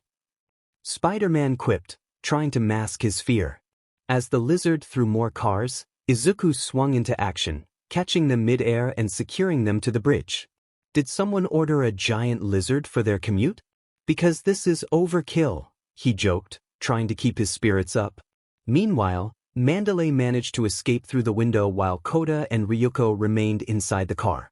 She attempted to open the back door, but it was locked. Frantically, she called out to her nephew. Koda, can you open your door or unbuckle your seatbelt? She urged. Koda struggled but couldn't get his door open. It was pinned against a cement pillar, and his seatbelt was stuck. I can't. It won't release, he grunted. Mandalay then opened the door where Ryuko was sitting, finding her unconscious with blood on her head. She pressed her hands to Ryuko's wound, trying to stop the bleeding. Ryuko, wake up. I need you to use your quirk and move this car. Ryuko, wake up, she pleaded, but there was no response. Desperate, she pulled Ryuko out of the car and leaned her against a pillar, then rushed back to help Koda. Just then, the lizard monster crawled beneath the car and lifted it into the air. Koda screamed in terror, and Mandalay's heart raced as she shouted his name. Koda, she cried out. Mandalay, he screamed back. Incoming! Spider-Man shouted as he swung in, delivering a powerful blow to the lizard, knocking it down. However, the car was already airborne. Izuku quickly webbed it, pulling it back and securing it to the bridge, preventing it from falling into the river. Mandalay peered over the edge, relieved to see her car hanging and many others saved from disaster. With a determined expression, Izuku prepared for a fight, cracking jokes to mask his own fear. Now seeing the monster up close, Izuku realized it was twice his height and 3 times his size, with sharp teeth and claws. Spider-Man, so, are you here to audition for a monster movie?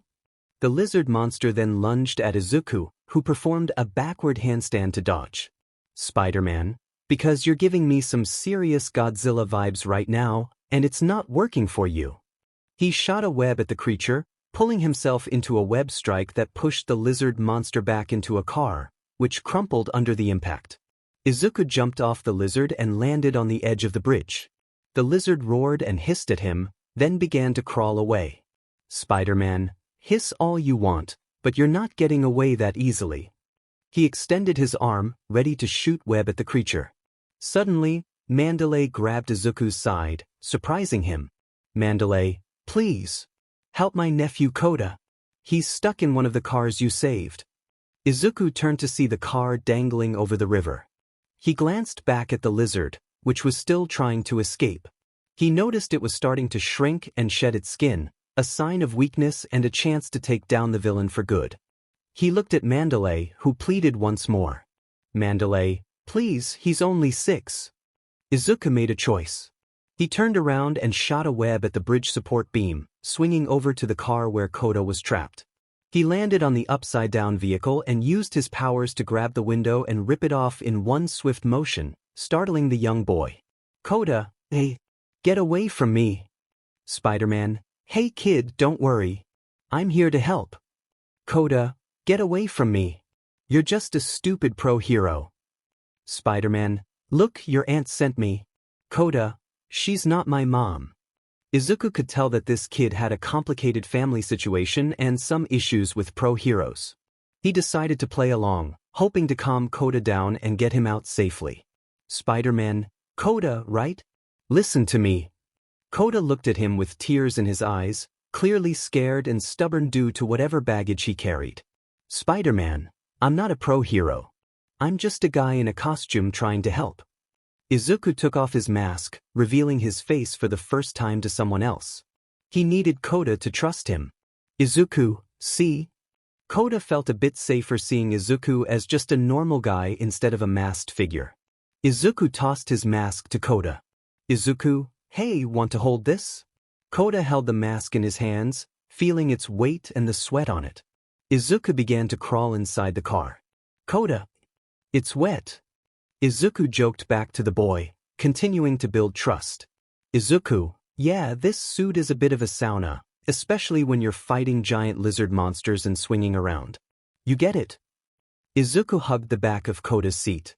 Izuku, does the seatbelt work? Koda, no, it's broken. Izuku, that's okay. I'm going to get you out of your seatbelt and carry you to safety. Who's waiting for you up there? Koda, my aunt. And her friend. Izuku, well, I'm sure they can't wait to see you, Koda. He grabbed onto Koda and the seatbelt, ready to rip it off with his bare hands. Izuku, okay, on the count of 3, I'm going to get your seatbelt off, alright? I have you. I'm not going to let you go. Koda took deep breaths, preparing himself. Koda, okay, don't drop me. Izuku, I promise I won't drop you. He began to count down, with Koda getting ready to grab onto him when he turned around. Izuku, 1, 2, 3. He ripped the seatbelt off Koda. After freeing him, Izuku turned Koda around and smiled, trying to reassure him. Izuku, see? That wasn't so bad. You're doing great, Koda. Unbeknownst to both of them, the car was leaking gasoline, and the battery was still live. Izuku, we're almost home. Suddenly, Izuku's spider sense went off, and the car caught fire. The flames quickly caused the web line to snap, making the car begin to fall again. Koda, it. Izuku quickly shot a web back at the bridge, pulling himself out of the car while holding onto the back bumper. Koda dropped onto the middle console of the front seat, with the front window gone. If he had fallen just a few inches away, he could have fallen right through the car. Koda, you said you wouldn't drop me. Koda shouted at Izuku, who quickly responded. Izuku, Koda, climb. Now. Koda was too scared, surrounded by flames and feeling the heat against his skin. Koda, I can't. He cried. I can't do it. Izuku tried to encourage him. Izuku, yes you can. One hand in front of the other. Come on. Koda stayed silent, eyes closed, terrified of losing his life. He saw flashes of his life, memories of his parents. The happy ones were overshadowed by the memory of their funeral, freezing him in fear. He thought he was going to die just like they did, leaving his aunt behind. Tears filled his eyes as he spoke. Koda, I'm gonna die. Just like my mom and dad. Izuku felt panic rising. He didn't know what to say. He couldn't drop the car and web him fast enough, and he couldn't reach in and grab him in time. He had to get Koda to climb so he could reach him. Suddenly an idea struck him. Spider-Man, Koda, put the mask on. Koda looked at him, confused and tear-streaked. Spider-Man, trust me, it's like a power enhancer. It makes you physically stronger. He put on the mask, which felt a bit oversized for his head. Yet, he felt a surge of strength, though it was really just adrenaline coursing through him. He began to climb, with Izuku cheering him on. That's it. Almost there, buddy. You're doing great. Spider-Man encouraged. Koda was nearly at Izuku, who was in the back seat of an SUV, needing to reach the trunk. Come on, Koda. You're almost there. Just a little faster. Spider-Man urged. Izuku struggled to hold onto the car as it began to lose pieces. The bumper he clung to started to detach, causing the vehicle to JRK and making Koda slip back down, losing precious progress. I can't do it. I'm going to die just like them. Koda cried out. Izuku was determined to save him, using every ounce of strength to hold on. He knew he could save Koda, he just needed to reach him. He tried to connect with the boy, drawing from his own experiences. I lost someone too. I lost my dad. I know it's not fair and it's hard, but you have to keep pushing on. You have people waiting for you. So get back up and keep climbing. Izuku shouted. Koda looked up at Izuku, seeing him desperately hanging on. With renewed determination, he grabbed onto the seat in front of him and started to climb again. He was so close, Just a few more inches to reach Izuku. That's it, Kota. Come on. You can do it. Spider-Man encouraged. Just as Kota reached out, the car's bumper broke off. Izuku watched in slow motion as the car, now on fire, began to fall. Kota had just made it to the back window. No! Spider-Man yelled. Kota screamed as he fell, but Izuku quickly shot a web to catch him just in time. He sighed in relief, grateful to have saved Kota. He began to pull him up, allowing him to rest against him. Are you okay? Izuku asked. Why, I'm okay, Kota replied. That's great to hear, Kota. Could you put my mask back on for me? Izuku requested. Yeah. Okay. Kota carefully placed the mask back on Izuku's head. Thank you, Izuku said. Why do you wear a mask? Kota asked. Well. Izuku hesitated. He felt he couldn't share the truth with the child. Kota's gaze reminded him of his younger self, looking up to All Might. It felt wrong to explain that he wore it to avoid trouble for being a vigilante. Instead, he gave an answer he hoped a true hero would say. I don't like the spotlight. I keep to myself because I do what I do because it's right. Not for fame or glory. The adrenaline is enough reward for me. Izuku began to pull both of them up from the bridge, with Kota continuing to ask questions that stirred nostalgic curiosity in Izuku. Why did you save me? Kota asked. Because I could. If I have a chance to help, then I should, Spider-Man replied. Mandalay was anxiously waiting for Izuku atop the bridge. As soon as he managed to get both himself and Kota over the ledge, she rushed forward and embraced her nephew. Kota, oh my God. Thank goodness. Are you okay? She exclaimed, running her hands through his hair and checking for any injuries. Oh, you're okay. You're okay, she said, tears of relief in her eyes. Behind them, Ryuko lay unconscious, a piece of cloth wrapped around her head to stop the bleeding. Mandalay turned to Izuku, who watched the display of relief and affection, feeling a sense of pride in his actions. Who are you? I've never seen a pro like you before, Mandalay asked, unfamiliar with him. Before Izuku could respond, Kota spoke up. He's Spider-Man, and he's a hero. Those words struck a chord with Izuku. It was the first time anyone had ever called him a hero, something he had longed for since he was Kota's age. He nodded at Kota, bidding him farewell. Kid said it best. I'm Spider-Man. With that, Izuku jumped off the bridge and swung into the night, making his way home. Mandalay watched as he effortlessly soared through the air, while Kota gazed at his new hero disappearing into the darkness. Back in his apartment, Izuku sat on the floor of his bedroom, mask off, holding it in his hands as memories flooded back. He recalled his mother's words. He never doubted the man you would grow into. He knew you were meant for great things. You won't disappoint him. Then he remembered Bakugo's voice. You're not a killer. You've wanted to be a pro hero your whole life. You want to help people. You're not the type for revenge. Finally, he heard his father's voice. All you need to be a hero is the desire to do what is right, the dedication to become better, and the hope that things will get better. That's what a real hero is. Izuku stood up and looked out at the city, finally realizing the man his father wanted him to be the hero he always wanted to be. Tonight, for the first time, he saved someone. Until now, he had only been catching bad guys in his quest for revenge. But for the first time, he experienced what it was like to save a life. To honor his dad, he knew he needed to be a hero who saves people too. He then recalled one last memory of his father speaking to him, a lesson that would forever shape who he was. Remember, son, with great power comes great responsibility. Remember that, Izuku. Remember that. She waved hello to an older woman who was one of the store owners. Hey, Miss Chong, the woman greeted. Oh, hello dear. How's your morning going? Ms. Chong replied. Oh, it's going. It'll be better once I get some breakfast. Would you like a breakfast burrito? We just started selling them. The woman laughed and joked with her boss. I mean a real breakfast. I'll order some from 2 stores down and pick it up in a bit. Not that 5-minute microwave frozen breakfast you guys sell. Oh, you're so picky. That's why you can't find a man, Ms. Chong teased. The woman gasped playfully, not offended at all, as this was their relationship. She then went into the back of the storeroom to drop off her things and get ready for work. As she headed into the bathroom and opened the door, she suddenly froze in fear, her eyes wide and mouth agape. "Oh no," she whispered. In front of her was the Sludge villain, trapping Mr. Chang inside his slimy body. The man desperately tried to claw at his mouth to breathe but couldn't.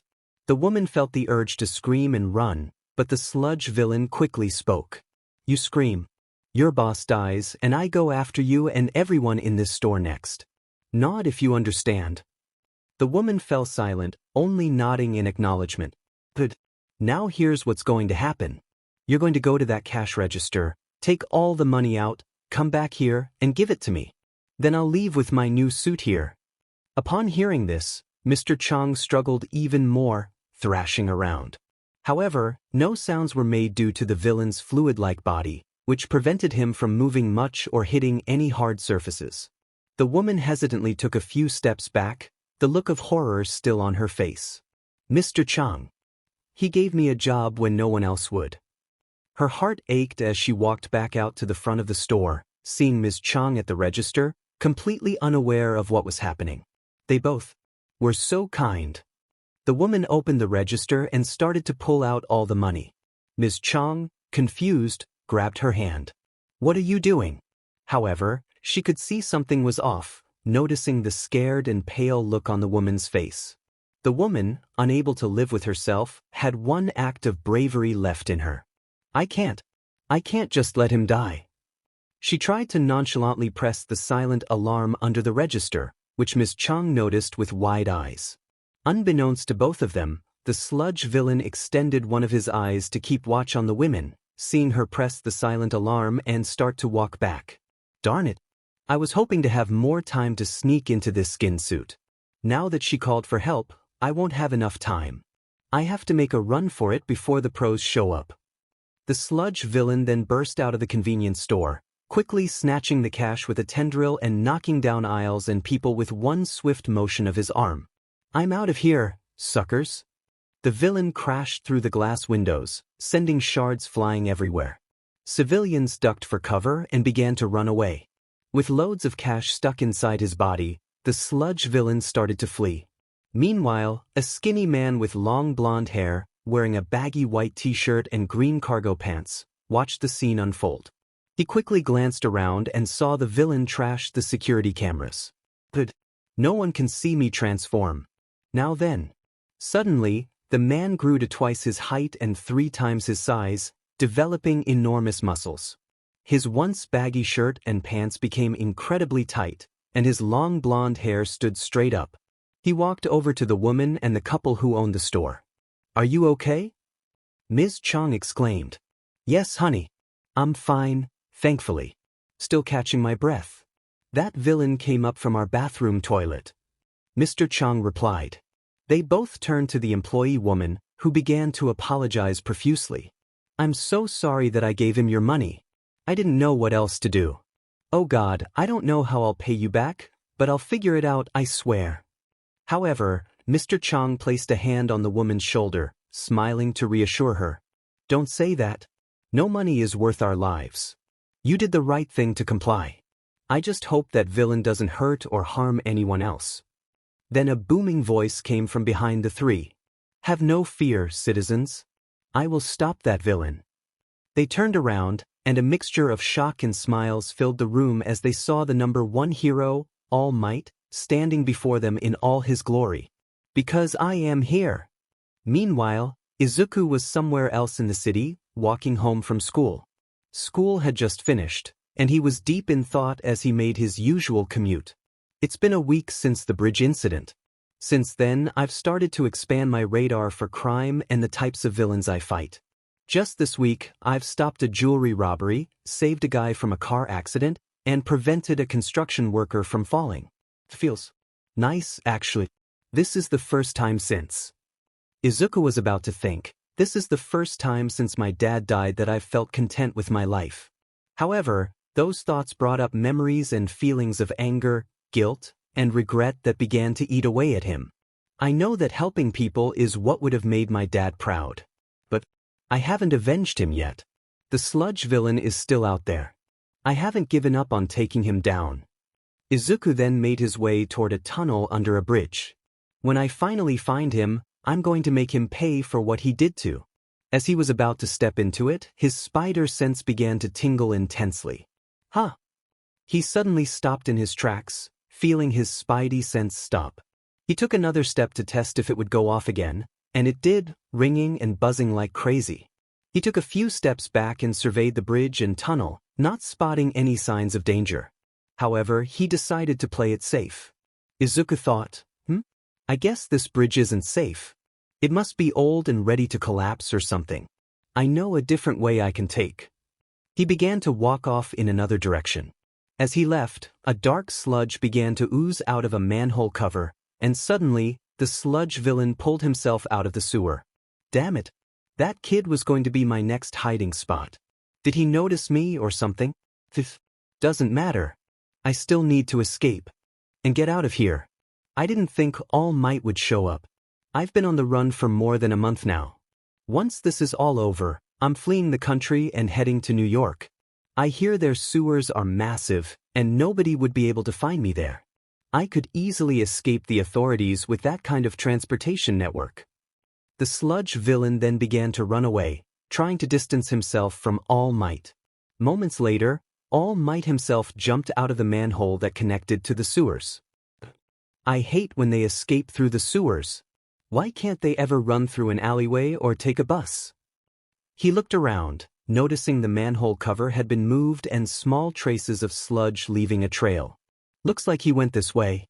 Tally-ho! All Might then started to run, but as he did, a small trace of blood dripped from his lip.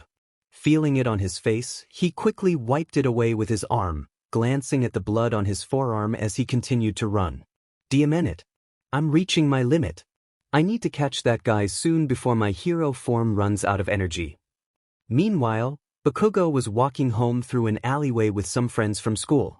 They were chatting about typical schoolboy topics, the latest manga release, which girls were the cutest, and which teachers they liked or disliked. However, Bakugo was lost in his thoughts, similar to Izuku before.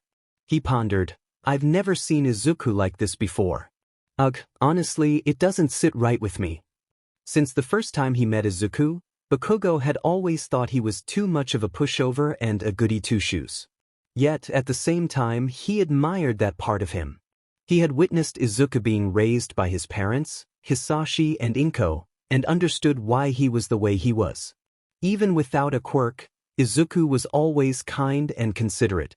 Hisashi was the first person to make Bakugo realize that actions define someone as a hero, not just their birthright. This resonated with Bakugo because it was the first time in his life he felt pride for something he achieved himself, rather than something handed to him through a genetic lottery that granted him an impressive quirk. Bakugo wanted to be an amazing hero like Izuku, so he decided to try to be kind to him and prove himself worthy of the same praise he once received. He thought, seeing Izuku filled with so much hate and anger, talking about revenge. It's like looking in a mirror.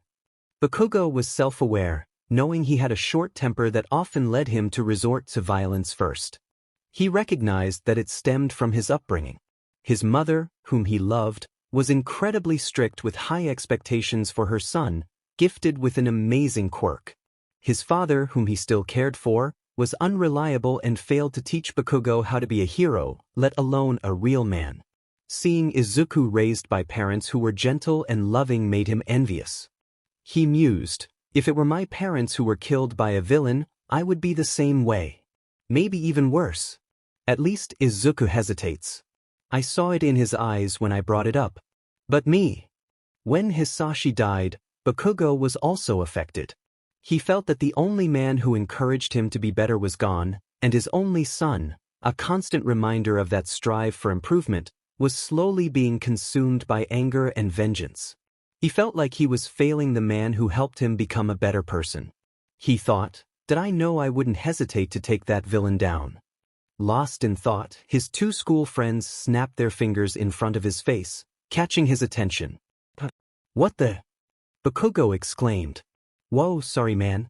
Didn't mean to startle you, one friend said. We were calling out to you, and you didn't answer. Is everything okay? The other asked. Oh yeah. Just thinking about UA stuff, Bakugo replied. Relax, Bakugo. If anyone from our school is going to make it, it's you. You're smart, athletic, and have a ridiculously powerful quirk, one friend reassured him. Wait, isn't Midoriya going too? The other asked. Nah, he dropped out of the hero course. Heard about it in math. I guess his dad dying finally brought him back to reality. They froze mid-sentence, remembering Bakugo was right there. When they looked up, they saw the exact reaction they expected. A furious expression and a hand poised to create mini explosions, showcasing his quirk. You losers are really so low that you can't even leave the guy alone after losing his parent. Bakugo shouted. Both students backed off, trying to remedy the situation. Sorry, Bakugo, hee. How about we hit the arcade after this? I know a guy who can get us some snacks and a spot nearby to hang out, one suggested. Bakugo, however, grew even more furious, slamming his fists together and creating another small controlled explosion. Idiot! I'm trying to get into UA. I can't be doing that stuff. It'll be on my permanent record. Plus, it's terrible for you. The two students' expressions shifted from mild discomfort to wide-eyed terror. Bakugo, confused and thinking he might have overreacted, noticed a shadow looming over the three of them. He turned to look back, and was also surprised to see who he had run into. Sludge villain, you have a pretty neat quirk, kid. Mind if I borrow it?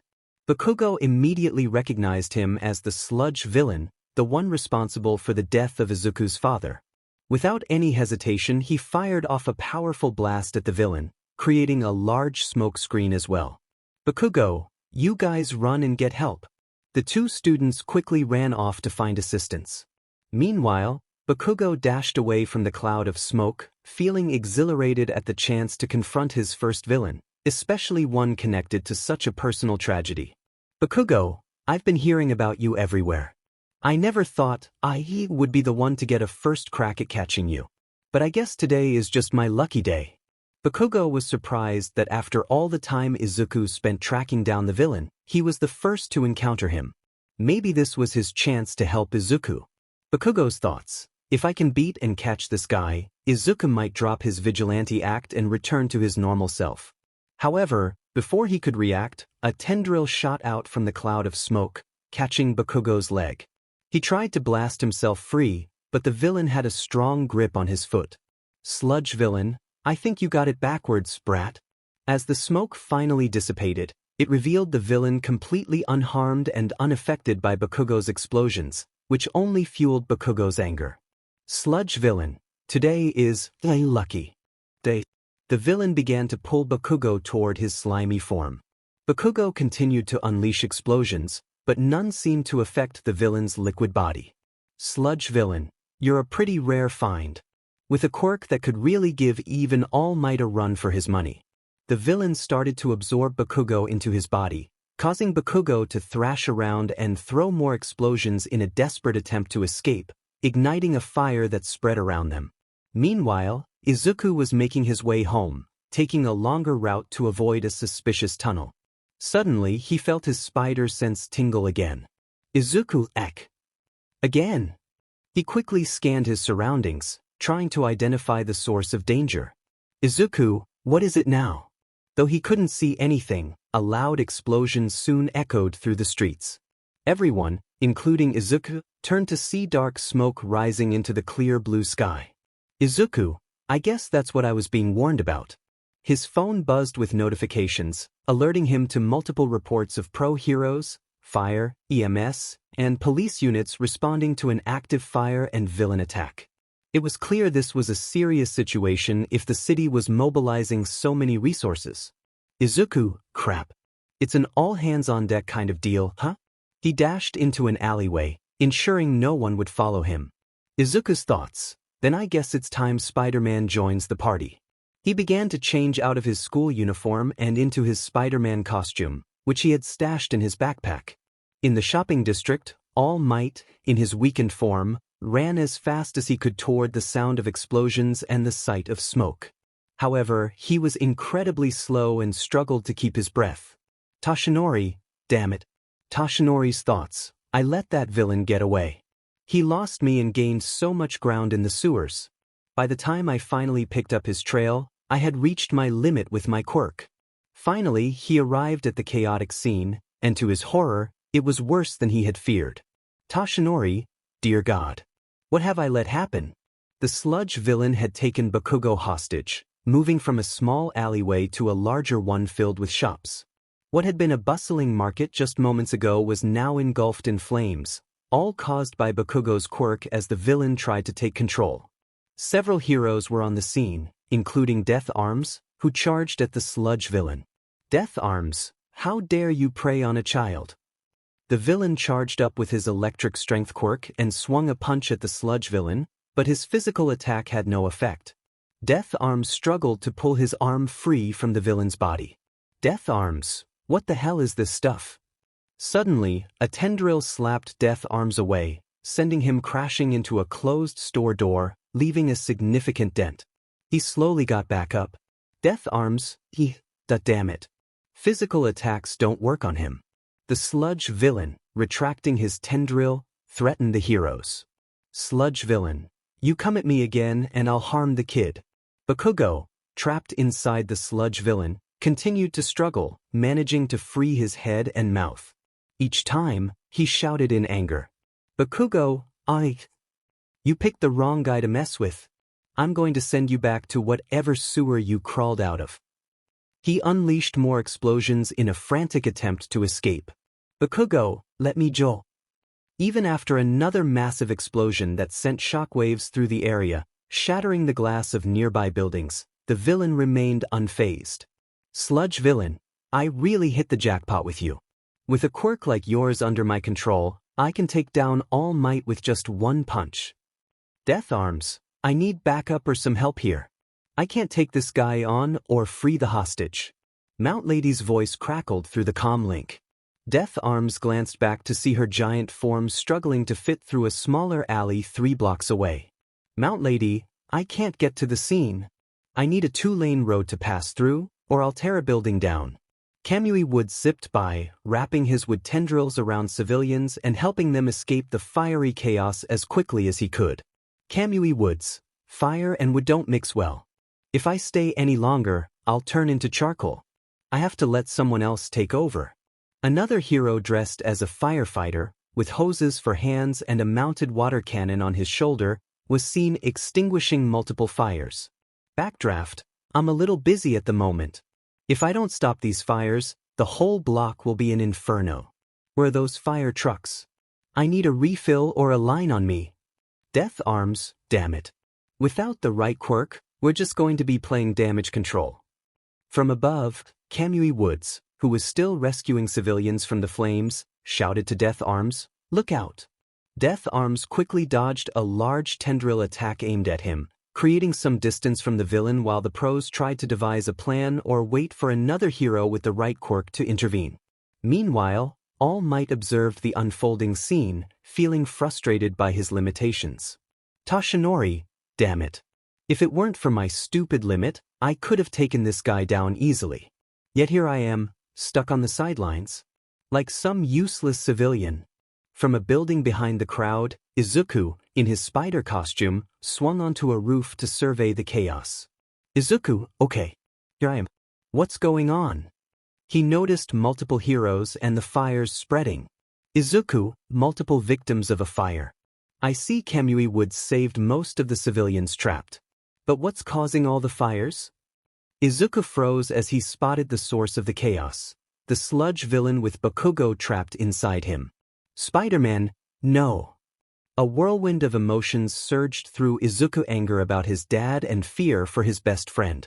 Spider-Man, he's going to hurt Kaken. As he watched the scene unfold, he saw Bakugo desperately trying to escape.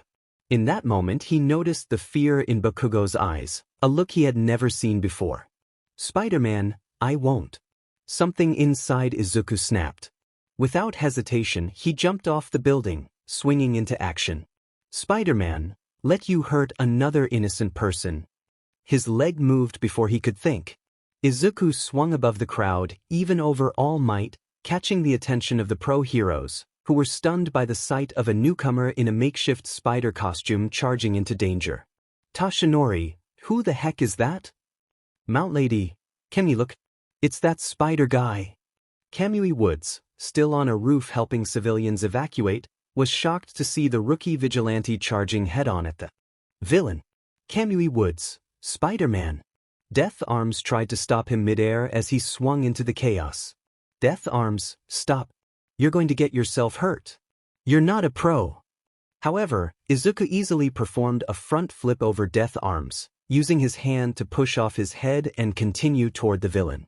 Spider-Man. Sorry, Death Arms. I've got a job to do.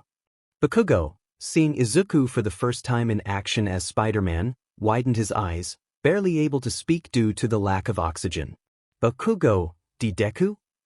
Izuku had been preparing for this moment since he first became Spider-Man, thinking of various ways to defeat the Sludge villain. Sludge villain, you're toast.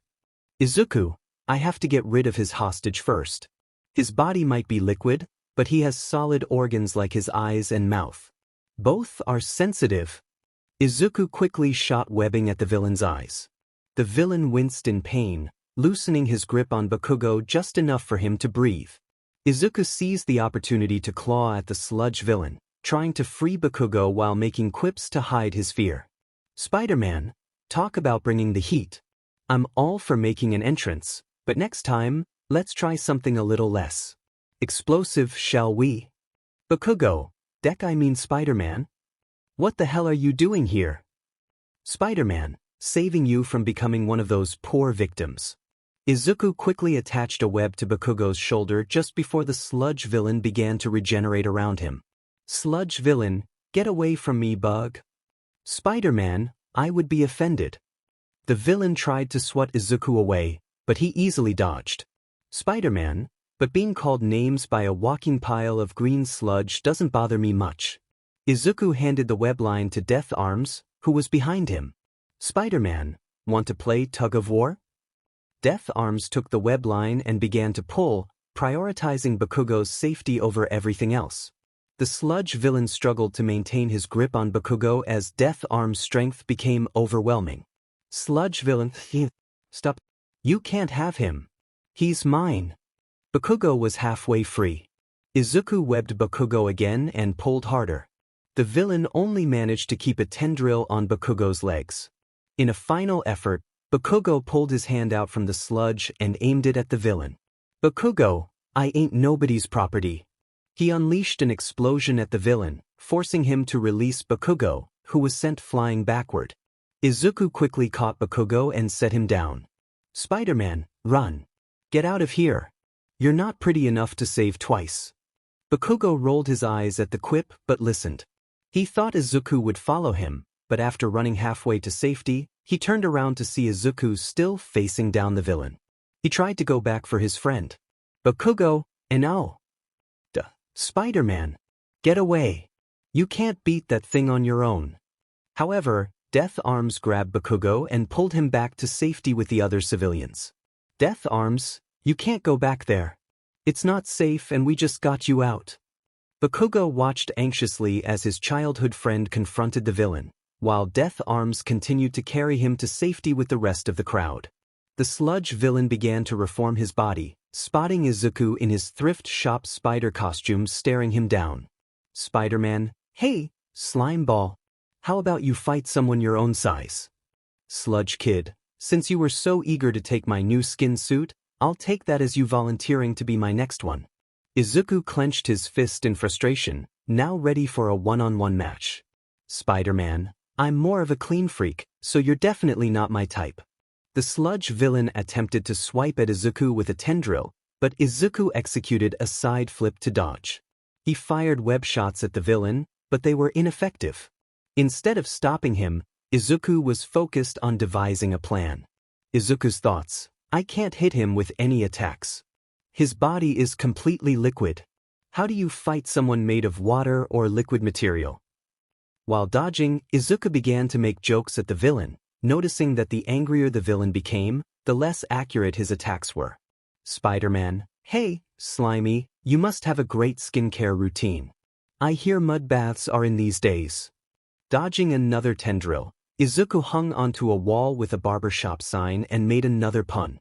Spider-Man, do you ever have a bad hair day, or is every day a bad hair day for you? Once again, Izuku dodged an attack, this time webbing a trash can and hurling it at the villain, briefly stunning him as the trash stuck to his sludge body. Spider-Man, I've fought trash before, but you take it to a whole new level. The villain grew increasingly infuriated, launching multiple tendril attacks at the spider-themed vigilante, each one missing as Izuku performed acrobatic dodges and web zips. Sludge villain, do you ever shut up? Spider-Man, whoa. Talk about being a stick in the mud. Oh wait, that's all you are. The other pro-heroes watched and analyzed the situation. Kamui Woods, he's much more agile than when we last fought. It seems he's copied my fighting style, using agility to dodge and webs for long-distance attacks. If only I could help, but it's too hot down there. I would burn alive. Mount Lady, he isn't just cracking jokes for fun. He's distracting the villain, making his attacks less accurate. Who is this guy? Death Arms, while watching, punched a falling debris from a burning building that nearly hit a civilian. He quickly began escorting her out of the fire. Death Arms, I still have my hands full with crowd control and saving other fire victims. I can't believe we're forced to let a newbie take that monster on alone. Where's All Might? He was fighting this thing earlier. All Might, in his weakened form, continued to observe everything unfold, impressed by the spider vigilante. Toshinori's thoughts. Is what Death Arms said true? Is this guy not a pro-hero but just some guy in a costume? Even without proper training, he's extremely agile and strong, able to keep up and dodge the villain's multiple attacks and the fires around him. Just who is this kid? Amidst all this, Izuku finally formulated a plan. Izuku's thoughts. I got it. His body is liquid, which means it has similar properties. Because of the laws of surface tension and water physics, he can be absorbed by absorbent materials like sponges and clothes. If I throw my web cartridges into him and get them to overheat, the pressurized gas will explode and expand the web fluid inside, sking him up and slowing him down enough to catch him. But dodging, Izuku was finally hit by a tendril attack while performing a backflip over a DLVI truck, knocking him into a wall where he stuck.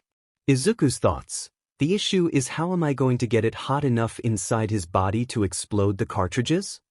Izuku dodged another tendril attack and shot webbing at the villain's eye, making him wince in pain. Sludge villain, gee, will you stop doing that? Izuku's thoughts. I guess I'll just keep doing what I've been doing, pissing him off so much he loses his sense of reason. Spider-Man. So how did a guy like you get a quirk like a sludge body? Did your mother have a fling with a literal trash can? Or did your dad stick his hand in a garbage disposal? Sludge villain. That's it. You're done for. Izuku's thoughts. I guess that did it. Izuku then shot himself into the window of a burning building, with the sludge villain following from below, trying to take the stairs to chase after him.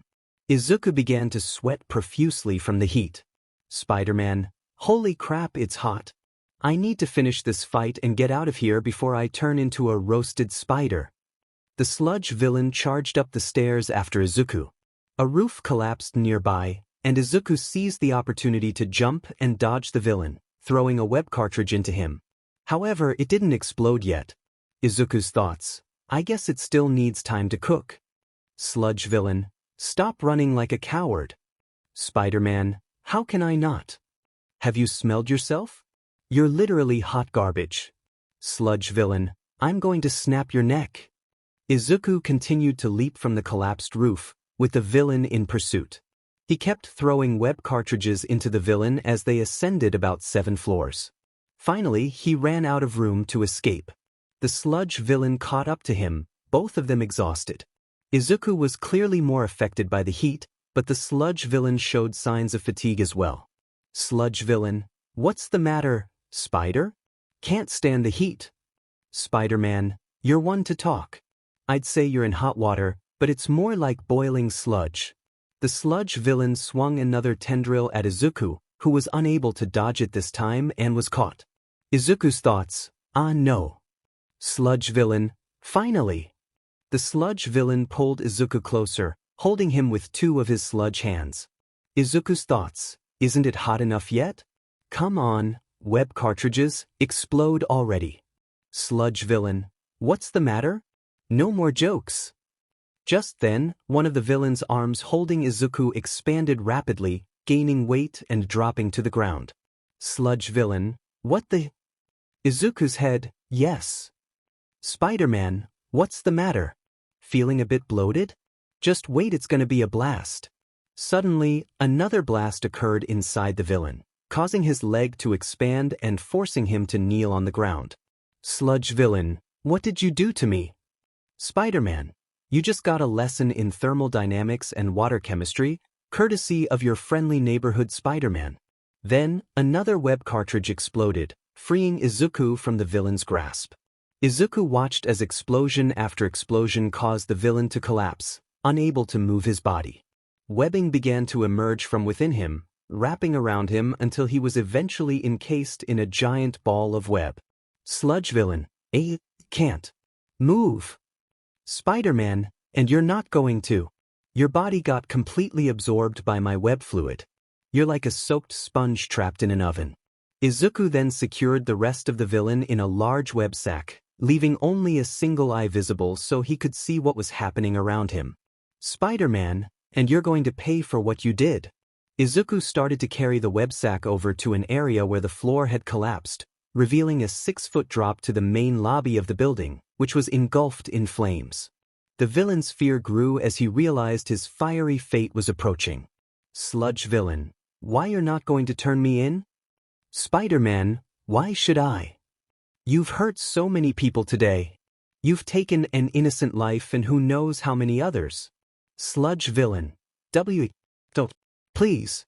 Spider-Man, save it. Izuku's stern command made it clear that any further pleas would only hasten his fate.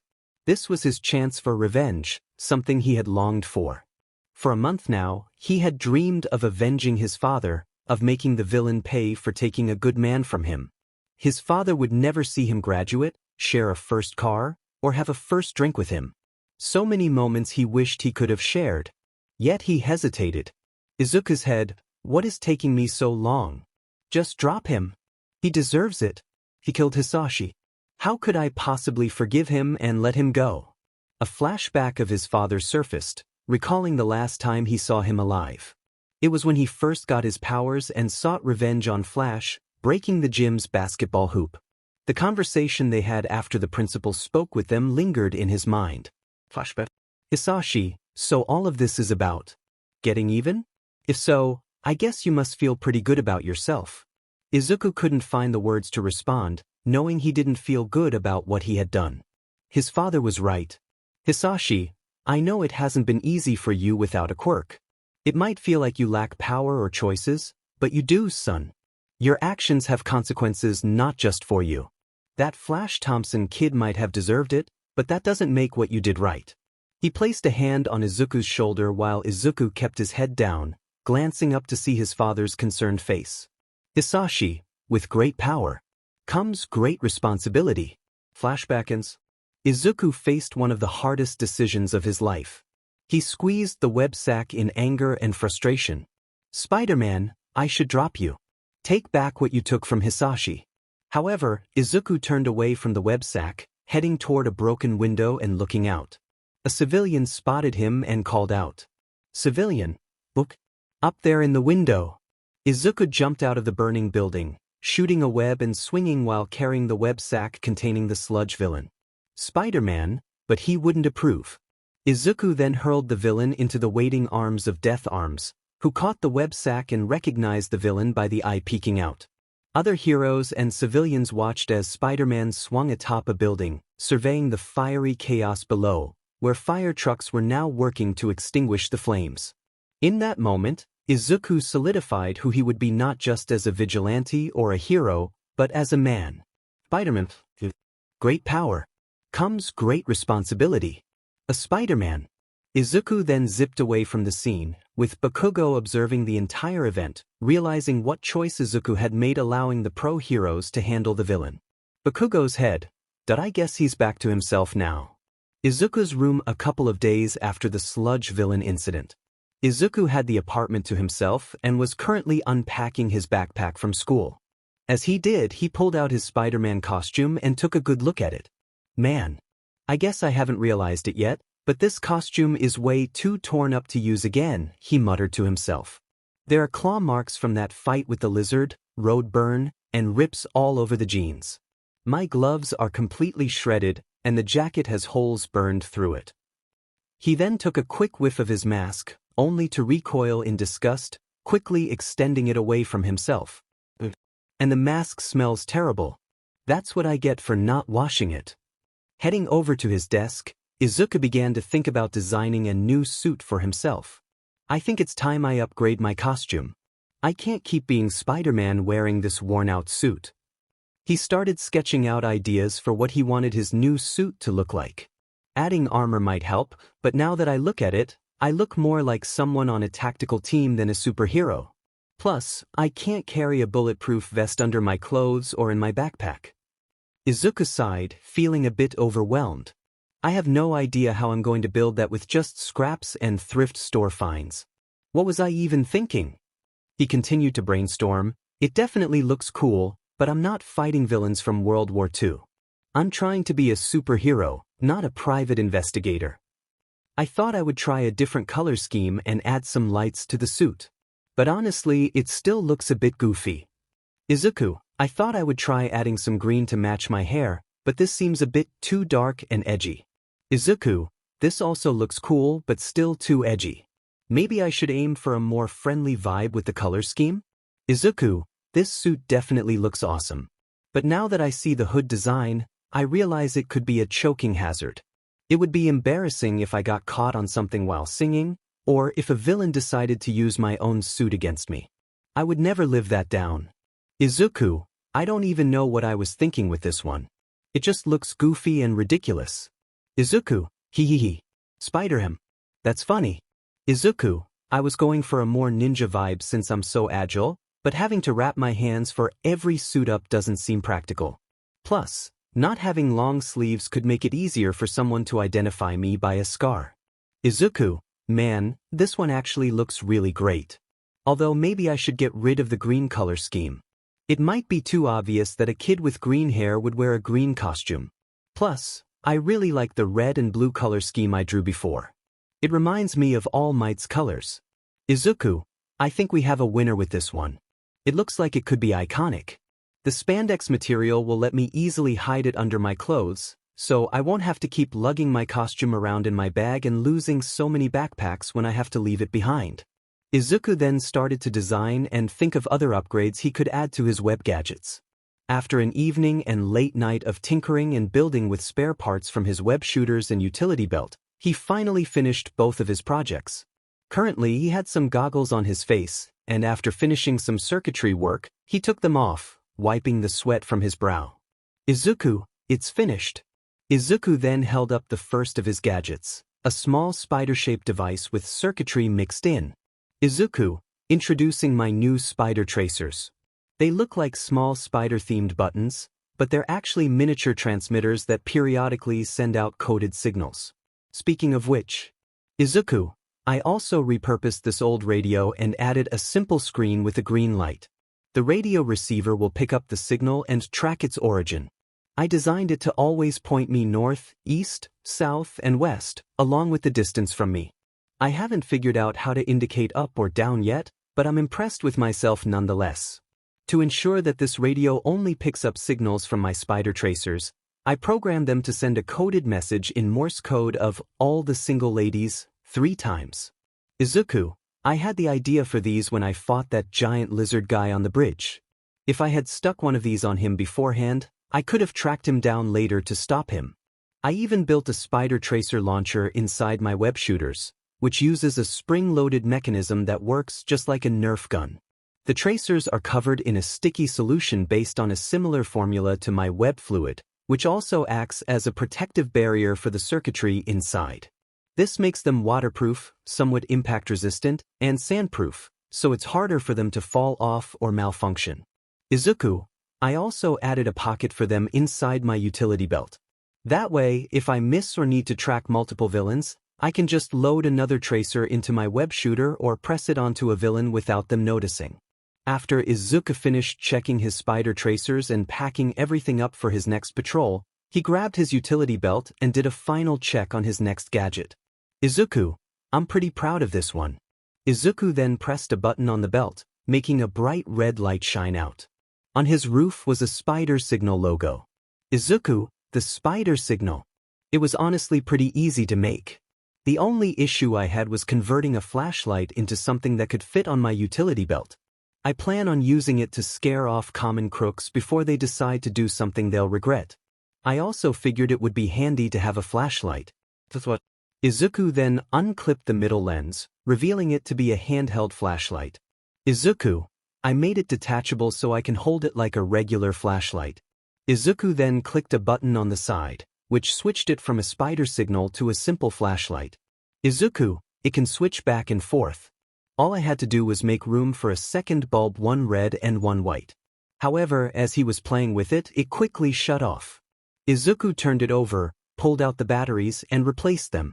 Izuku, sadly, it drains pretty fast, so I shouldn't use it too much. I'm sure it'll come in handy, though. Izuku then put away all his spider gear and the equipment he used to engineer it. After changing into pajamas, he finally went to bed, even though it was already 4 a.m. Late night at Toomes Industries lab. It was a late night at Toomes Industries, and the owner and head scientist was angrily confronting his understudy, Dr. Otto Octavius, who specialized in robotics and engineering. The head scientist was an elderly man with a bald head and a long, beak-like nose. His appearance was typical for an older gentleman, except for his unusual bird-like feet, which ended in sharp talons. Toomes, this is all your fault. Otto, sorry, Mr. Toomes. Toomes, you caused this. You were the one who suggested inviting Oscorp to our demonstration. Otto, and I had the best intentions, sir.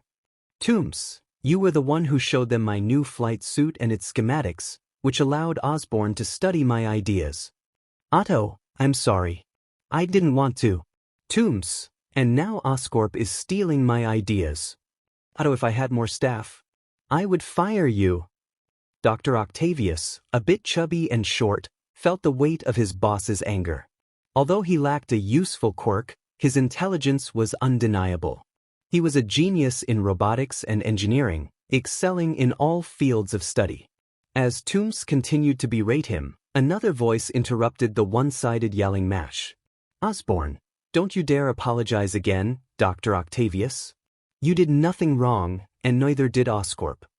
Toomes turned to see the man speaking, his blood boiling at the sight of Norman Osborn, the very man who had taken his work. Toomes, you stole my work. Osborn, and what proof do you have of that? Toomes fell silent, glaring at Osborn with a fierce intensity, knowing he couldn't prove his claims. Osborn, that's what I thought. Those are some serious accusations you've made about me and my company, so listen closely, you old timid man. Osborn placed a hand on Toomes' shoulder, meeting his furious gaze.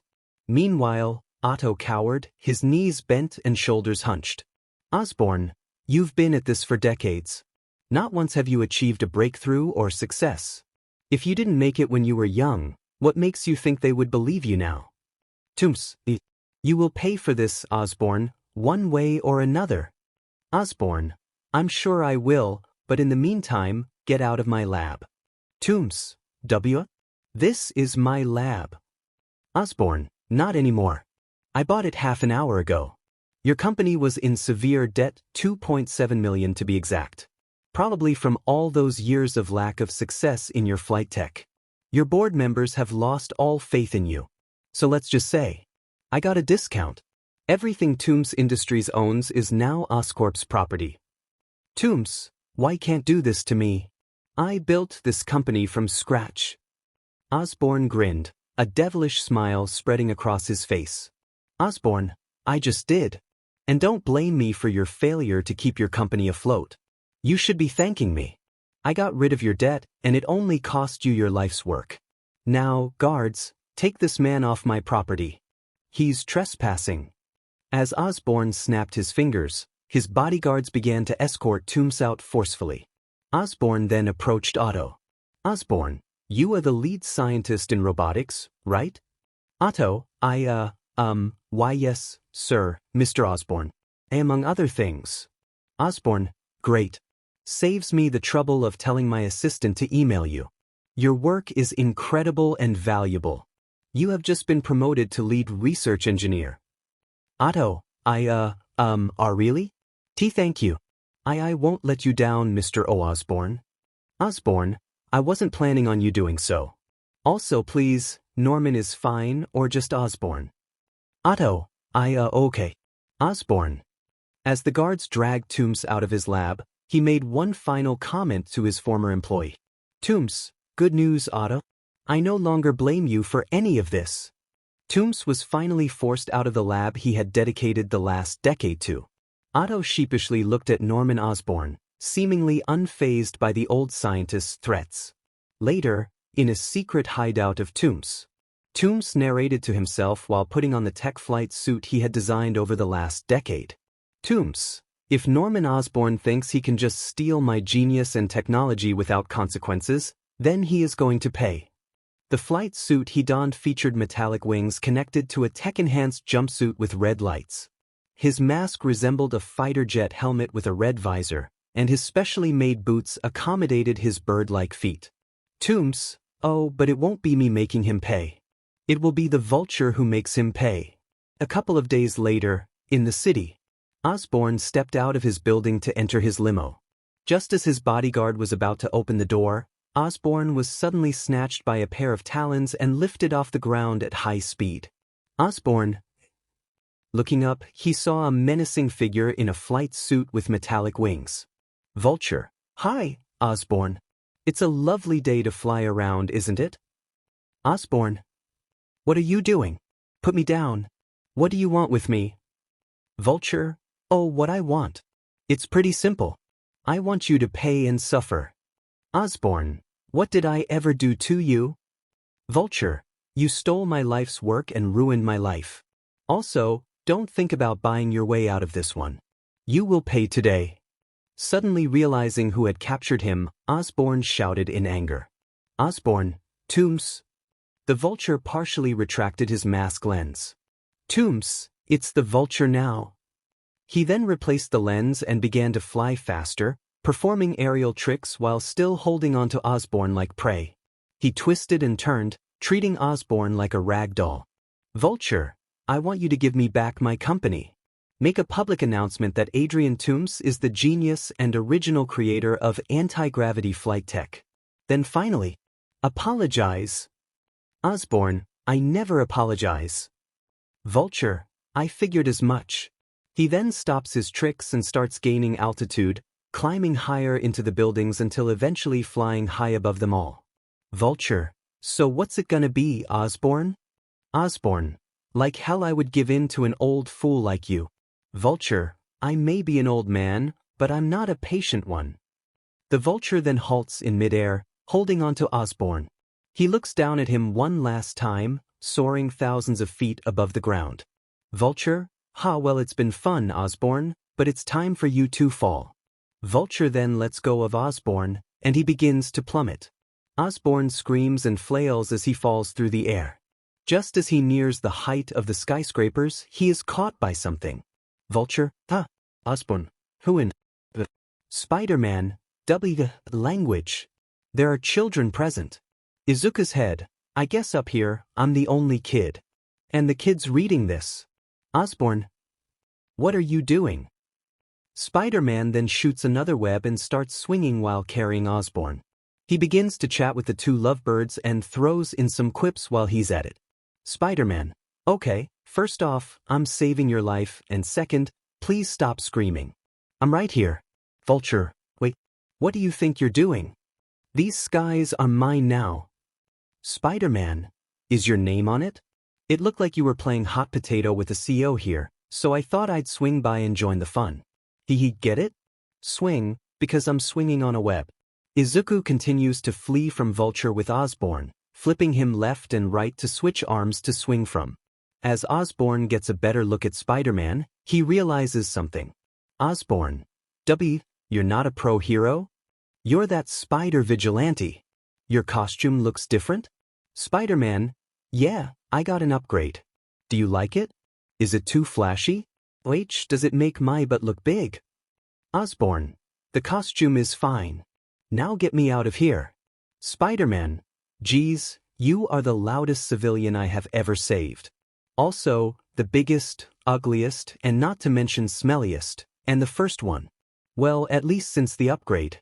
Osborn. Vulture. Who are you? Spider-Man. Why, I'm your friendly neighborhood Spider-Man, of course. Osborn then begins to have enough, wanting off this skydiving joyride. Osborn. Put me down right now. Spider-Man. Okay if you insist.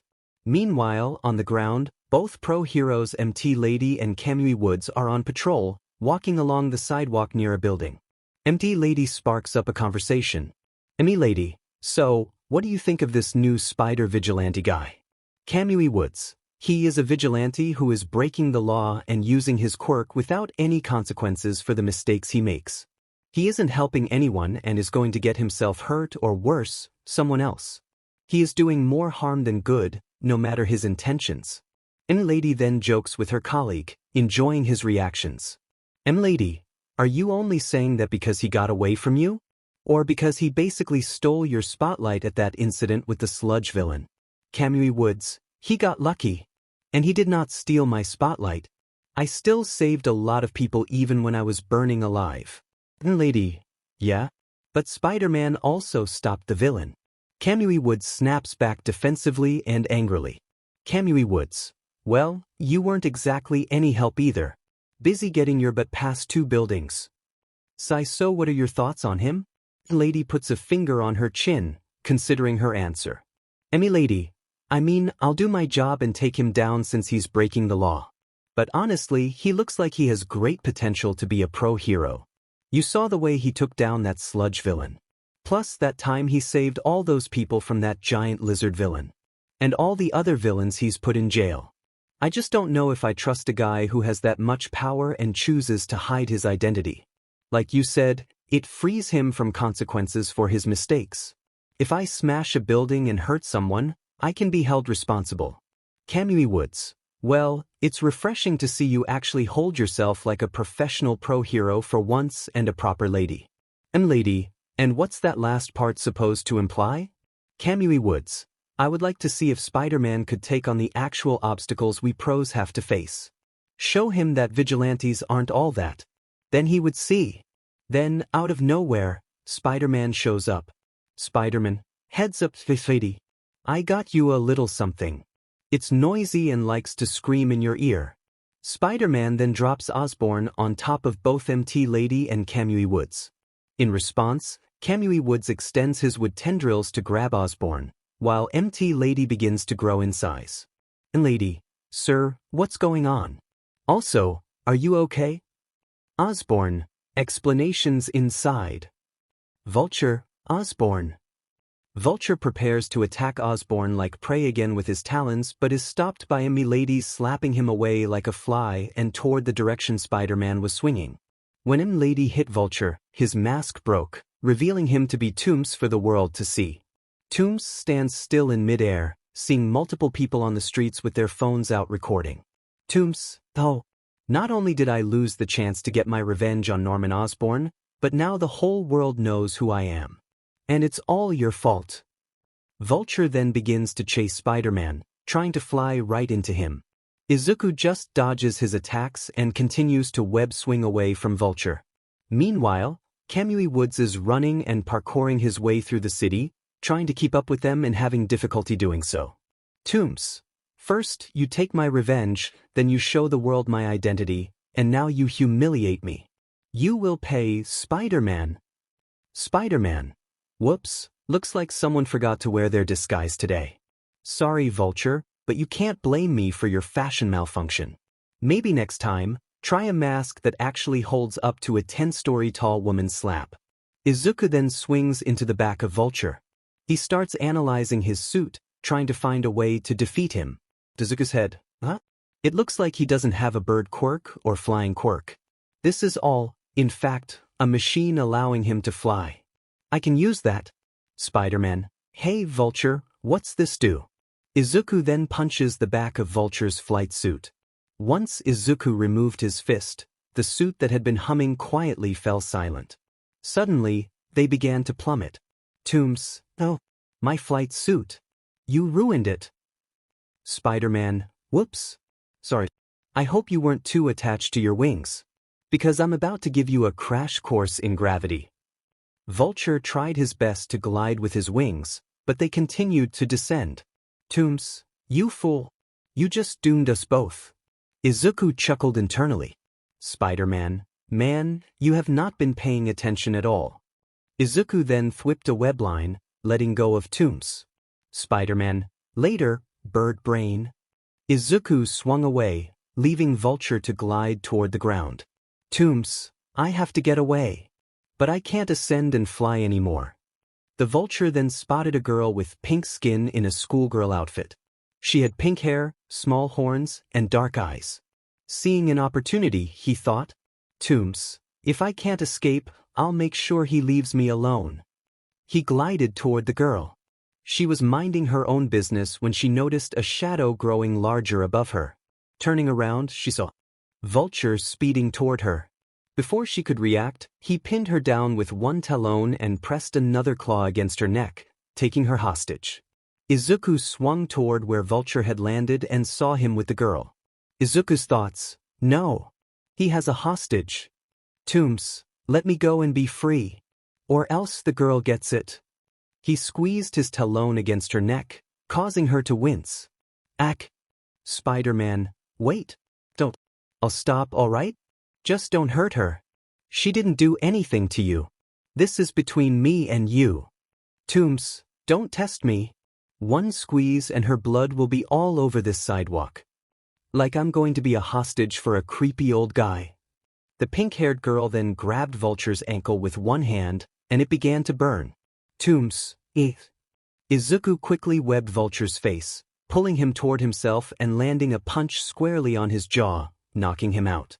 He then webbed Vulture's talons and wings to the ground, immobilizing him. Afterward, he checked on the girl, who was starting to get up. Spider-Man, are you okay? I am now. That guy came out of nowhere. Spider-Man, I'm sorry you got involved in this. Don't apologize. Thank you for saving me from that creepy bird guy. Spider-Man, well, I was only able to take him out thanks to what you did back there. Actually, what did you do? The girl demonstrated by producing some slime from her body. Oh, it's my quirk. I can produce acid from the glands in my skin. It's why I'm so pink. Izuku, upon hearing that, began to nerd out over her quirk. Spider-Man, acid? That's so cool. How does your body control the pH to stay stable? If you used up all your acid, would your pinkness be less? Do the horns do anything? Well, Izuku stopped himself, realizing he was coming on too strong and overwhelming her with questions. Spider-Man, oh sorry. I don't mean to make you uncomfortable. I'm just fascinated by quirks. Well, that's okay. I don't really mind. Kamui Woods, Spider-Man. Izuku looked back to see Kamui Woods sprinting toward him. He knew it was time to make his escape, cutting his quirk-obsessed conversation short. Spider-Man, well, my spider sense is telling me it's time to bounce. Catch you later. Wait. Izuku paused before jumping into the air, looking back at the schoolgirl. Can I at least get your name? Since you saved me. Izuku smiled under his mask, excited to share his name as a somewhat official hero. Spider-Man, the name Spider-Man. Let's keep up the good work in cleaning up the neighborhood. Izuku shot a web up into a building, tugging on it hard and letting it carry him into the air, flying over the pink-skinned girl. She looked up, smiling. Spider-Man, and keep your head up. Don't want to get hit by any more flying senior citizens. He shot another web and swung on it, continuing his acrobatics. The girl watched as he swung away. So cool. Kamui Woods finally caught up with Mina, first checking on the girl. Kamui Woods, are you okay? Yeah, I'm fine. Kamui Woods then looked in the direction he last saw Spider-Man swinging, now out of sight. He sighed in disappointment and frustration. Kamui Woods, DMN. He got away again. The girl looked at the pro-hero, confused. Got away? What are you talking about?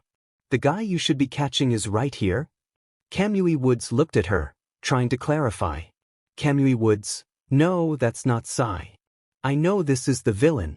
The man this criminal tried to hurt already gave us the story. Can you tell me what happened? What's your name? Mina, it's Mina Ishido. This bird creep took me hostage. I used my quirk on him, and it gave Spider-Man a chance to knock him out. Why are you trying to catch him? Isn't he one of you guys? Kamui Woods ignored the girl for now, focusing on the villain in front of him. He crouched down to check on Vulture, who was unconscious but still breathing. After ensuring the villain was secured in Spider-Man's webs, he quickly called for backup. Kamui Woods, hello? Dispatch, this is Kamui Woods. I have the bird villain apprehended from the attack on that Zio. I need 2 police units and a fire unit. Tell the firefighters to bring cooking oil and cooking spray. Mina raised an eyebrow, confused by the last part. Mina's thoughts, cooking oil? Is that the only way they can get Spider-Man's webs off? An lady's voice came over the comms. Oh? Did someone let Spider-Man escape? For the 3rd time? Kamui Woods stayed silent, maintaining his composure on the outside while internally cursing the giant woman for teasing him again. Kamui Woods' thoughts, Din, that woman. He turned to Mina again, now knowing the villain was secured, and he could handle crowd control and gather witness testimonies to ensure Vulture's trial went smoothly.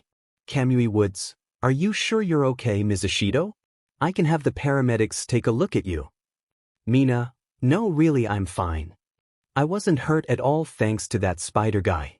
Why are you after him? Kamui Woods, he isn't actually a pro-hero. Mina, he isn't? Kamui Woods, he's a vigilante who has started to take the law into his own hands. I know he just saved your life, but what he's doing is illegal. That's why I have to stop him. Do you have any information that could help in catching him? Mina, I'm sorry. I don't. This is my first time meeting him or even hearing about him. He just saved me and left. Kamui Woods, well, that's okay. The important thing is that you're safe now. Can I get your parents' number? I still need to bring you to the police station for a statement. A police unit will come by to take you to the station, and your parents can pick you up there. As Mina started to give the pro-hero her parents' number and go through the standard procedures for incidents like this, she couldn't help but think about Spider-Man and how he saved her. Mina's thoughts, even for a vigilante, he was pretty amazing. I hope I get the chance to work together again as heroes. She felt a slight blush creep onto her cheeks, remembering how he looked in his suit, the way it highlighted his strong physique. Mina's heart giggled, and he isn't bad looking either. 7 p.m. at Drive Connor's lab. Dr. Connors was in his lab, focused on his research. He wore a button-down shirt without a tie, dress pants, and glasses. His hair was disheveled, and his skin was marked with what appeared to be dirt, but was actually bits of dark green. As he worked, he recorded a voice log while mixing chemicals in a beaker, creating a green serum. Dr. Connors, log attempt 3 at lizard regeneration serum. After 7 unsuccessful animal subjects resulting in either death or unfortunate mutations, subject number 8, Freddy, the 3-legged mouse, was a success. The amputated mouse was able to regrow its lost limb with full motor and neurological function. Following this success, I moved on to human trials, using myself as the subject. The experiment was a success. I had, for 28 hours, a working and functional arm along with improved vision and increased respiratory function. I no longer needed glasses or daily bronchodilator treatments for COPD. However, the limb eventually deteriorated, leaving only the original stump. He began to pull the serum into a syringe, watching the green fluid flow into the 50 cubic centimeters container. Dr. Connors, to increase the duration of the arm's regeneration, I doubled the dose of the lizard regeneration serum. The initial onset of regeneration was increased from 1 hour to 10 minutes. However, I started to develop mutations and blacked out with no memory of the last 48 hours. When I woke up in my lab on the floor, I found my clothes torn, with evidence of lizard shed and decayed skin. He capped the syringe securely and labeled it Lizard Regeneration Serum number 9. Dr. Connors, after seeing the news about the lizard monster that attacked the bridge, I noticed it was wearing similar clothes to mine, with the same torn pattern. Under the circumstances, I can only assume that I had an episode of the foreign DNA taking over, causing a systemic mutation of my body into a humanoid lizard. I also noted that after reverting to a normal human, I experienced tremors, new cravings, and an increasing growth of scales on my skin. Dr. Connors looked at the raw frozen meats he had bought from the store: chicken wings, empty hamburger meat boxes, and leftover steak.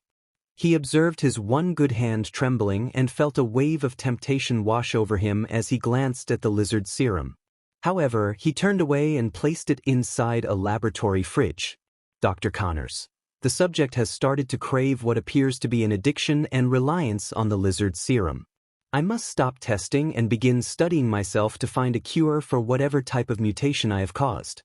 He rubbed his neck nervously, feeling the lizard scales that had begun to grow. Scratching them with his increasingly claw-like nails, he ended the tape log. As he looked at his reflection in a glass beaker on a table, he briefly saw his eyes shift into a more reptilian appearance before reverting back to normal. Dr. Connors, what have I done to myself? As fear gripped him, realizing the repercussions of his actions, someone knocked at his door, startling him. He walked toward the entrance and opened the door to find a man in a green suit wearing a bomber jacket, jeans, and a baseball cap partially hiding his face behind a mask. Dr. Connors, I'm sorry, the lab is closed today. Come back Monday morning when we're open for the public. Dr. Connors, it's me. Hearing the voice and looking up, Dr. Connors recognized him. Dr. Connors? Max? I thought our next appointment wasn't for another 2 weeks. Max pushed himself into Dr. Connors' lab, and although the doctor hesitated, he let him in. Max, I'm sorry to show up unannounced. I had to see you. You keep pushing our appointments. I was supposed to come last week, but you canceled.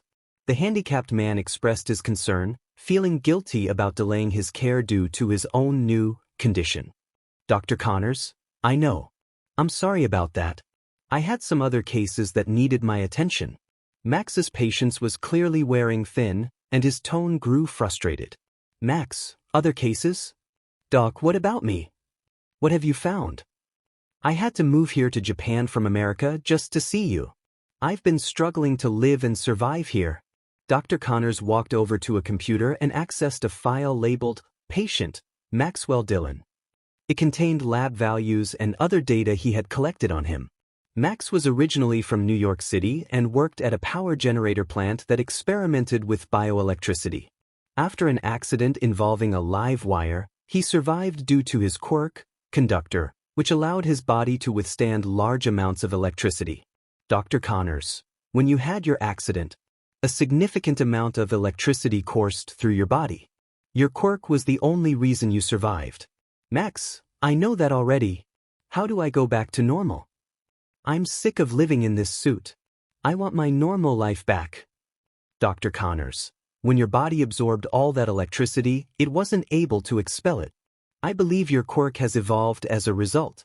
Max, evolved? Quirks can do that? So I don't have a disease or illness.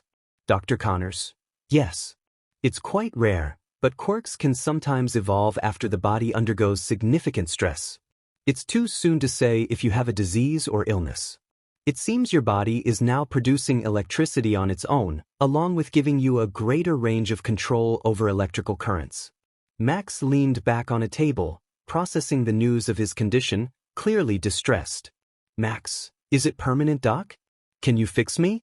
Dr. Connors, I hope so. However, based on the readings and data I've collected, your energy and quirk levels are steadily increasing. Max, what does that mean? Is that bad?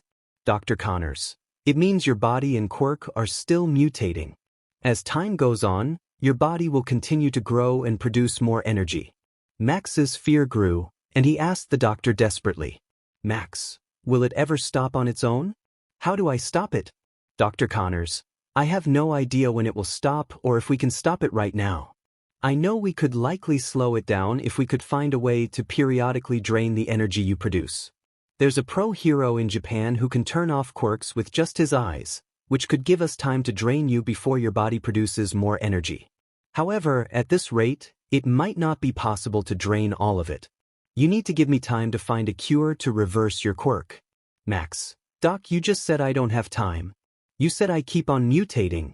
What if I start producing so much energy that this suit can't contain me anymore? I can't keep living like this. The lights began to flicker on and off as Max's agitation grew, indicating that his powers were becoming more unstable. Dr. Connors noticed the signs of his negative emotions, which only intensified the energy around them. Dr. Connors, Max, please try to stay calm. Max, we are a lifetime away from calm. I gave up my life to follow you here, so that you could cure me, and you're here working on other things. I gave up everything so you could help me. Dr. Connors, you can still have a life, Max. The suit is containing your power effectively. Max, that's not true. I can't keep a job here. I can't make friends. My family is in another country. I can't even enjoy a simple cup of coffee. And just look at me. Max then retracted his mask and gloves, revealing his body, which was constantly emitting bright arcs of electricity. Max, I'm a walking hazard. Meanwhile, in the night city, Izuku Midoriya was swinging through the area while on the phone, trying to make his way home. Spider-Man, hey mum, what's up? Inko, hey, Izuku. I was just wondering if you were making your way home. It's starting to get late. Spider-Man, yeah, I was tutoring Bakugo, and it was slow going for a bit. I should be home soon. Izuku thought to himself, not a complete lie. Bakugo picked up biology lessons quickly. I just wanted to do a quick swing and patrol before heading home. Suddenly, Izuku's spider senses began to tingle.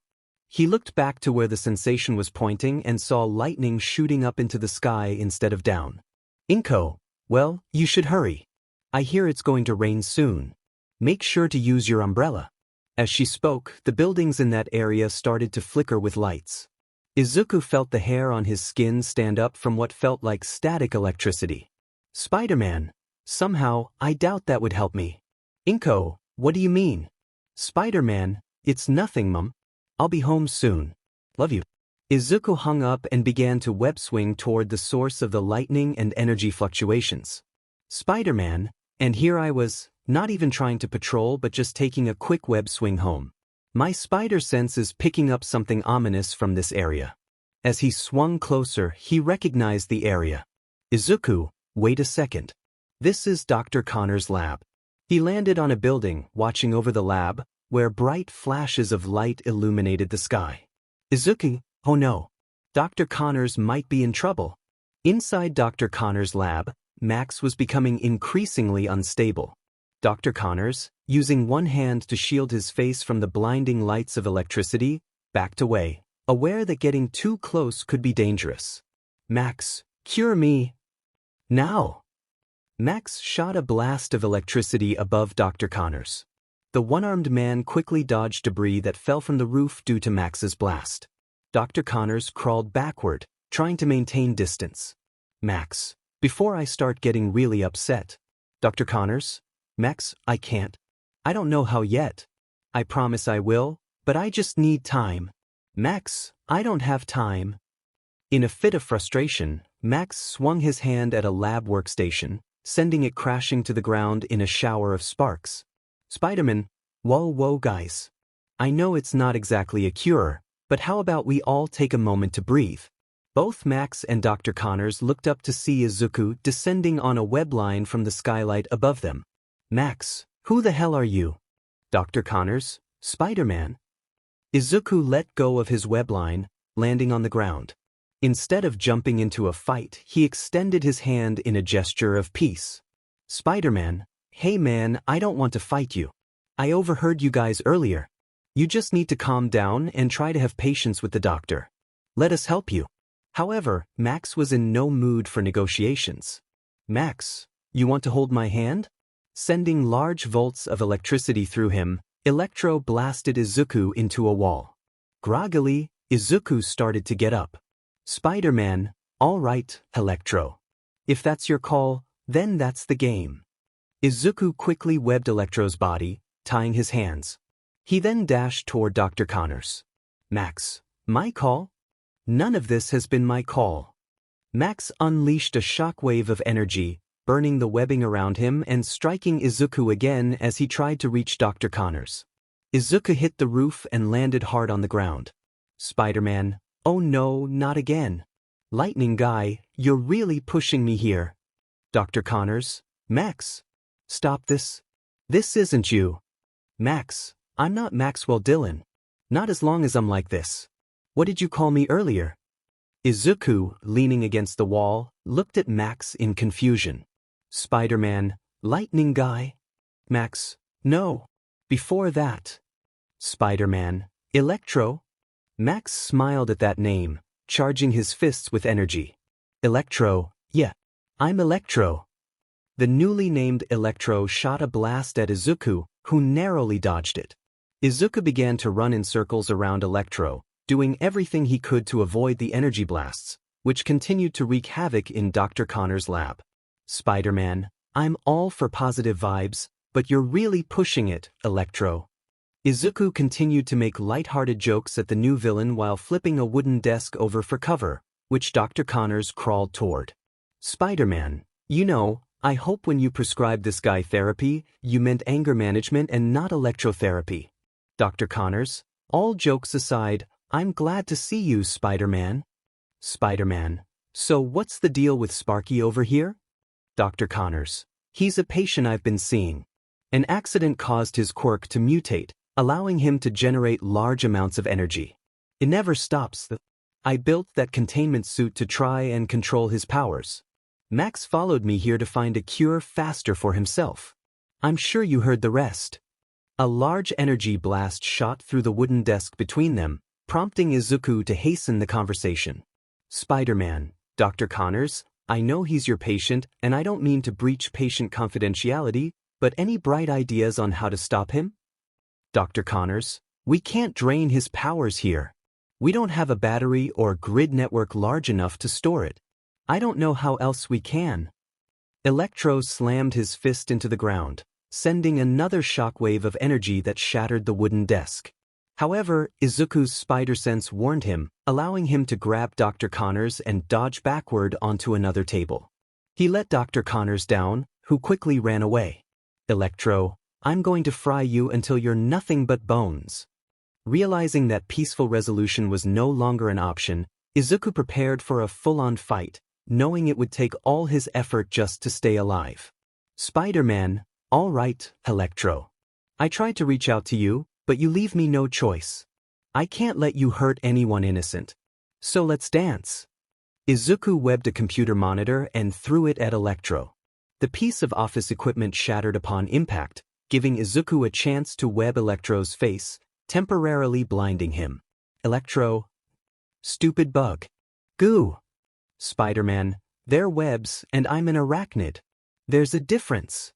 Electro shot energy into his face, blasting away the webbing. Electro, grr. I'll fry you on a stick.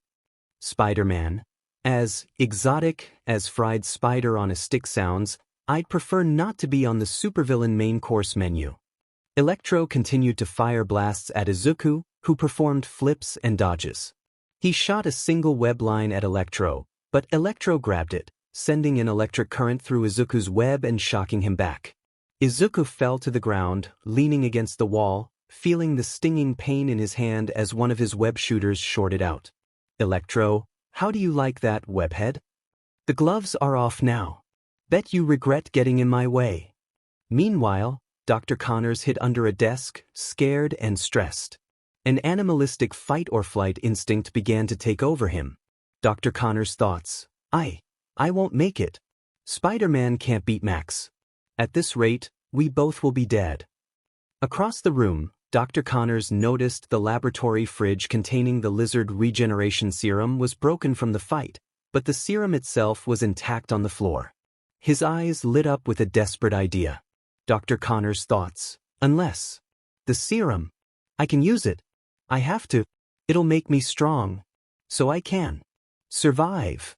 Dr. Connors crawled toward the serum while Izuku began to get back up. Izuku's thoughts. Okay, Midoriya. How do you beat up electricity? I can't drain him. Doc said that wasn't an option. I can short-circuit him with water, but I don't have an Olympic-sized swimming pool or a fire hose. Suddenly he spotted a rubber glove.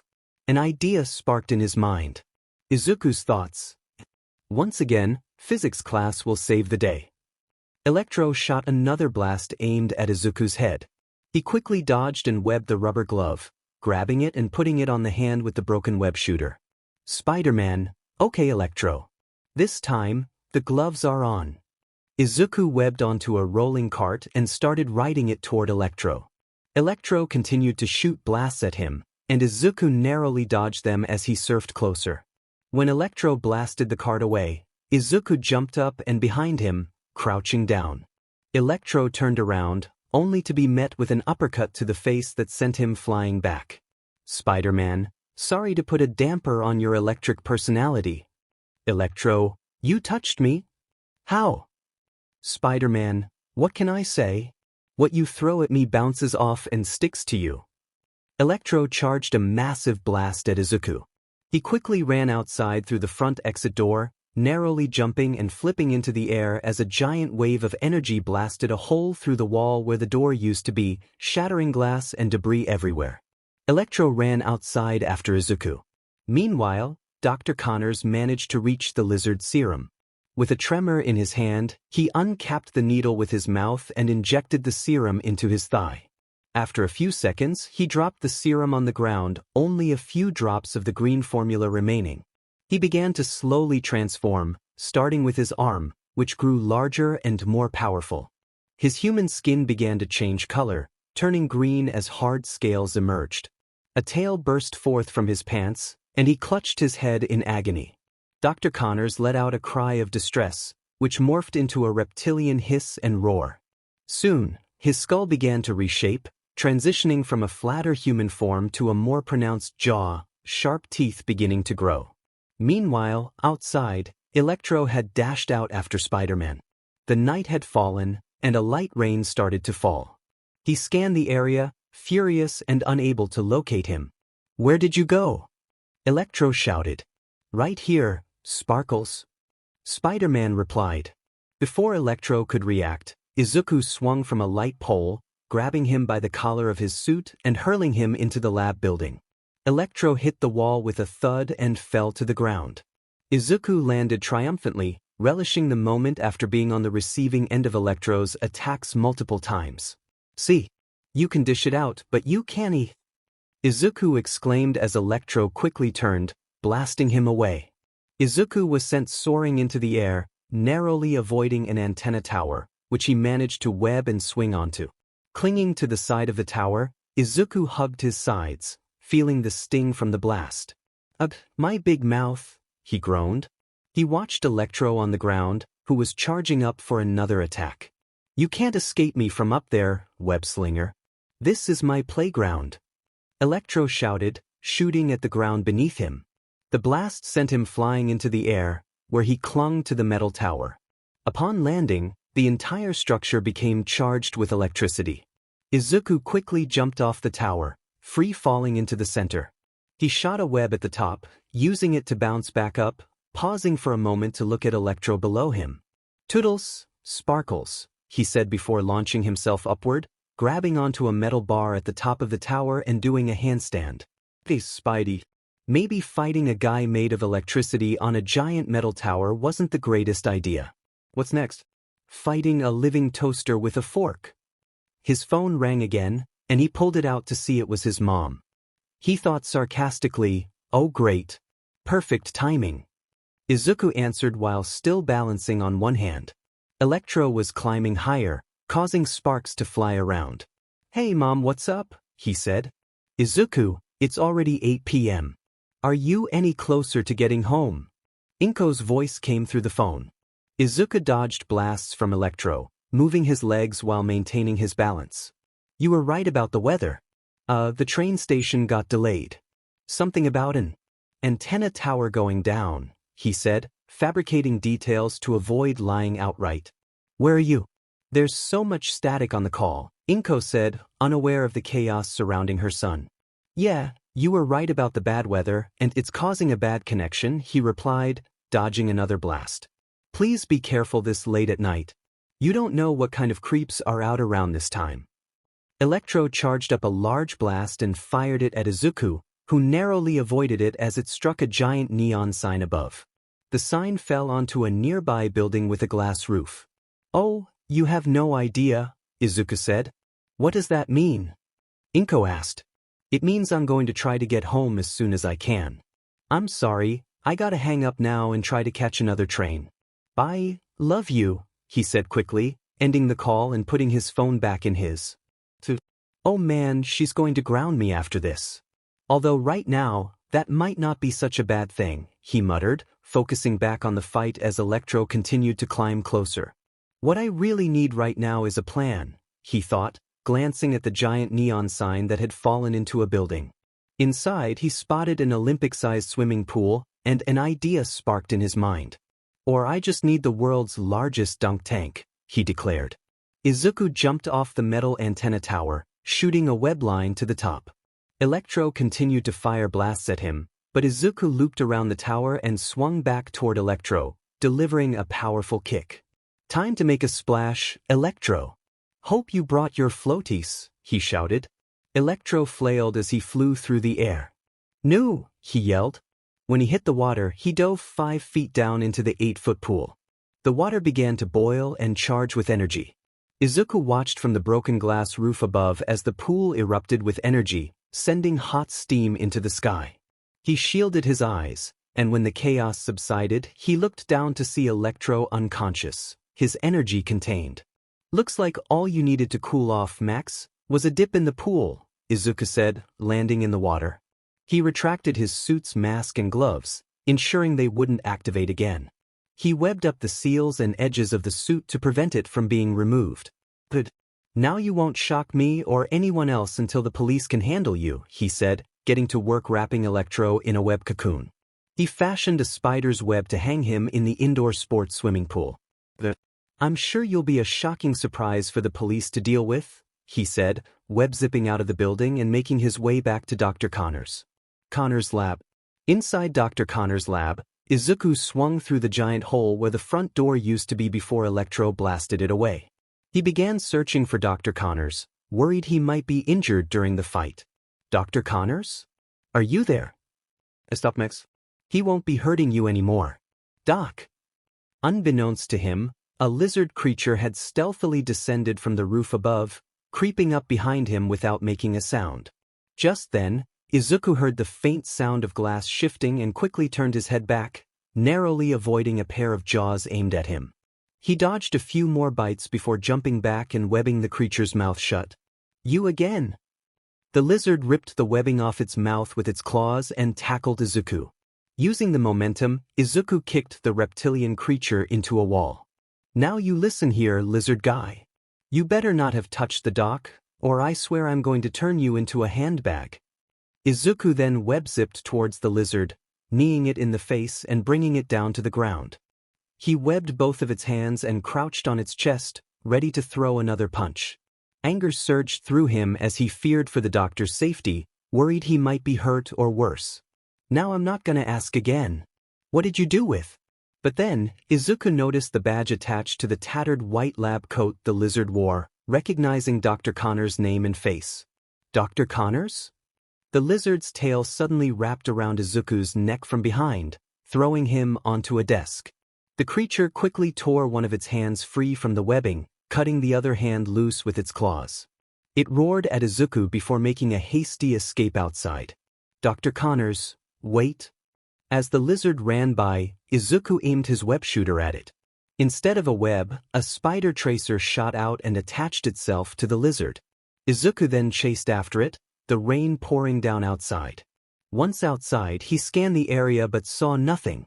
Where could he have gone? He looked out to the street and spotted an open manhole cover, realizing the lizard had gone underground. Did I imagine that? Or have a surreal nightmare? Is that really Dr. Connors? Izuku web-zipped up to a nearby rooftop, where he had hidden his backpack before the fight, not wanting it to get stolen again. What the heck happened?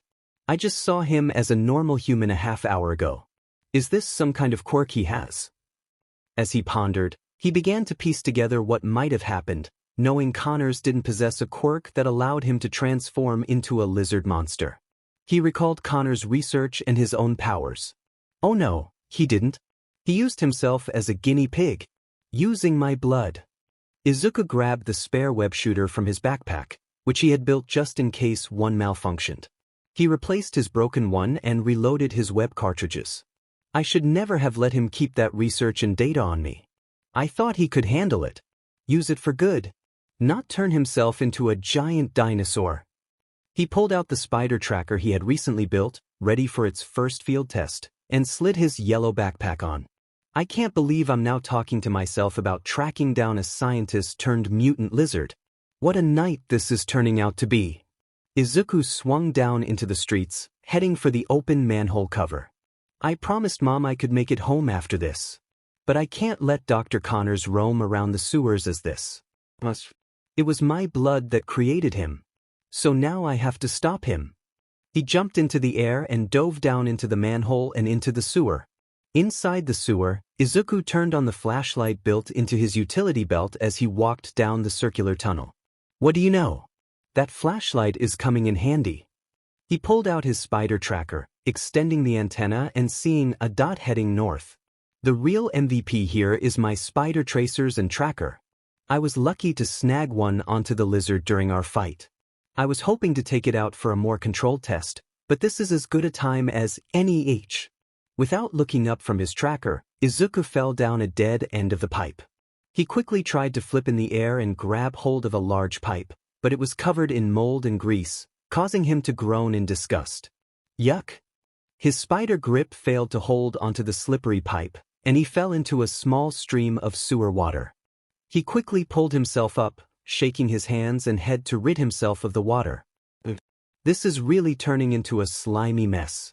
And I just got this backpack. Now it and my spare clothes are soaked in sewer water. Izuku pulled out one of his notebooks, seeing the pages dripping with water. And my homework. Great idea, Midoriya. Bringing your stuff into the sewers. Can't help it now. Gotta keep moving. Himself in a vast maze underground with multiple pipes and tunnels leading everywhere. He looked back at his spider tracker and began to follow it. Why can't I be one of those urban superheroes or country folk superheroes or beach superheroes? Or stick with skyscrapers and tall buildings high above gross, bacteria-infested water? Why do I end up in the sewers? Izuku looked up at a large system of pipes and a sewer cavern, then jumped up onto a wall, continuing to talk to himself. You don't see Endeavor or the wild pussycats or best genist in the sewers. He continued to climb and eventually jumped onto a large pipe, perching on it and taking another look at his spider tracker. Quit griping, Midoriya. You know what's really bothering you. You're scared. He shot a web and swung towards another tunnel. Clinging to the roof and crawling through, Spider-Man reflected on the situation. This lizard creature, Dr. Connors, is powerful enough to tear you apart with ease. But you can't even hurt him. Izuku emerged from the tunnel, hearing the sound of rushing water nearby, starting to piece together his location. Because trapped inside him is a man who wants to help others. How can I fight someone trying to cure cancer? And who was disabled? Or is he still? He reached the tunnel's exit and looked down to see multiple pipes with water rushing downward into a well that absorbed it all. But I have to confront him. I need to find a way to save him. Oh no, how do I turn him back? Izuku shot a web at the ceiling, swinging forward and hanging upside down. Focus, Midoriya. One step at a time. First, I need to find him. He glanced at his spider tracer while hanging upside down, noticing the dot leading him to the lizard disappear. Crap. I lost the signal. This sewer system must be too thick for a signal to get through. My spider tracer is water-resistant but not waterproof. Theorizing won't help me now. I need a new plan to catch the lizard. Izuku scanned his surroundings, trying to determine where he was. This must be a massive intersection of waste pipes and sewage lines. All of these pipes could lead to different areas where the lizard might be hiding. He began to descend from his web, formulating a plan to find the lizard. It would take forever to explore every tunnel to find Dr. Connors. I don't have that kind of time. Time to use some spider intuition and creativity. Izuku shot multiple web lines at the pipes and walls, connecting them together to create an intricate web around him. He jumped higher, using his web like a trampoline, and secured his backpack to the wall before landing back on his web. I can sense any vibrations my web gives off. That will tell me where the lizard is. Sitting in the center of his web, he waited patiently, the only sound being the rushing water. I should probably text Mom that I'm staying at Kaken's and ask Bakugo to cover for me. After 2 hours in the sewers, Izuku lay on his web, his mask pushed up to uncover his mouth and eyes. He was starting to feel uncomfortable and sweaty, so he took a break and played Tetris on his phone. Suddenly, he felt a vibration from one of the web lines. His eyes widened as he noticed it happen again. "Here we go," he murmured, pulling his mask back down. He followed the direction of the vibration. "Looks like there's movement over here," but then he felt vibrations behind him as well. He quickly turned his head. "From over there too." More vibrations came from different directions, and suddenly, multiple vibrations surrounded him. "It's coming from all over?" A shadow approached, and Izuku turned on his utility belt light, revealing a small lizard. Not the scaly friend I was looking for. He watched as several small lizards crawled onto his web, all heading toward the center and then moving in the direction of a large sewer tunnel. Drawn to him? Cautiously, he began to follow the lizards. As long as my spider senses don't go off, I should be. Suddenly, his spider sense went wild, stopping him in his tracks. A tingle rushed down his spine as he looked up to see the lizard's tail swinging through the air. Before he could react, the lizard pounced, causing his web to sag under the creature's weight. "Okay, no big deal. Just another day in the life of your friendly neighborhood Spider-Man, fighting a giant mutant lizard in the sewers of Japan." The weight of the lizard caused a chunk of cement to break free from the wall, catching the lizard's hand. Izuku seized the opportunity to punch the lizard's face. "Dr. Connors." "Stop. It's me. Spider-Man. Don't you remember?" The lizard easily broke free from the cement block and attacked again. Izuku caught the lizard's other hand, but the force of the attack snapped another web line. They were now locked in a struggle. "You stopped me once," the lizard growled. "Talking lizards? I guess the animal kingdom is stepping up its vocabulary. What's next? Pigeons giving TED Talks." Izuku joked, though fear gripped him as the lizard's claws inched closer to his chest. "You won't stop me again," the lizard hissed, his claws extending dangerously close. Izuku winced as the claws grazed his chest. "I need to do something fast, or else I'm lizard food." He then paused, trying to overpower Izuku by grabbing at his neck. Izuku quickly shifted his weight, allowing himself to slip away and deliver an uppercut to the lizard, causing him to wince and roar in response. Suddenly, the web that had ensnared them collapsed, dropping both of them into the water. As Izuku regained his bearings underwater, he couldn't help but reflect. Izuku's thoughts, strange. So strange. He began to swim upward, but the lizard caught his foot and pulled him back down. Izuku retaliated with a punch just as the lizard swiped at him with a claw. Izuku's thoughts. Just a week ago, this man was a scientist. The doctor. Someone I could even call an ally. My first ally.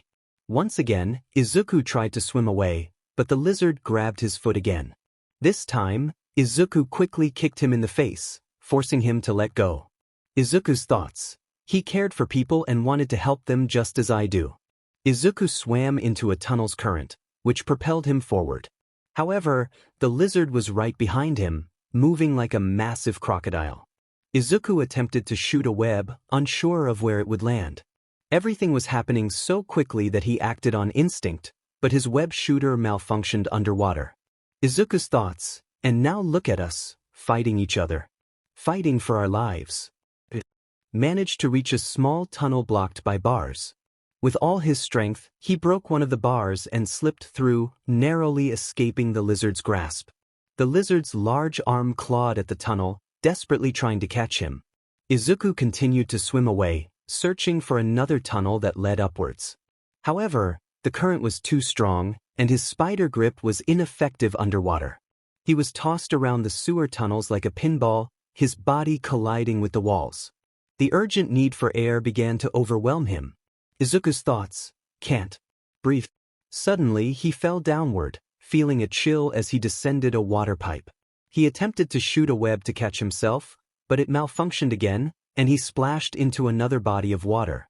This time, he found himself in calmer waters and swam to a concrete slab, pulling himself up and gasping for breath. Spider-Man, rapid deep breaths that cough could have gone better. He reflected on his encounters with Electro and the lizard, feeling the sting of air against his wounds and the ache in his stomach and ribs. He realized it was time to admit defeat for the night. Spider-Man, who am I kidding? Cough cough. That was rough. Meanwhile, in the sewer, the lizard emerged from the well where he and Izuku had fallen. He pulled a spider web off his body and noticed something unusual. Climbing the wall, he spotted a backpack web to it. He tore it off and opened it, revealing clothes, notebooks, writing utensils, and headphones spilling out. He glanced at the tag inside, seeing a name written in bold letters and a black heart. Lizard, Izuku Midoriya. It was his mother's artwork, a reminder of the second backpack she had bought him, claiming he had lost the first one. She had labeled it so someone could return it to him. At Bakugo's residence at 10 p.m., Katsuki Bakugo was in his room studying. Behind him, his window remained unaware of Izuku, who had climbed up the side of the house to the third story. Exhausted, Izuku banged his head against the window to get Bakugo's attention. Bakugo rolled his eyes and gestured for him to come in, returning to his studies. Izuku slid the window open and entered, pulling off his mask and taking a deep breath of fresh air. Bakugo, so you actually came to sleep over? I said I would lie for you, just this time, but don't think I'm going to start giving in to everything. Izuku rolled onto the bed with a loud thud, too tired to be polite. Bakugo turned to look at him, noticing the heavy breathing and the blood on his costume, along with 3 claw marks and burn patterns. Bakugo, what the hell happened to you, Deku? Is that blood? Izuku chuckled, trying to lighten the mood. Izuku, you should see the other guy. Bakugo grabbed a pillow and placed it under Izuku's head, then fetched some towels from his drawer. Bakugo, what did the other guy look like? Izuku, a giant mutant lizard. Bakugo, what? His tone caught the attention of his parents, especially his mother, who called out from across the hall. Mitsuki, Katsuki? Are you okay?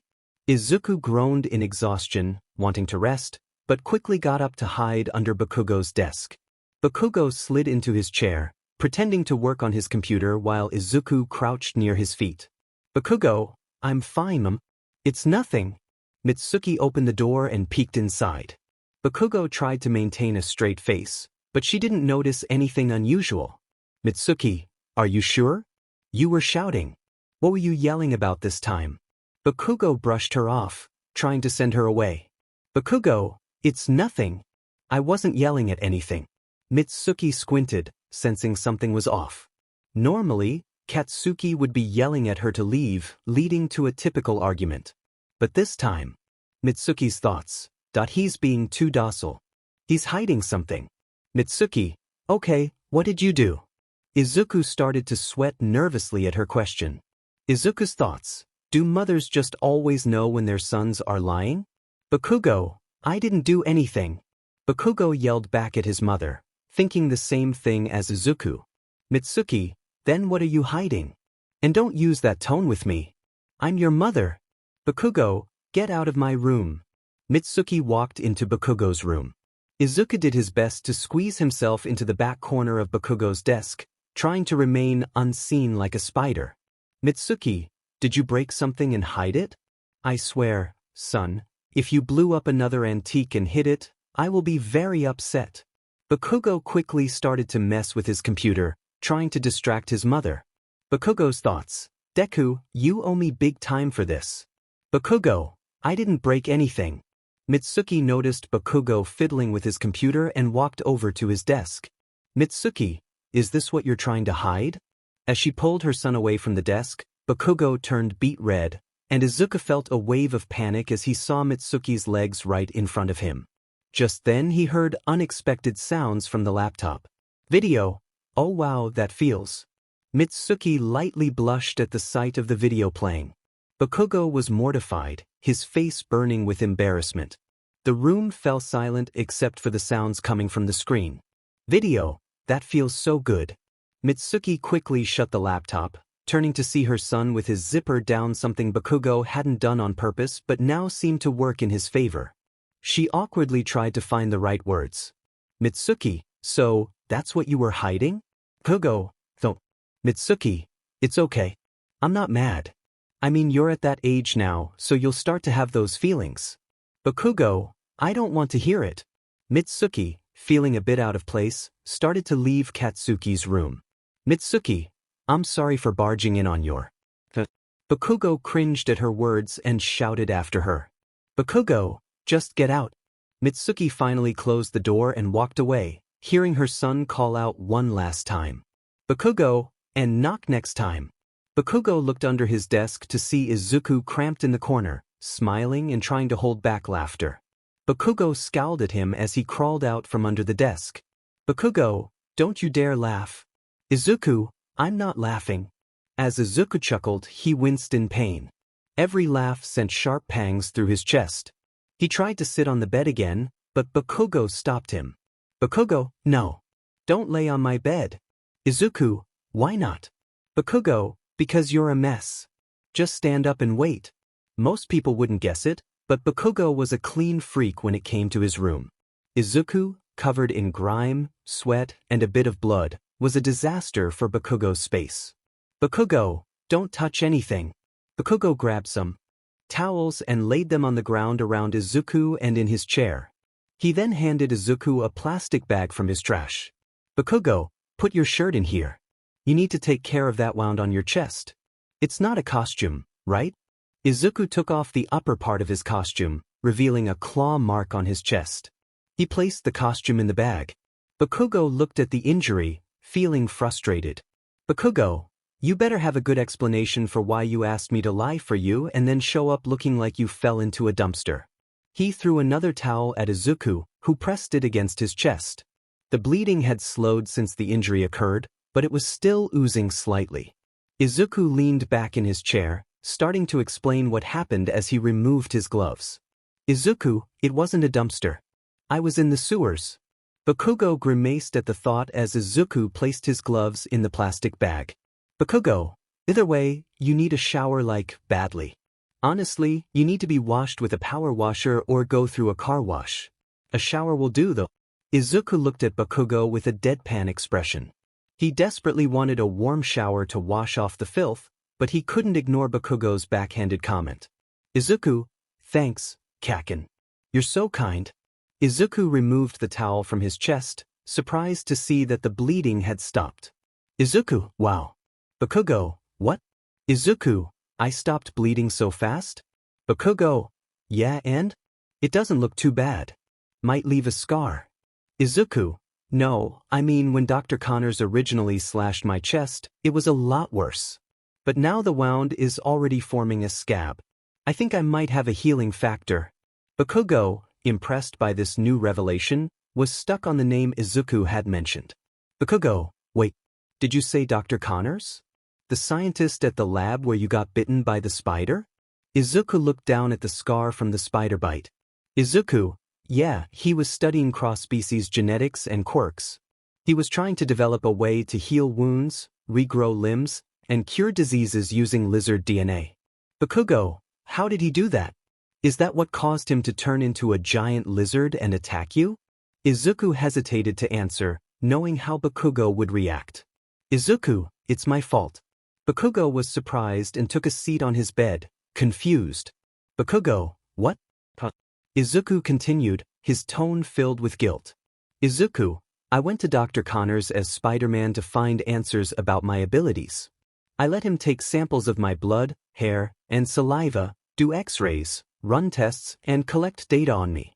Bakugo, and what did he find? Izuku felt relieved to answer. Izuku, all good things. As far as he could tell, I wasn't going to mutate into a giant spider. The spider that bit me carried a virus in its venom that inserted its DNA into my own. That's how I got my powers. Bakugo raised an eyebrow. And let me guess, he used that to turn himself into a lizard. Izuku lowered his head, feeling ashamed. Not exactly. I let him keep the data. Bakugo was taken aback, frustration creeping into his voice. You what? He gave me the option to destroy all the data he collected on me. He destroyed all of the samples he took, leaving only the data. But I let him keep it. Why?